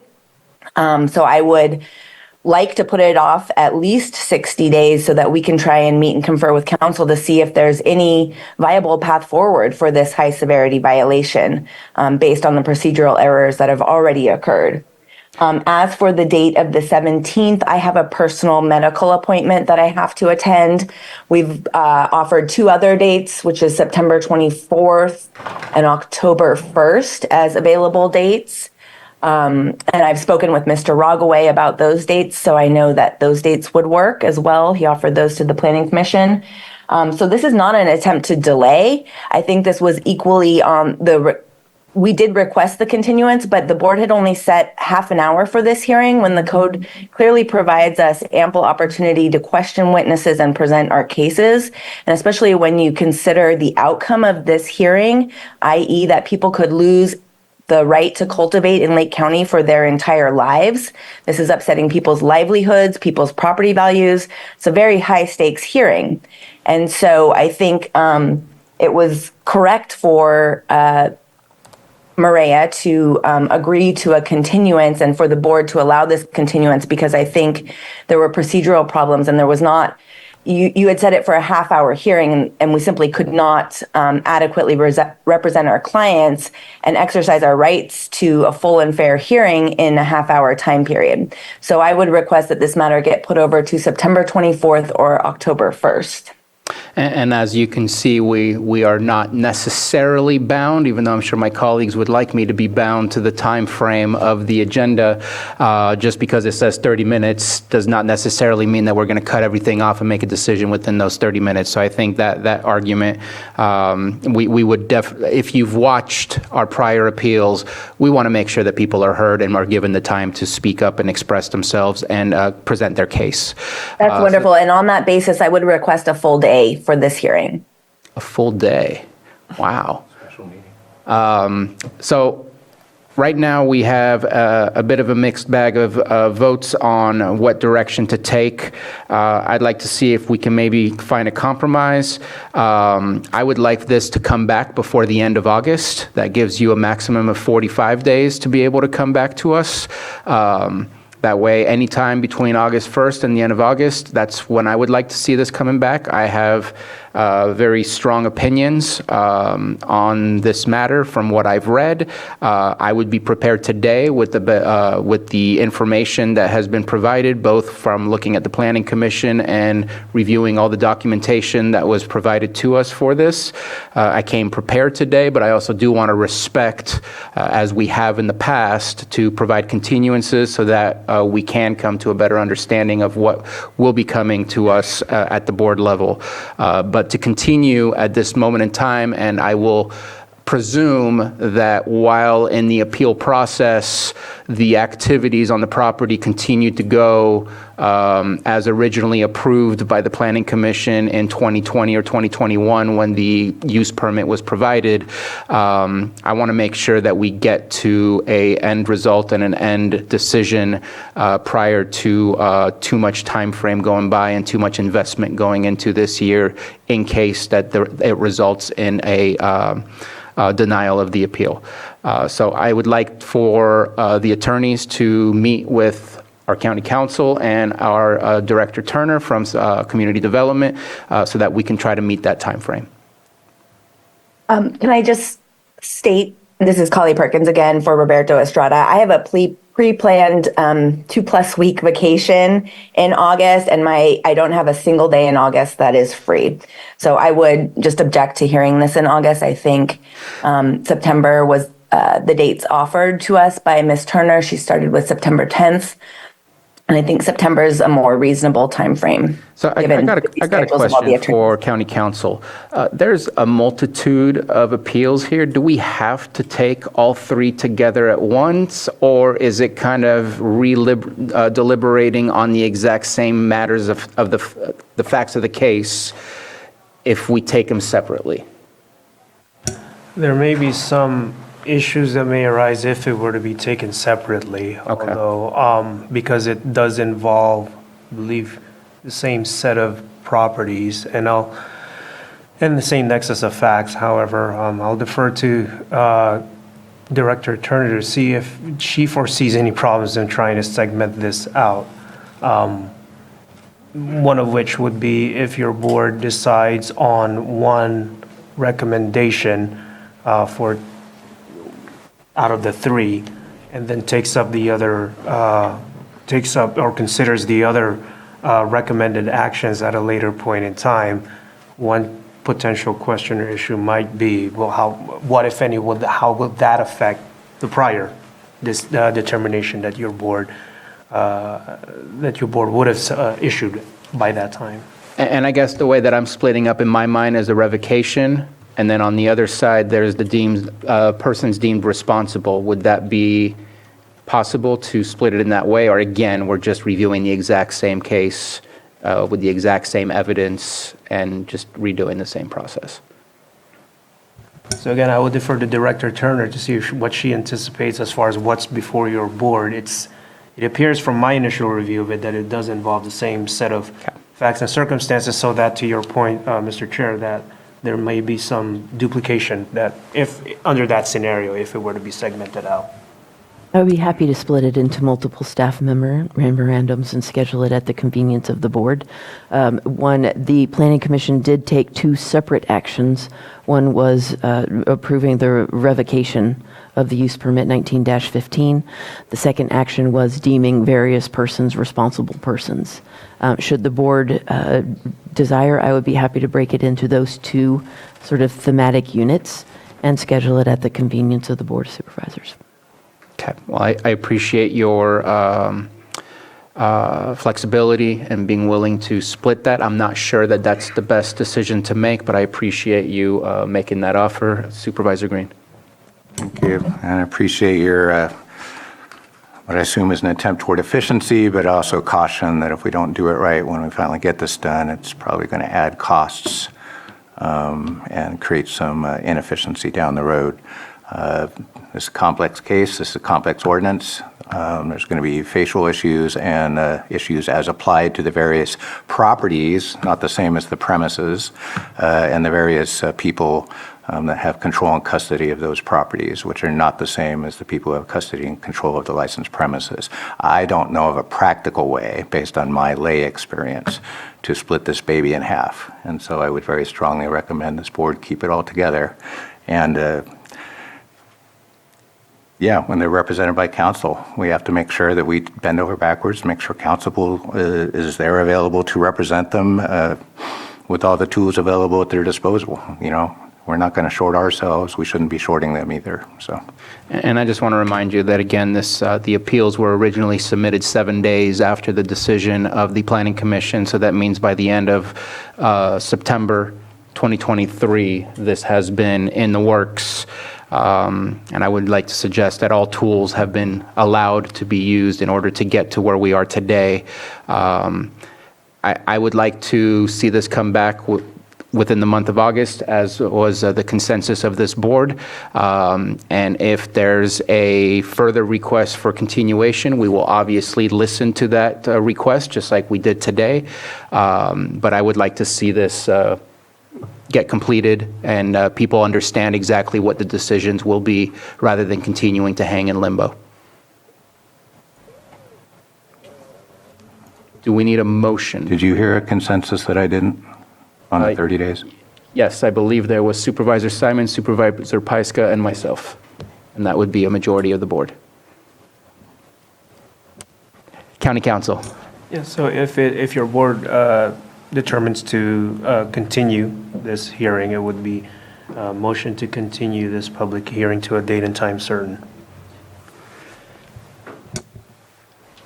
August 27th at 1:30 is available on the calendar. And I'm okay with offering that as a suggested compromise. It's more than 30 days, checking in with my colleagues. I would agree with that date. Okay. So let's open it up for public comment on the continuation of this item.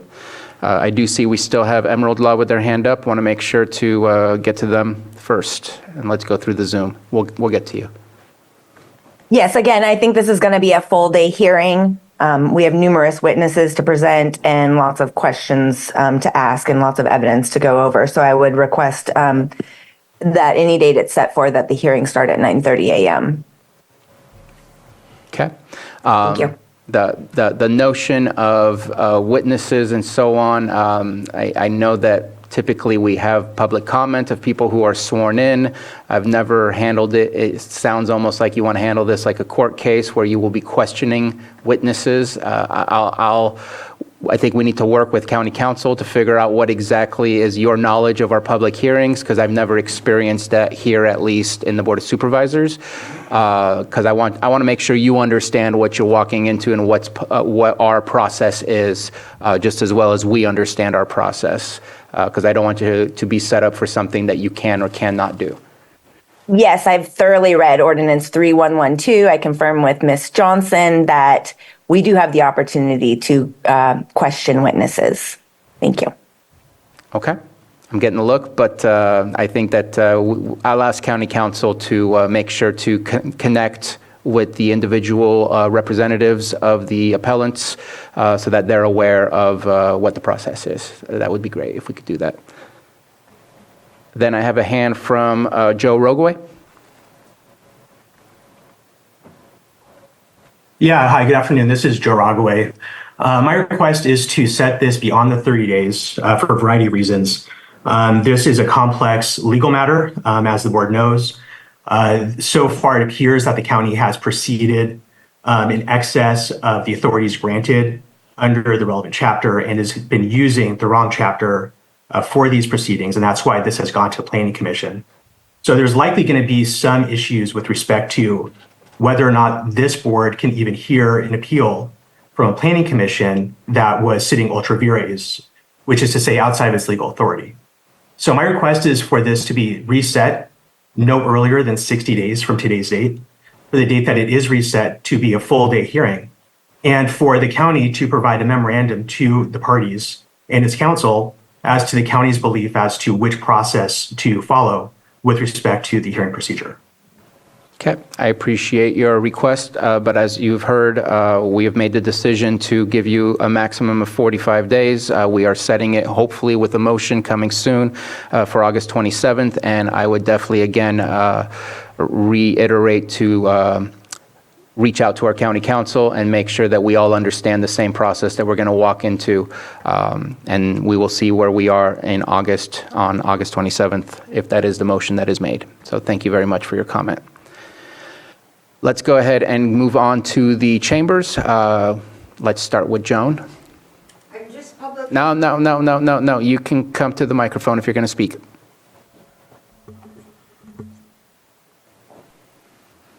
Originally, this was on schedule for 1:30. It is now almost 3. People who want to learn about this need to be able to come and count on it happening. Thank you. Thank you, Joan. I think you should continue it, and I don't think you should hem and haw. You should have it the time you say it's going to be. I will do a better job of leading the meetings in the future, Joan. Thank you.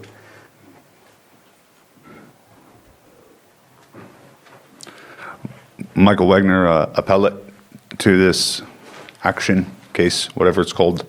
I think for all of us, we're into some kind of uncharted territories, and we're all trying to figure out what and why and how this all works without taking my attorney's job.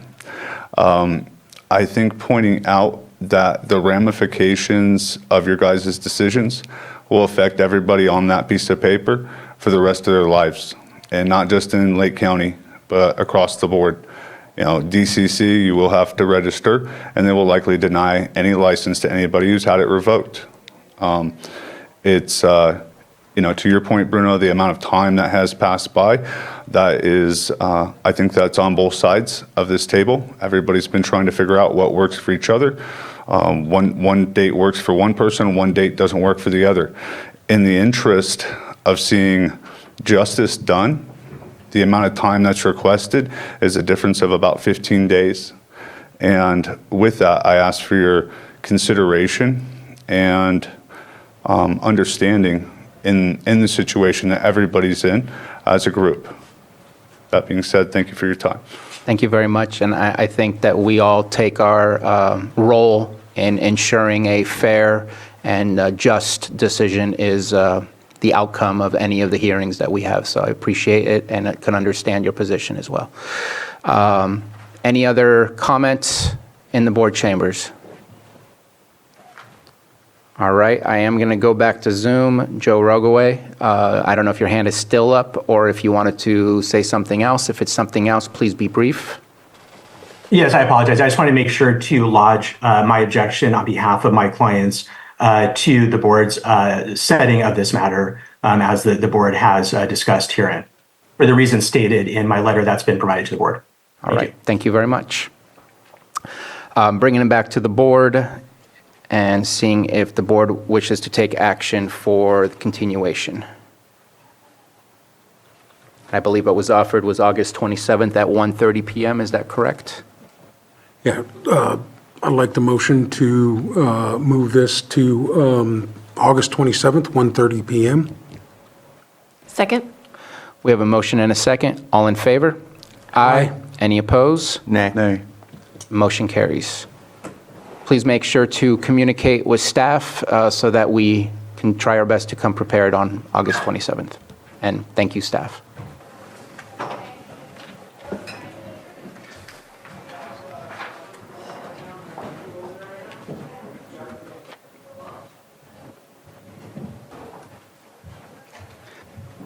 Yes, we're going to take our 11:30 a.m. item.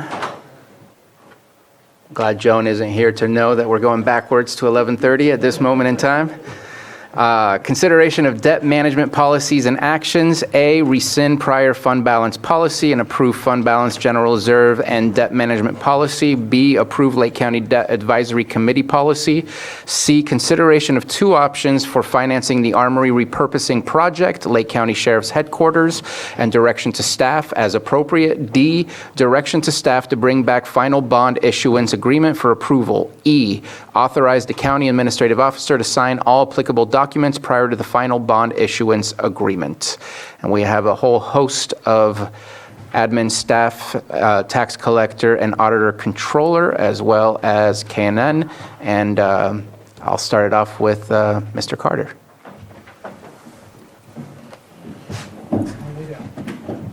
You got my chair. Mine doesn't do that anymore.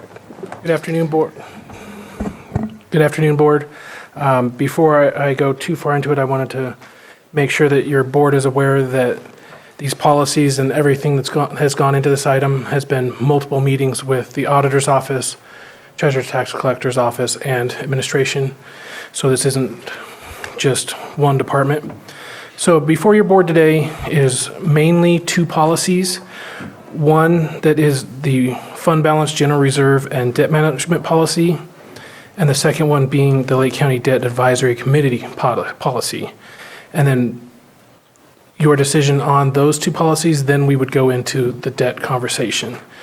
So on the fund balance, general reserve, and debt management policy, I'll go into a brief overview of it. On the fund balance piece, if the actual fund balance available is greater than estimated, so at June, if your board allowed, let's say, 10 million above as FBA, if at final budget there ends up being 15 million, that 15 million would be under this policy, where A would be debt service payments, so that would be our first look. Second look would be if there's any pension and other post-employment benefit issues, which doesn't happen very often. Unmet building and maintenance needs. We have a reserve of a little over 8 million for that right now, but this is no matter what happens in the scenarios. Option D would be one-time expenditures, so cars, those kind of things, so capital assets. And then E would be startup expenditures for new programs. So that covers the gamut of almost everything that comes with one-time or extraordinary. During the budget process, what we call the extraordinary list, that would be cars and things that are above net county costs. This deals with the general fund. It does not deal with non-general fund departments. And the county administrative officer, assistant county administrative officer, and auditor controller would be authorized to assign fund balance in accordance to the board's directives. That's what happens already, just now it would be in a policy specific. Moving on to the general reserve policy, as your board is aware, maintenance of a general reserve protects the fiscal solvency of the county of Lake. And every year during the recommended and final budget, I don't use the exact words that are in the policy, but originally I did, where it is the Government Financial Officers of America's best practice after a risk assessment that our county would have between 17 and 25% in our general reserves. This is the general reserves. This does not include the, we'll call standard reserves where it's parks or the building infrastructure. This is the general reserves where it is very much restricted. And we are requesting in the policy to basically memorialize it to 17 to 25%. And then moving on to the debt management piece, the County of Lake debt management policy contains many elements that are very much pursuant to state law, purpose for which the debt proceeds may be used, types of debt that may be issued, relationship of the debt to the integration with the county capital improvement plan or budget as applicable. You can read the rest. I don't need to list them all out, but that was a template provided from KNN, our advisor and our contractor, and Bobby here is from KNN. Did your board have any questions on that policy before I move on to the second policy? Before we move on, Bobby, I know I've seen you here since this morning. I appreciate your patience. I was not aware that you were here specifically for this item, so I apologize that it had been moved, but thank you so much for your patience. Are there any questions, comments about the policy as summarized? So I do have some questions before I bring up my concern and what I would like to see added. I'm in the policy goal related to planning goals and objectives, and it kind of speaks to, I think it's within the debt policy. It speaks to 20% of the overall portfolio. I know you probably have it defined further on down. No, it's not there. What exactly do you mean portfolio? Our investment portfolio, our general fund budget total? Good afternoon, Chair Sabatier, Bobby Chung from K&N Public Finance. The 20% limit is meant to be is meant to set a limit on the amount of variable rate debt as a percentage of the county's debt portfolio. I don't believe the county has any debt outstanding right now, so we certainly can clarify that to say 20% of the county's debt portfolio. Okay. That helps out to better understand that part. So I know that debt is always a difficult task, and I guess I have a question to County Council. I know we're not talking about the committee or however it is that it would come to the Board of Supervisors to approve some sort of debt service. Does that require a 4/5 vote, or is it a majority vote only? Just for clarification, would that be the formation of the committee? Or? No, the approval of debt service, like borrowing or doing a bond or whatever the case might be. Does that require a 4/5 vote or just a simple majority? It may. I have to look into it further. I know that for specific types of transactions that are related to debt service may require a 4/5 vote. So it may depend on the type of transaction. And I'm sorry, I cut you off.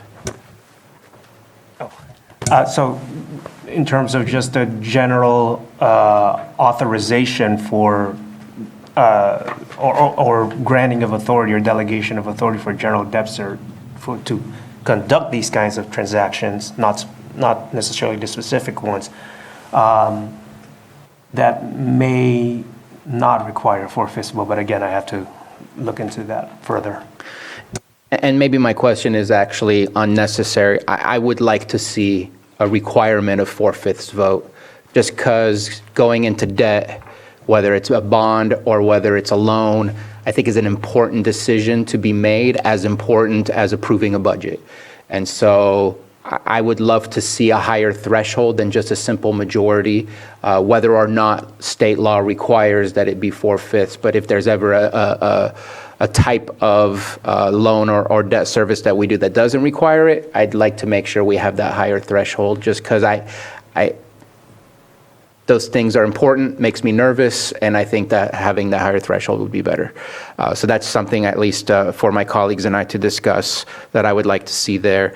The other part is, I know in speaking with Mr. Carter, it seems to be a potential plan, but I think that a plan is only a personal plan until we're not here to continue those plans. And if we set it in text and into policy, then it's something that has to happen. Granted, any of us can change the policy at one point when we bring it back to the board. But I feel like there could be a mixture of doing some sort of debt service and incorporating a investment policy to go along with that debt service. So for example, if we're going to borrow $10 million, that we set aside 5% of that into a reserve that we do not touch, that collects interest through our investment portfolio to help pay off and add more revenue to create a more comfortable safety measure. Because right now we don't have that policy, and if I know I'm making money and I can use that money to pay off some of the debt, then that makes me a whole lot more comfortable than if I'm just doing something that we need to do. Like, for example, we're going to talk about the sheriff's office and the armory. We need to do it, but the benefits in revenues aren't seen outside of, if we have our police force and helping reduce crime, then we should be able to see some investment in our communities, and that should increase our revenues. But those are indirect. If we know we have direct revenues coming from our policy to help sustain the potential blow of an economic downfall, I don't know. I'm looking for safety measures that I'm not seeing in there. As I was told by Mr. Carter, that was a conversation and potentially something that would be brought to us on a one-by-one, but I would like to see it in the policy so that it is for sure going to happen, no matter if we're here, if staff is here, so on and so forth. And those are the two things that I'd like to bring up, and I'm looking at the 8% of the general fund, and I don't know if that number is right or wrong, but I know that that concerns me as well, but I'll leave it at that. Just, I think we'll both probably, or a few of us might respond to some of that. I just wanted you to know that we've definitely discussed that. That is part of the FBA section saying that any debt service payment is the top priority with any excess FBA. There are other things Bobby will go over where we can build in that reserve. And so having the payment available in a reserve is something that is on the top of our list. So it's great that you're bringing that up. And Bobby's going to tell you more about it. Thank you. Yeah, we could, we have the flexibility to build in what's called a debt service reserve fund, which is basically 1 year's worth of debt service when incurring the borrowing, if that should be the board's decision. And you could fund that through either cash on hand, or you could fund that from the proceeds of the borrowing itself. And that money would reside at a bond trustee and be for the benefit of making a payment in the event that there's financial stress at the county. Not that that would ever happen. Just in case. So it wouldn't be held by the county. Now, going back to what you were talking about, how would we write that into this policy? Basically, if not just talking about the current project we're talking about, but if another one down the road comes in that we, Supervisor Sabatier is wanting to force. And maybe before we talk about that, I'd love to hear from my colleagues, because if my colleagues don't want to implement that, then there's no reason to look at where and how. So I'd love to hear from my colleagues on some of the items that I brought up. All right, I guess I'll go first. Let's start with the 4/5 vote. I know you asked Lloyd. Lloyd said he needed to do some more work, but as far as getting over the threshold, I know borrowing funds for the county, this is a new conversation. I know I brought it up a lot of times, like why aren't we using some opportunities that we haven't as a county? So I don't agree with 4/5 votes if it's not required to put it in the policy. And it sounds like the conversations are already happening with staff, looking at that, making sure that we're protected. Anything would be brought to the board, protecting the county and the finances are moving forward. I don't support putting it in the policy at this point. Ultimately, if the board decides to do that, then that's the way we're going. But I think as we move through this process, I know we're going to be talking about a project after this, a certain one. So those are my thoughts on it at this point. I think there's enough safeguards and enough individuals that we trust to move us in the right direction. So those are my thoughts. All right, thank you. Any other And I comments? think I addressed the two major ones. Those are the two ones. Thank you. Supervisor Green? Yeah, I'm going to join my colleague. I'm opposed at this time to imposing any 4/5 requirement. I would support referring, because not all debt vehicles are created equal. So it's the dollar amount that may say, oh, we need 4/5, or it may be the type of debt vehicle. But we are going to have a spanking new debt advisory committee that would be highly qualified to analyze not just the types of debt service being proposed, but any applicable wiggle room under the government code that would allow the Board of Supervisors to implement that type of restriction. But I don't, it seems premature to me at this point. I have a little more comfort with debt service from the city side. So, and just real quick, as a remark, I appreciate your high marks of the individuals that are sitting in front of us, but I'm looking at other counties around us, and that's not always the case as future elections occur. And I'm just looking for safety measures no matter who is sitting in those seats, because it's not about you and I, it's about the position themselves. So that's why I bring it up. I would just like to highlight in their defense, they're the only ones who gave me a PowerPoint with the agenda items. So right there, they are stars. They are rock stars in my mind. And thank you. Just in case you can't see it, as soon as we go to the PowerPoint, I even have it printed for you. Any other comments? I'm fine with the way it is. I don't think we need 4/5. And I think if we do need, what's going on? Sorry. I'll repeat. I'm fine with staying as is right now if we don't need to. But I do know that if there is a situation like you're talking about with the other counties and the funding when it comes to the state and whatnot, I think that's what you're kind of referring to. It makes you nervous. Yeah, so for me, I do understand that, and there may be a time where we have to go that route, but right now, I think just to move forward, I think we're okay. Okay. Oh, I did have a follow-up question. Did you want to say anything, or? We already have a consensus of no, so. Yeah, I know there's a consensus, but I do agree with the fourth-fifth vote because it is in line with our financial decisions, but we're in the minority, so that's fine. Okay. Supervisor Green? Yeah, I did have a quick follow-up question. Uh-oh, and it just went away. I'm Should we sorry. come back to you? Yes, fuzziness just happened, Okay. sorry. No worries, no worries. Are there any other comments or questions regarding the policies as described? Oh, I have it. Yeah, I could just give you time. And the staff, I know one of the motivating forces between bringing this forward is we do have an armory project that's going to take some creativity to get, but we also have a 10-year road maintenance plan with only 5 years of funding, and I know there may be some enterprise funds, and so the fact we don't have 10 years worth of roads in there right now may be okay under our current regime. I just want to make sure that we're not so armory focused that this body or your debt advisory committee won't be open to looking at debt service for other pressing county needs that have already been identified. That actually would be the point of the Debt Advisory Committee, is to meet with all of those departments. And I've already talked with Genevieve and Patrick about meeting with the Public Works Director about exactly what you're talking about, the 10-year plan. Thank you. And I'm thinking more about the roads as well, the plan and whatnot. You know, that's something that's always stated in every meeting that I go to. I could say, hey, we just, passed this thing called Copter, fix my roads. I mean, really, so, I mean, if there's a way we can get to that, I'd like to do so. So, I mean, in the meantime. So I got a quick question for you, just, They do say that to me. I got a quick question for you about the 8%, and I'm trying to find it again. I lost it.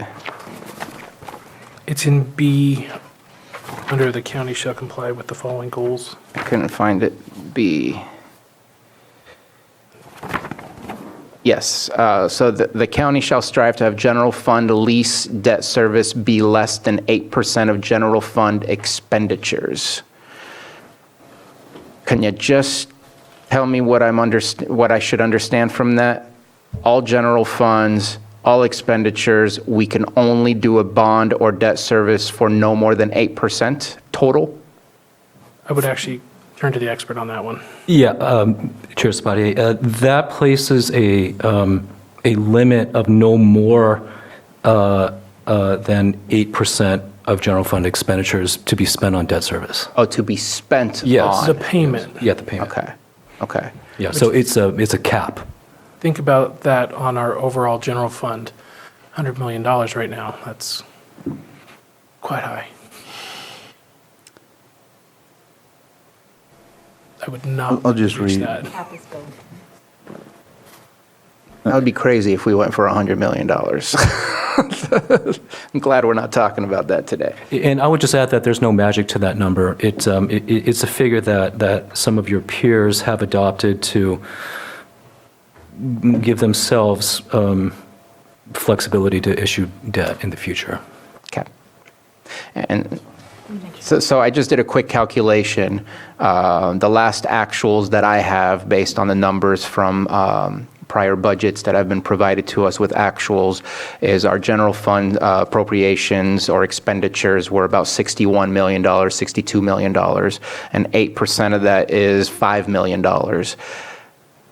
Paying $5 million per year seems a little high, in my opinion, in the type of debt service that I would feel comfortable with, and that's a very high number. I would like to utilize, and again, if my colleagues agree with me, the armory to look at what would that cost be on a per year and maybe bring that 8% a little bit closer to that so that it doesn't knock it out.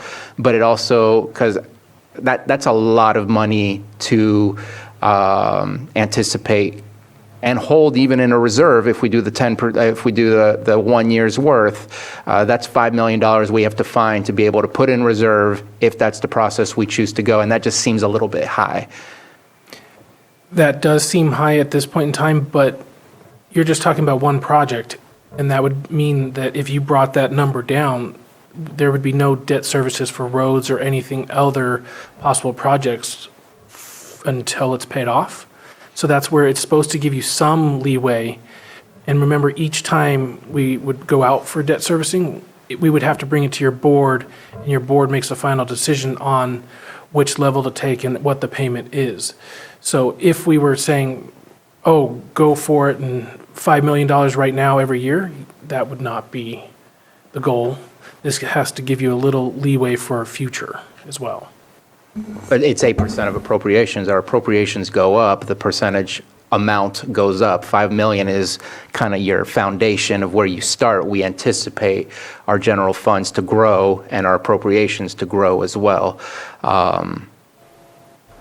That's the max, not the goal. Well, it is That's the the max. cap, and so we can adjust that, but just knowing that that's not the goal. And also, when we're talking 5 million, and Bobby's going to present later, the Armory project is nowhere near that. So No, it'll make more sense when we're talking. And all of my comments are based on safety precautions for future boards, future staff. Again, granted, anybody can bring this policy and look to make an amendment to it, but it's a process, right?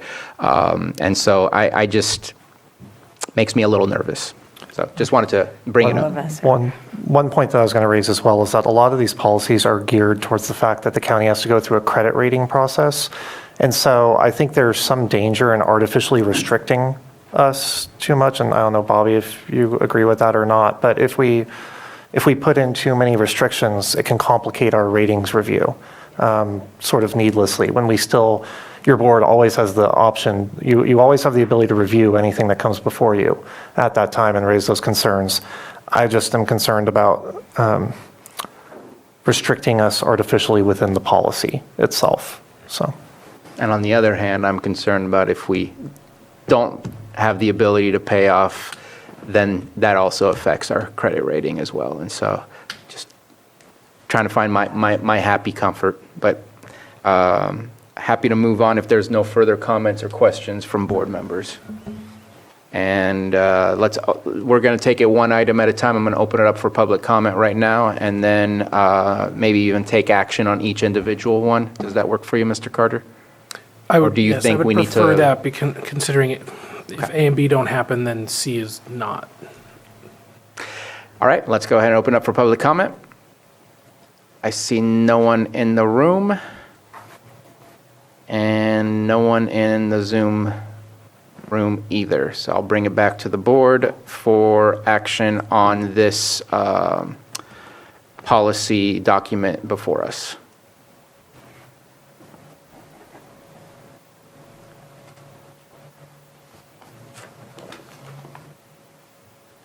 So we're rescinding then approving? Yeah.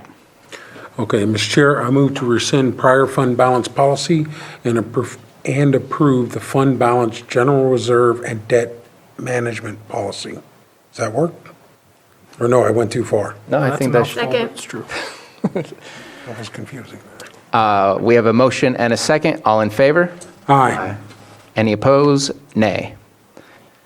Moving on to B, approve. Oh, whoops, we didn't go over it. All right, sorry. Approve Lake County Debt Advisory Committee policy. Mr. Carter. So this is the policy that would create the Debt Advisory Committee.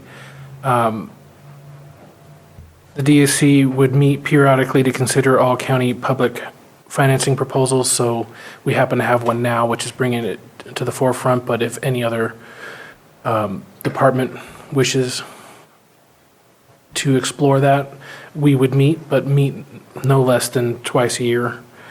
The function would be, shall review all debt financing in the amount required to be approved by the County Board of Supervisors, initiated by a county department head or component unit, and make a recommendation as set forth in the document. The composition of the DAC would be, according to this policy, would be the county administrative officer or their alternate, auditor controller or their alternate, and the treasurer tax collector or their alternate. I don't actually have much more to say about this policy. Okay. Anyone have any comments or questions regarding this policy? I see none. I do have one request. I would like to make sure that we have like meeting notes available so that we have transparency to what is happening in those meetings.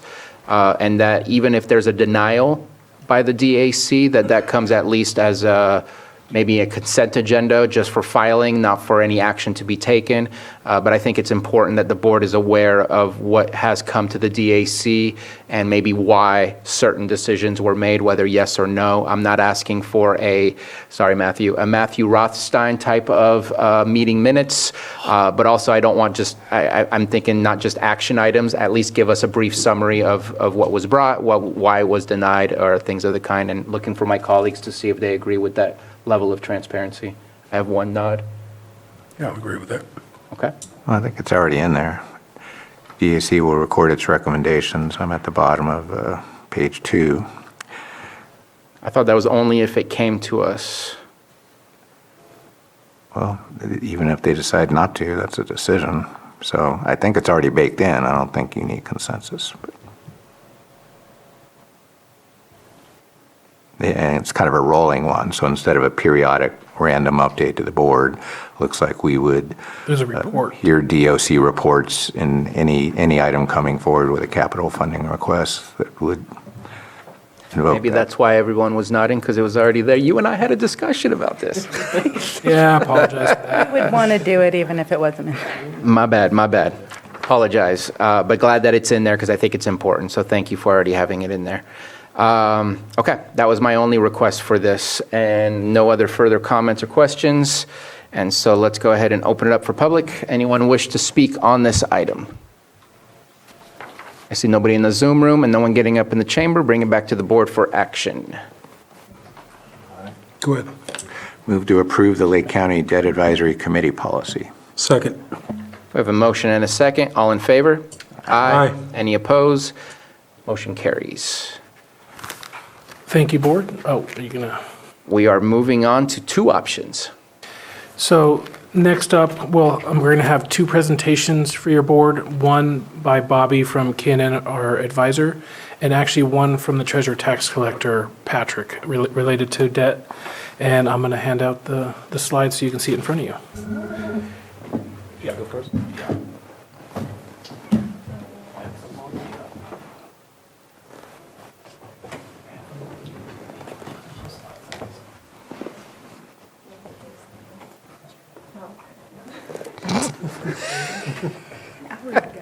If it goes any later, you'd have to send it again.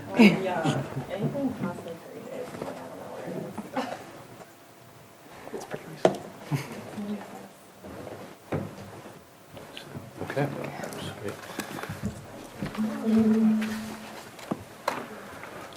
Okay, good afternoon, members of the board. Should I wait until the materials are? No, go ahead and start. We already have this in our attachments, so Very good. it shouldn't be the first time we see it. Very good. Again, Bobby Chung from KNN Public Finance. I am very happy to be here this afternoon to talk about this project and a couple of options. This first slide, well, my presentation is 8 slides, and feel free to stop me at any point. It's better if this is a conversation anyway. This first slide is just a summary of who I am and my role in this process. I am a registered municipal advisor.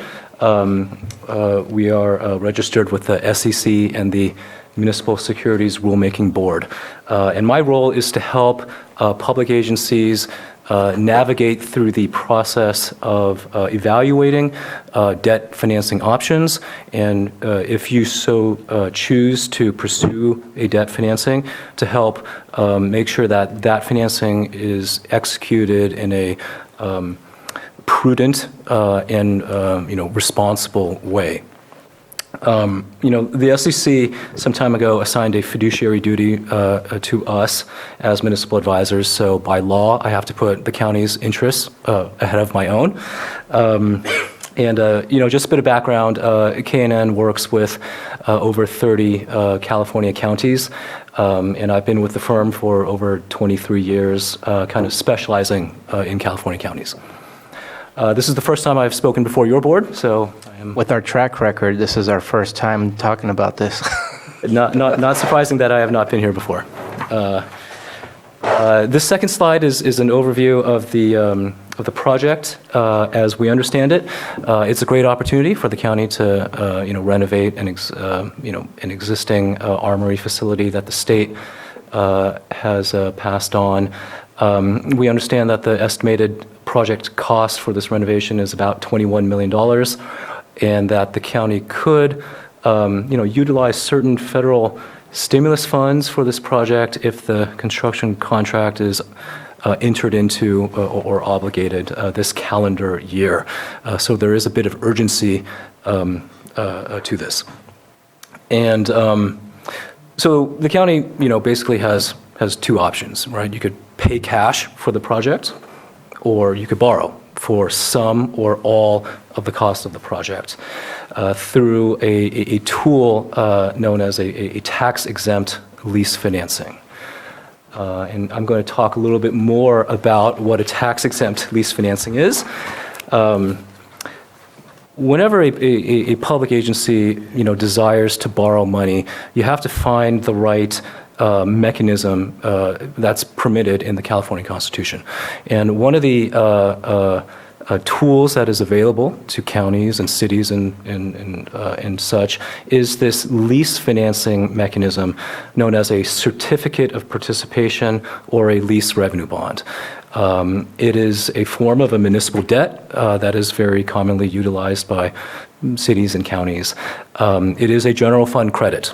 So the county is committing to annually budget and appropriate for lease payments for whatever term of borrowing you incur, whether it be 20, 25, 30 years, or 10 years.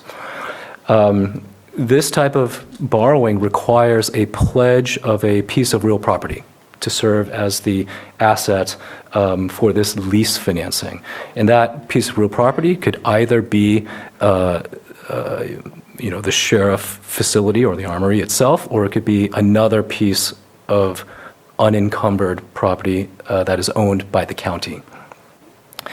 And most importantly, the county has the ability to issue tax-exempt obligations, which means that the investor who loans you their money for this project doesn't have to pay income taxes on the interest that they receive. So they're able to loan you money at a rate that is lower than what like a private corporation could borrow money at. So that's a real benefit for public agencies, and it's a tool that you have. So why would you do this, right? Instead of paying cash? The one idea is that you spread the cost of the project over the useful life of the asset, whether it be 20, 25, or 30 years. Kind of you have the generation of folks utilizing the facility to actually pay for the facility over time. There's the potential to achieve savings when the cost of the borrowing is less than the inflation rate of construction, or less than what you could possibly earn on that cash in an alternate investment. And I know that your treasurer is going to talk to that effect after me. And finally, you could preserve cash for reserves or other emergency unseen purposes. And finally, purpose, the proceeds from this type of borrowing can only be used on capital projects. So admin centers, jails, parking lots, sheriff facilities, not working capital, and it could be issued to refinance existing COPs or lease revenue bonds, of which the county does not have any. Let me pause there, see if there are any questions. This is a pretty common tool, but a complex one. Looks like there's no questions at this moment. Please keep going. Thank you. The next 2 pages summarizes 6 financing options. The first page summarizes the scenarios 1, 2, and 3. And these scenarios assume that that $21 million project cost is offset by a $4 million cash contribution directly from the county. So you're not borrowing enough money to fund $21 million. You're basically borrowing $17 million plus the cost of issuance. So you want a discussion, so I'm going to jump in real quick. Is the $4 million part of the principal? It reduces the principal amount that you need to borrow. It reduces the principal, okay. Yeah, so you'll see the next set of scenarios, which only has a $1 million county cash contribution, the county would be borrowing more principal. So the difference between these scenarios is the financing term. So scenario 1 is 20 years, scenario 2 is 25 years, scenario 3 is 30 years. The estimated true interest cost is the blended borrowing rate based upon what we're seeing in the market today and an estimate of what the county's credit rating could be. So it ranges from 4.13% to 4.52%. The idea being if you borrow money for a longer period of time, you have to compensate the investor with a higher interest rate. And I'm actually going to skip to the last row here, the total net payments. These highlighted numbers are the total principal and interest that the county would have to pay if the bonds are outstanding for the entire period of time, so the 20, 25, and 30 years. As you can see, there's a lot more interest that the county would have to pay if you borrow for 30 years. All of these scenarios, though, include what's known as a 10-year optional par call. So after a period of 10 years, the county has the flexibility to pay off all of the remaining principal with no prepayment penalty. And so basically, this middle set of boxes looks at what the county would pay in principal during the first 10 years, in interest during the first 10 years, and then just the remaining principal at the end of the 10-year period. So, if the county had that amount of cash and you desired to pay off your bonds at that time, you would, of course, save all of the interest cost that the county would incur if the bonds were just remained outstanding to maturity. So we thought that was a particularly important point to emphasize. You could pay it off with cash, or if interest rates are lower in 10 years, you could also refinance it at a lower interest rate and reduce your annual payments. But right here, right in the middle, you see the average annual payments ranges from about $1.5 million to $1.2 million. So the longer you borrow money for, the lower your annual payments, but the more interest you pay throughout the life of the borrowing. Okay. Yeah, please jump in if you have Just very briefly, I know we're going to cover this on page 11, or 13, I'm sorry, the assumptions. We're an unrated county. Yeah. I could tell you guys to go get on Credit Karma or something, but one of the biggest assumptions on the list of assumptions is that we would somehow land an A rating. That seems optimistic. Or is that a fair assumption?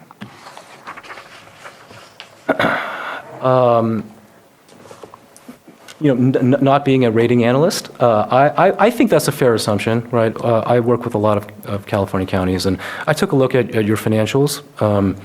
One of the large rating agencies, Standard & Poor's, is pretty open with their criteria, and about 1/3 of that criteria is finances, fund balance, budgetary performance, and I think the county's fund balance and budgetary performance figures have been fairly strong in the last couple of years. Another 1/3 of the rating is the economy, and so that kind of is what it is. And the remaining 1/3 is financial management, which is why we're bringing before you debt policies, fund balance policies. That's an entire 1/3 of your rating. So I don't know, right? I think that's probably a conservative and realistic assumption. We would hope to do better. Part of our job is to advocate on the county's behalf to get a highest possible credit rating. So I'm not sure if that answered the question, but. Okay, the second page assumes it assumes a $1 million cash contribution, so all of these figures are slightly higher, right? The payments are higher, the total debt service figures are higher. We don't think that a difference in borrowing amount of $3 million would impact your borrowing cost, your interest rate, so the interest rate assumption is the same. On the next slide, should your board decide to move forward, since the county has not borrowed money in at least the recent past, it is a bit of an effort to do so. It's like a 4 to 5 month process from start to finish. Right now, we're doing developing the financing plan. That's all of the scenarios, and should we get feedback from staff or the board, we would continue that throughout the process. Part of this process is obtaining the credit rating. It's developing a disclosure document. So when you sell bonds, you have to market the bonds to potential investors. That does require some staff time to do. We would help you procure a bond counsel and a disclosure counsel, which are external law firms who provide certain advice and opinions that are specific to this type of security and process. But yeah, that's why we're before you now. If there is some urgency to this, it is a 4 to 5 month process from start to finish. This next slide is just an illustration of where interest rates are relative to where it's been in the past 24 years. This is a graph of a 20-year tax-exempt AA borrowing rate. So right now we're just shy of 4%, and it's right around the historical average. So I wouldn't say that interest rates are particularly high right now from a historical perspective, and I wouldn't say that they're particularly low either. They were low a couple of years ago, but that boat has sailed. The ship has sailed. Excuse me. Okay, finally, next steps, should your board decide to move forward, we would help you procure bond and disclosure counsel through an RFP process, finalize the method of sale. There are a couple of different ways to sell bonds. You could do it either through a competitive method of sale, you could do it through a negotiated method of sale. We would help you determine which method is appropriate. Then we would have a kickoff meeting. We would work on identifying which asset for the COP structure, and then target completing this before the end of the calendar year. And all of this would come back to your board for the actual approval before any debt is incurred. The remaining part of the presentation is a detailed sources and uses for each one of the 6 scenarios, so you could see the particular line items. Financing assumptions on page 12, the cost of issuance, what you would have to pay an underwriter, and the true interest cost and credit rating, as Supervisor Green pointed out. And the last slide is just a little bit more detail about the lease financing structure. So I'll pause there and be happy to answer any questions. Thank you very much for the presentation. Any comments or questions from board members? So I do have a quick question. I only know what I know, but still going to ask some questions. With the potential for rate cuts coming up in the near future, I know it's been discussed, has not happened, now being rediscussed. Who knows if it will happen, but it's still a potential projection of what will occur. And I think now they're talking about 3 separate cuts in the near future, possibly by the end of the year. How does that impact? Because you said something that sounds good, But at the same time, yes, we might be at the average, but we just missed historical lows by 2 years, right? And so what does the decrease in the rate cuts do to the potential future rates? Because even 1% on $20 million can be quite a huge difference in what's paid back.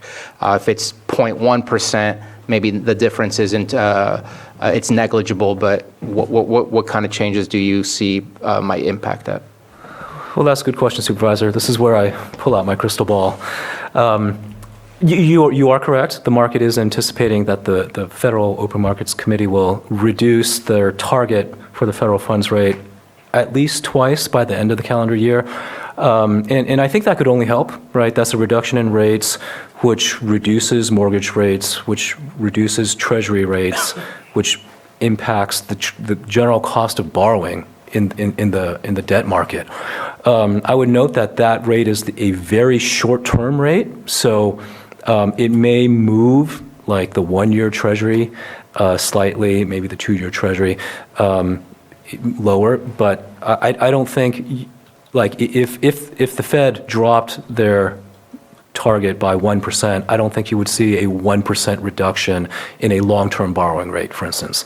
But I think it could only help, right? And one thing I forgot to point out on the timeline is that as we go through this process, we really only lock in the interest rate towards the very end. So that's the pricing of the bonds, where after you've developed your prospectus, you have your credit rating, then you actually sell your bonds and you lock in a fixed rate for the term of the bonds at that time. So if we're towards the 3, 4, 5 months down the line, maybe you have the benefit of 1 or 2 rate cuts at that time. That have already occurred at that point, and we would see the impact to the bottom line. Yeah. Okay, appreciate that. So my question is for Patrick, because in the assumptions, there are no interest earnings. And so what does your crystal ball say? Offsetting with some other... Yeah, my crystal ball is a little cloudy, so I put in multiple options, so I'm not locked in. But yeah, if your board wishes, I can move into my presentation and we could circle back to any other questions you had for Bobby. It's the... No, that's the one that we were just going through. It's on the left. Sorry, this... Oh, sorry. This one? Yeah. Okay. Okay. Supervisor Green is not going to be happy that this wasn't in the attachments. I was going to acknowledge that this was a late edition yesterday, so you will not find it in the Sorry, attachments Mr. Sullivan. at this time. But I still thought it might help inform the discussion. I will temper my praise accordingly. Yeah, you can praise the others up here and restrict it from me.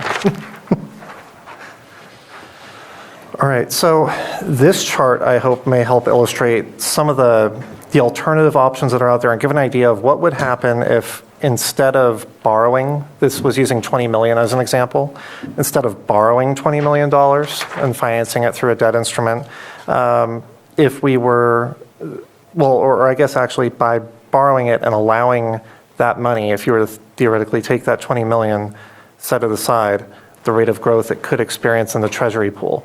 And that would give an idea of the difference between the interest that accrues on the debt itself versus what we are earning on that money in the pool, or the potential that we could earn. So I used a few different examples here. The dotted line that goes across here, that's the debt. Yeah, oh, thanks for color. That is the interest that's associated with the debt instrument that we've been discussing. The purple line on the bottom, that's the 30-year average performance for the LAIF fund with the State Treasurer's Office. So that's 2.7%. So granted, if you look at it during different time periods, like after 2008, I mean, you could see 10-year periods where it's significantly less.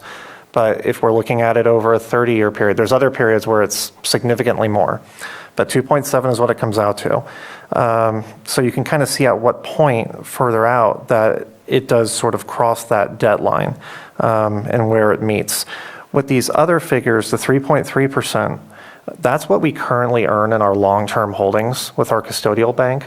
So sort of our long-term debt, that's our long-term investments. That's our current rate of return. Again, we're building our portfolio out. As your board knows, we're still early in its construction.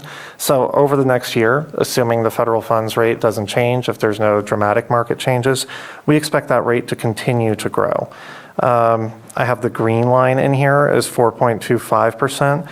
Just pick that because that's between what we currently earn and the federal funds rate and what we get right now in some of our more liquid funds, that 5.5 or 5.3 is basically what we're able to earn in certain pooled funds right now that are short-term, liquid. So that represents the high end of what we can achieve. So I think it's valuable to look at that 3.3 and maybe that 4.25 just to give an idea of where we're going to be in the near future. Next slide would be a comparison of where we stand at each point in time. I used year 10, 20, and 30. Year 10 partially because that is the first point in time where we have the ability to pay off this debt early if your board so chose. And I think what you'll see here is, depending on the interest rates, you can see the impact whether we do better, theoretically, better opportunity by borrowing those funds compared to what we earn in Treasury, or if we do worse. Now, if you'll see that LAIF average at the 10-year mark, we're down, and same at year 20. It's not until you get to 30 years that you've sort of pulled ahead of where you would have been not financing if you had paid cash. 3.3% at the 10-year mark. So if our portfolio held where it's at right now, it would take after the 10-year mark to hit that equilibrium. But where we're trending, when you look at any of these higher percentages, the county has the opportunity to come out ahead, borrowing and holding on to that cash. This is assuming that we're not spending it, which would be another point that I would highlight. But it's there to spend, and it's there for an emergency, and that's one of my concerns was that I was uneasy with putting out that amount of our present cash. And so I think what I put this chart in to illustrate is not that we'd want to bank on any of these percentage returns, but it's just an opportunity to hedge our bets in funding this endeavor. That we have the option, as Bobby discussed, to refinance if rates drop. So if rates start crashing, we can refinance. If rates are going up, we may want to not pay off this debt early because our Treasury pool earnings are exceeding it. Mm-hmm. So I think by issuing this debt, I found this table helpful in highlighting that it's actually creating more options for us. We're not limiting ourselves by issuing the debt. We're actually opening a few different doors, and so we can look at where market conditions are in 10 years, let's say, and decide what we want to do, and we'll have options either way. So I'm happy to answer any questions about this, but I thought it was valuable context. And then the construction costs. That's another piece of this too. And so do we have any projections on that? Well, that's where the $21 million overall project. Yeah, that $20 million figure is intended to cover the cost of the project. If we deferred that. I think she's talking about projections of If we inflation. deferred it, exactly. So if we didn't take on the debt and we push the project out, and how much more is it going to cost down the road? I can assure you, it will not go down. Right. We've been trying for this project for 4 years or so, and it's gone up quite a bit in those. Well, it was originally, a $9 million project, which I thought was a little light 3 years ago, so. I also believe that this figure, and I know Lars isn't here to speak to it, but this figure includes some of the additional options, like the second floor option within the armory. So this is not, this figure allows all of the work to be done up front, that we're not having to do it in stages. And solar is included in that? Okay. Yeah, so there are various options that were initially not included in some estimates. This estimate is including the ability to do everything up front, not revisiting this for further financing later, not splitting the construction into different stages. Okay. Any further comments or questions? Would you agree that if the rates go down, that your rates go down?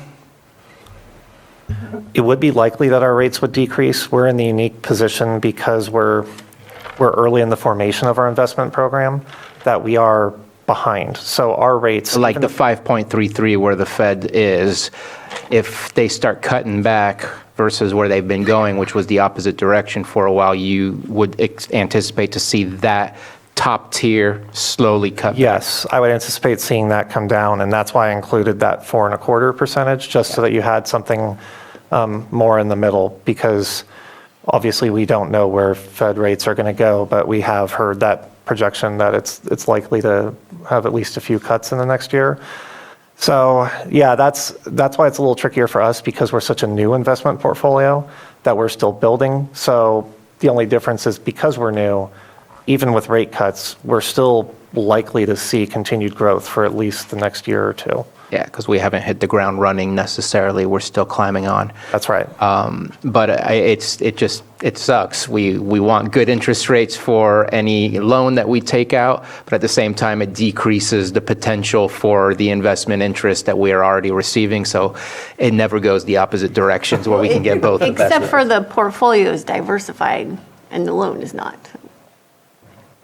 There's a little bit of a difference there. Well, I get it that you said you put the number in there, and if it's spent, it would not necessarily look the same. And I think that if we take a loan, we'd want to start building it right away, because we'd have to start paying right away too. Well, I think to clarify is that if we were to take out this loan, we would be spending those funds specifically on the Armory project. This is as if we took 20 million, like we have 20 million in our hand right now, and we're deciding, are we going to pay cash for the whole Armory, or are we going to borrow that money? We're taking that money and this is like in the hypothetical that we're setting it aside, and it's earning that interest rate.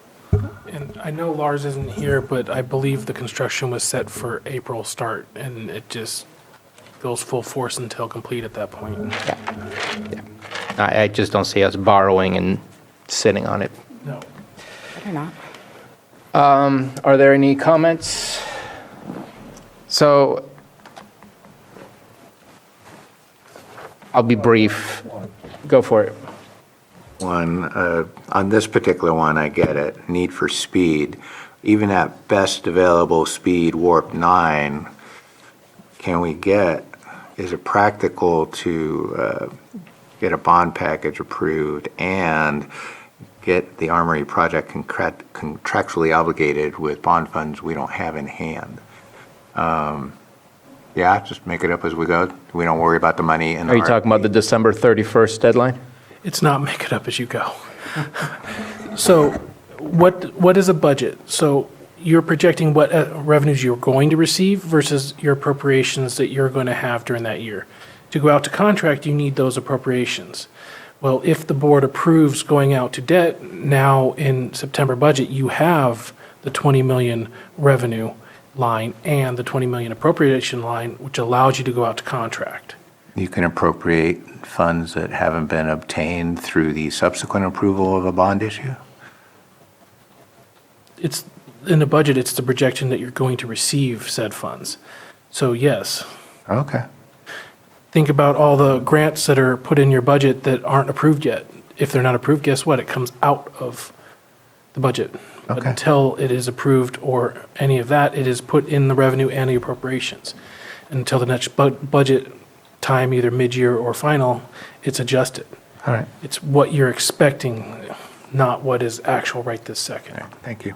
Same as anything else that comes from the state. Expected and actually received might be two different things, especially in this So budget obviously, cycle. we would wait until we're guaranteed going to get said bond before we let the contract, or request to the board to let the contract. So I'll just be brief. My one concern is we are waiting on organic growth. The methodical, purposeful growth is hopefully coming soon once we finish our economic development strategic plan. And at that point, we can start taking those steps where we can anticipate to see growth and revenue. But for me to go in debt without any purposeful knowledge of where we're going to get further money in case that we hit a brick wall economically. I'm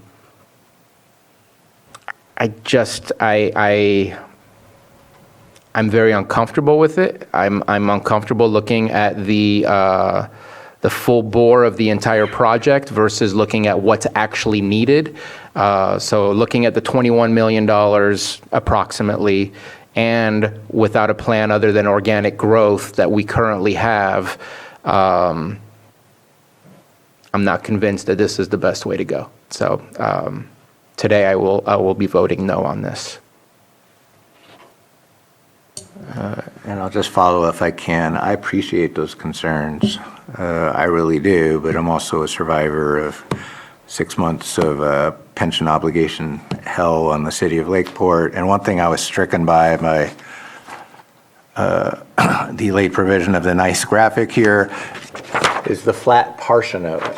So whether it's a pension obligation fund or something we're talking about to finance the armory, having a predictable curve that kind of offsets those concerns about which of these rising lines is really going to happen. There's a lot of benefit to that. And I think that was one of the talking points that was very difficult for our bond council to get through with the city council, but we got there.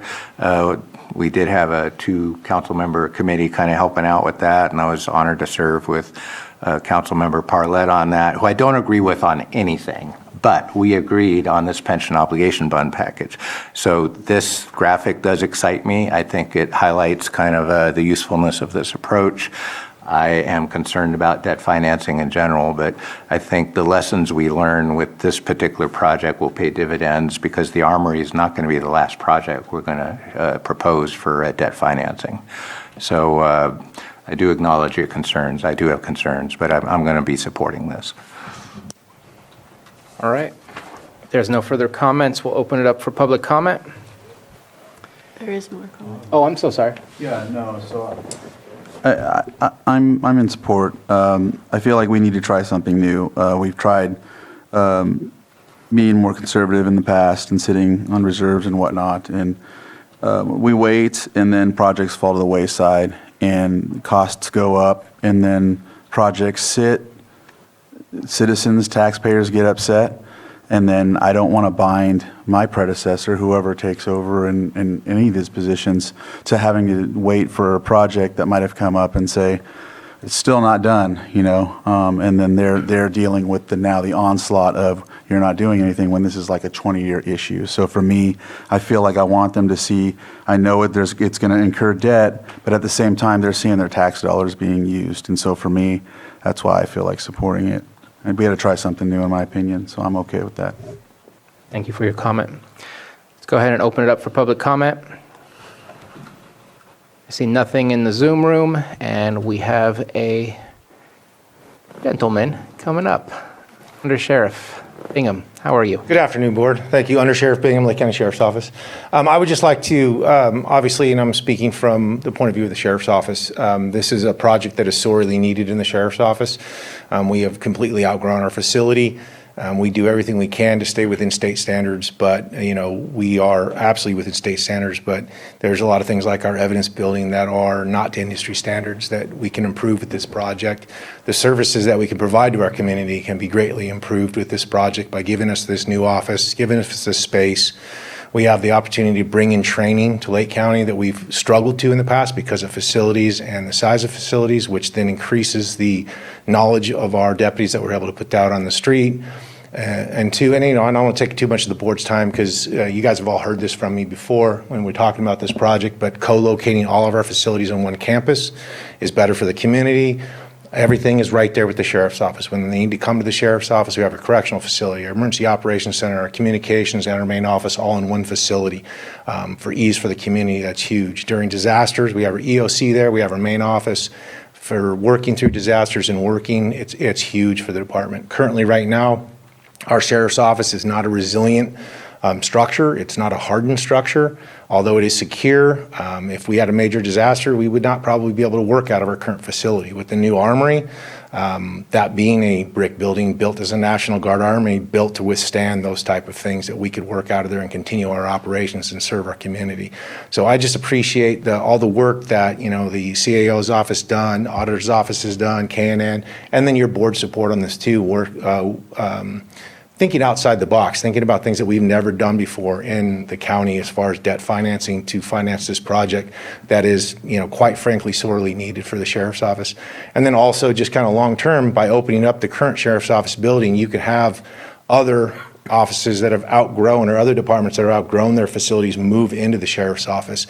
For example, like probation, that's outgrown their facility, that does not have a secured facility, can then move into the sheriff's office. Then they would have a secured facility to do their operations out of there. So that's just the point of view from the sheriff's office and why we've been working through this project since Sheriff Martin was here. So thank you. Thank you very much for your comments. I see no further public comments. I'll bring it back to the board. Just to briefly express, this is not a vote against the project. This is a vote of concern of how to fund this project. I think the project is absolutely a necessary one, and I wish we had better options in front of us today. Looking for action from the board? Move to approve, move to direct staff to explore the two stated options for financing the Armory repurposing project, Lake County Sheriff's Headquarters. Second. We have a motion and a second. All in favor? Aye. Any opposed? Nay. And then I think that in itself gives direction to staff to bring back final bond issuance agreement. Do we need that in a form of a motion? Your board may, for the last two items, D and E, you could treat those, or approve those by motion separately. Okay. Move to direct staff to bring back a final, wait, do you need public comment on each? Sure. Yeah, let's go ahead and any comments regarding that? Open it up for public comment. Seeing none from either rooms, bringing it back. Move to direct staff to bring back final bond issuance agreement for board approval. Second. We have a motion and a second. All in favor? Aye. Any opposed? Motion carries. Finally, there's an item that would authorize the CAO to sign all applicable documents prior to the final bond issuance agreement. I'm prepared to make a motion if you want public comment. Public comment? None in Zoom? None in the chamber? I'll make the motion I just stated. Second. We have a motion and a second. All in favor? Aye. Any opposed? Motion carries. Thank you, board. Thank you for all the work in this. Appreciate it. Thank you. And we will come back with a resolution for the actual composition of the committee. Perfect. Thank you very much. We are now going to take our 6:11 item, 2 p.m., presentation of billing and fiscal data from Lake County Behavioral Health Services and status of repayment to short-term loan from the general fund. And we have Director Jones and her staff coming up.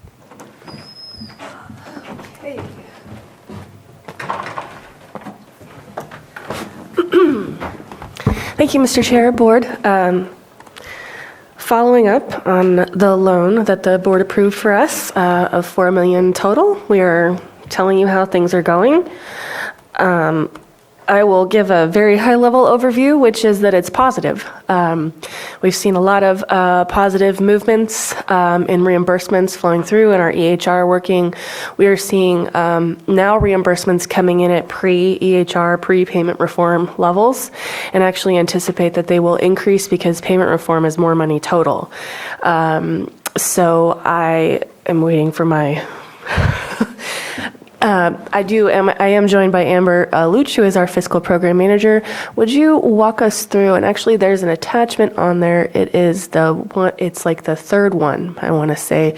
Johanna, if you're, and I'm not a participant in Zoom, but it wouldn't help me now anyways because my computer is deciding to. Is that the one with the expenditures Yes. total and the different color coded? It's the different colors, yes, on an Excel like printout. Yeah, that is the third one. The really one, oh, here it is, perfect. It's titled Budget Issue. No. I understand. So you will have it. It's attached to the item, and it is the color coded one, as Chair Sabatier stated. So this is our year end, I guess. Got it. Perfect. Wrapping it up. It's a little small on there. I must admit, when I look at these numbers, it kind of is surreal a bit because it's definitely a significant increase from budgets that we've ever had in the past.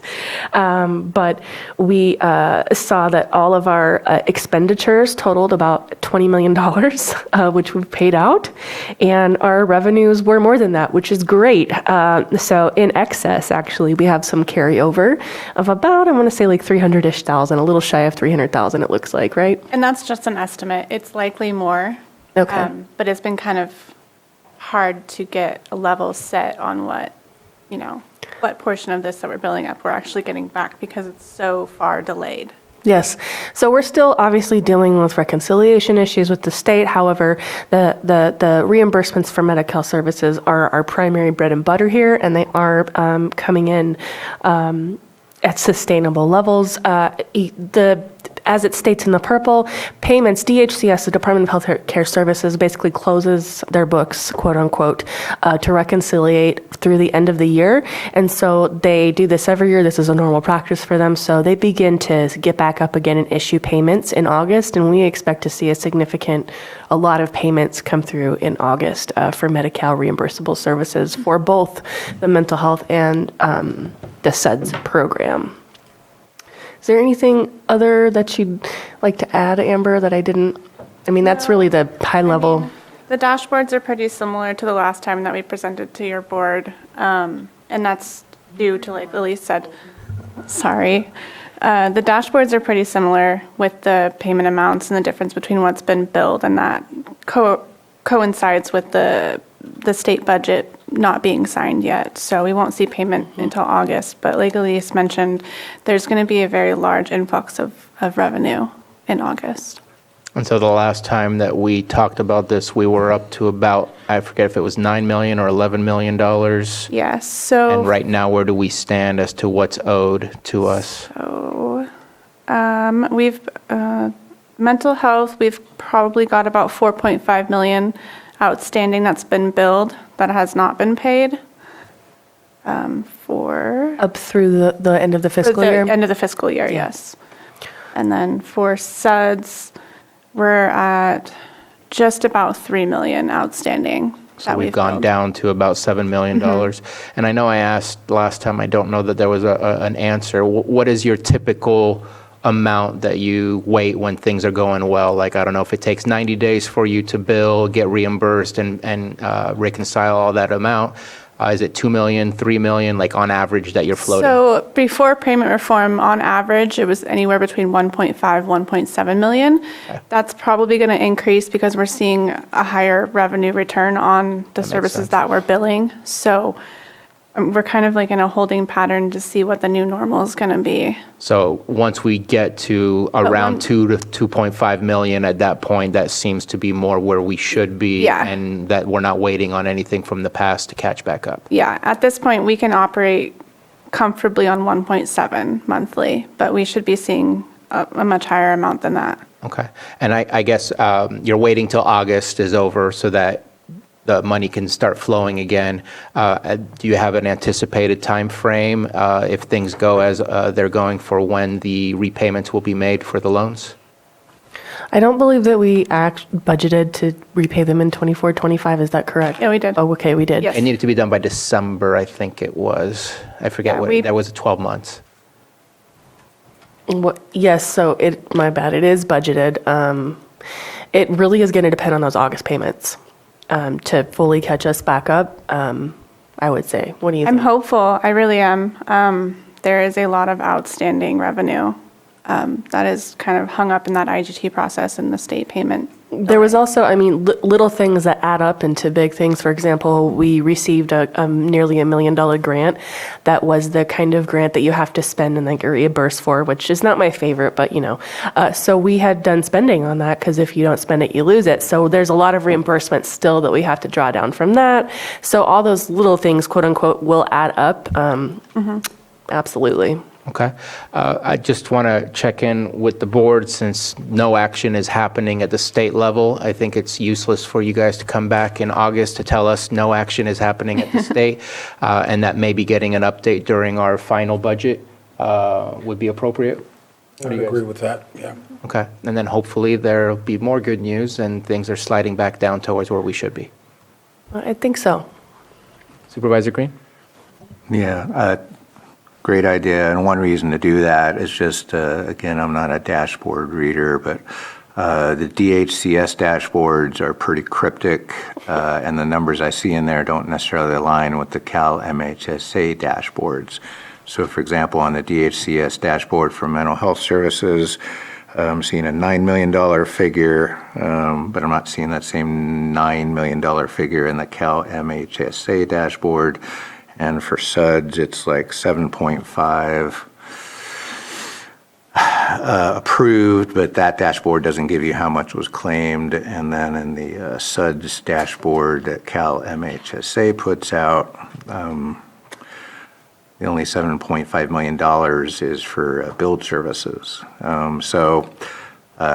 When we do come back, I appreciate the dashboards because I know this is what you work with, but they are not helping me in any way right now understand this. And I think I can get there because I see on the Cal MHSA dashboards are a little more detailed and they do highlight what some of the gaps are, but it's a complicated funding formula here. And so these dashboards did not help my understanding much. The middle one did. So just to maybe provide clarification, the Cal MHSA dashboard is a much more real time because they're pulling that directly from our electronic health record, which is what we're billing out of. There is a delay between the Cal MHSA dashboard and the state dashboard because the state's taking longer to process the claims and issue the money. So if it would be better, or if your board would prefer, I can completely leave off the DHC dashboards to avoid confusion. Isn't it also true, though, that the Cali MHSA dashboard is only the EHR counties? It is only the EHR counties. So the purpose, and happy to do whatever, whatever's helpful, but I wanted to show the entire state picture with the fact that there was a lot of revenue tied up, just as a additional information, basically saying, hey, it's not just us, but they don't match. So there's that. I think the information that's on there is more than enough, in my opinion. I like the comparison to let us know that the state is taking care of the problem. The state is also having this problem. It's not just Lake County. That's always been appreciated to show proof, not just to us, but to the public as well. But I think we're looking for the bottom line of, are we doing better? Are we doing worse? So that we can have the conversation of what can we do to help. At this point in time, it seems like things are moving in the right direction. So I'm not going to ask what we can do to help. Let's just hope it just keeps going in that same direction so that we can be done with this and move on to all wonderful Prop 1 and CalAIM stuff that is just another ball of wax. Indeed. I see no further pens up. And so let's open this up for public. Anyone have, what happened to my Zoom? I don't see any hands up on Johanna's monitor. I don't know what I did to mine.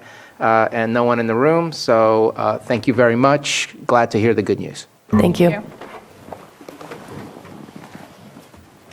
All right. I believe that concludes all of our open session items except for calendars. I'm getting some nods, so I didn't miss anything. Let's go ahead and start with Supervisor Green. Thanks. Probably do a city council tonight. I have for tomorrow a Zoom for Lakeport shelter update, but I don't know if that's on your calendar. I see IFT on Thursday, but I don't remember seeing an agenda for that. On Friday, we hope to attend the discharge and the empanelment of the grand jury up on the 4th floor. I think that's in the afternoon for those interested. Monday, don't have an agenda yet, but Scotts Valley Community Advisory Council. And that's it.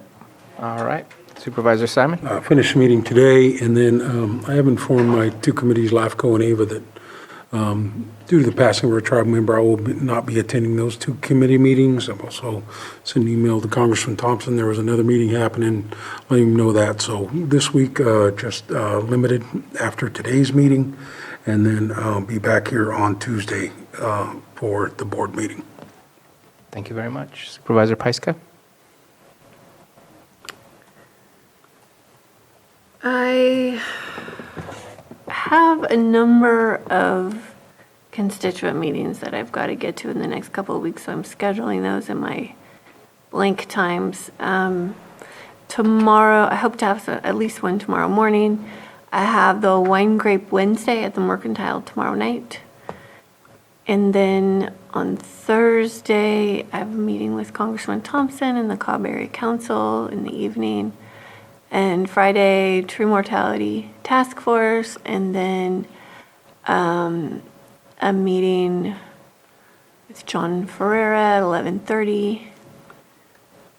And then Monday, I've got my meeting with CIO Parker, and then back on Tuesday. Thank you very much. Vice Chair Crandall? So tomorrow morning, North Shore Business Association. In the evening, West Region Town Hall. Thursday, Congressman Thompson meeting, Tango Mike in the evening. I have some meetings on Zoom with flock cameras, and then another potential, I guess you could say, group that I met with. I told you earlier I met with a group about the Airbnbs before, and so I'm seeing if I could probably circle around with that. But it's just for information, so I can have. But it's not anything I'll impose on staff because, like I said, they're working on it. CAO meeting Monday, and then I have, I think I have a meeting in Blue Lakes. So back here Tuesday. All right. Thank you very much. I unfortunately got home late last night at about 12:30. Unfortunately, also arrived landing with text messages about a fire nearby my home. I'm really happy to have the first responders that we have in our communities. Not only did they save the homes where the fire started, but the home up the hill, which got very close during the sulfur fire, was also saved and rather close on that hillside. So really happy about their efforts and what they continue to do to keep us safe.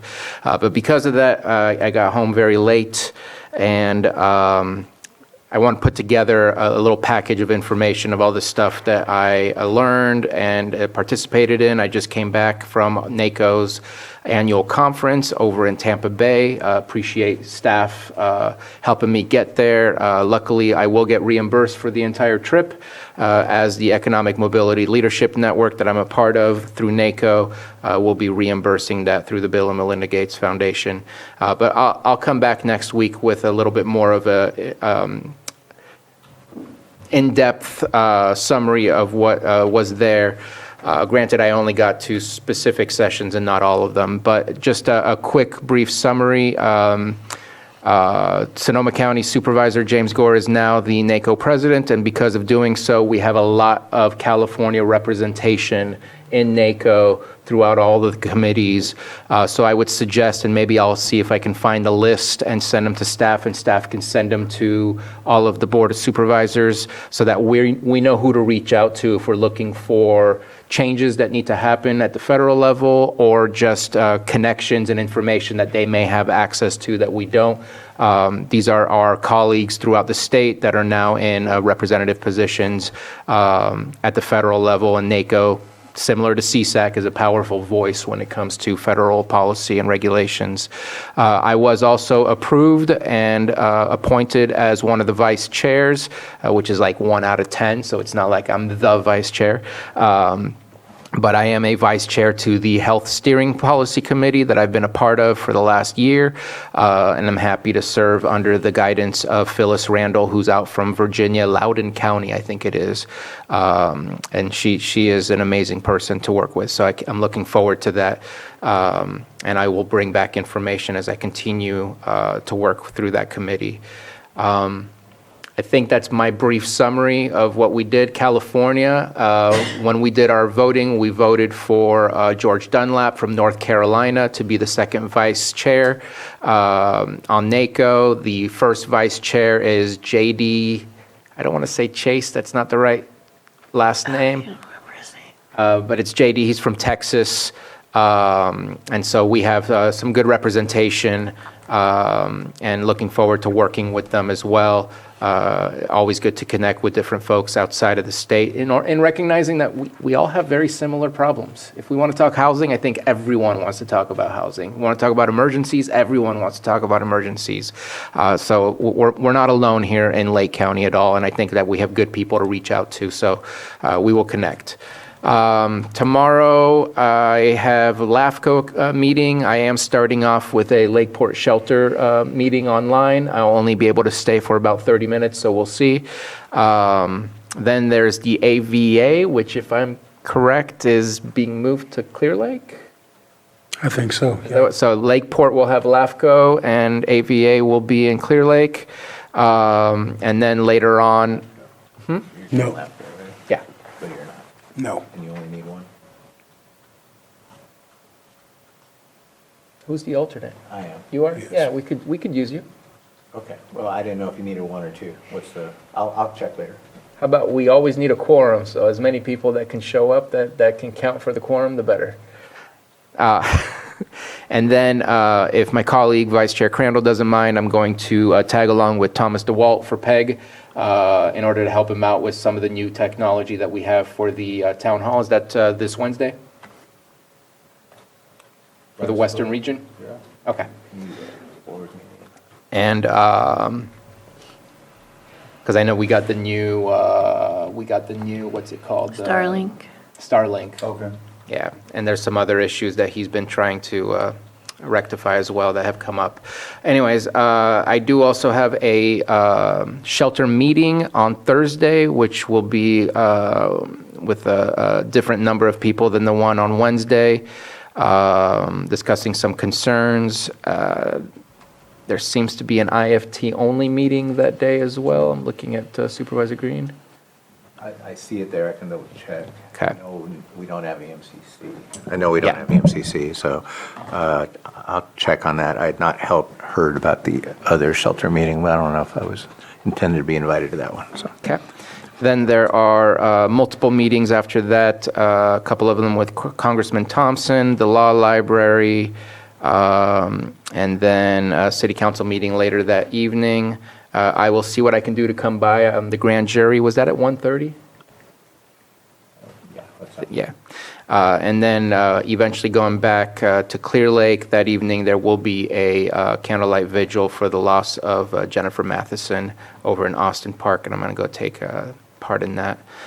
On Monday, I'm meeting with the city of Clear Lake regarding PEG stuff, and then meeting with our CAO and preparing for our meeting on the 23rd. And with that, that concludes our open session.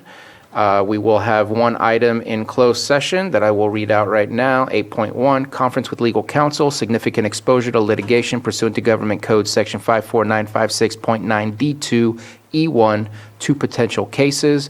And with that, we will adjourn to closed session. Have a wonderful evening.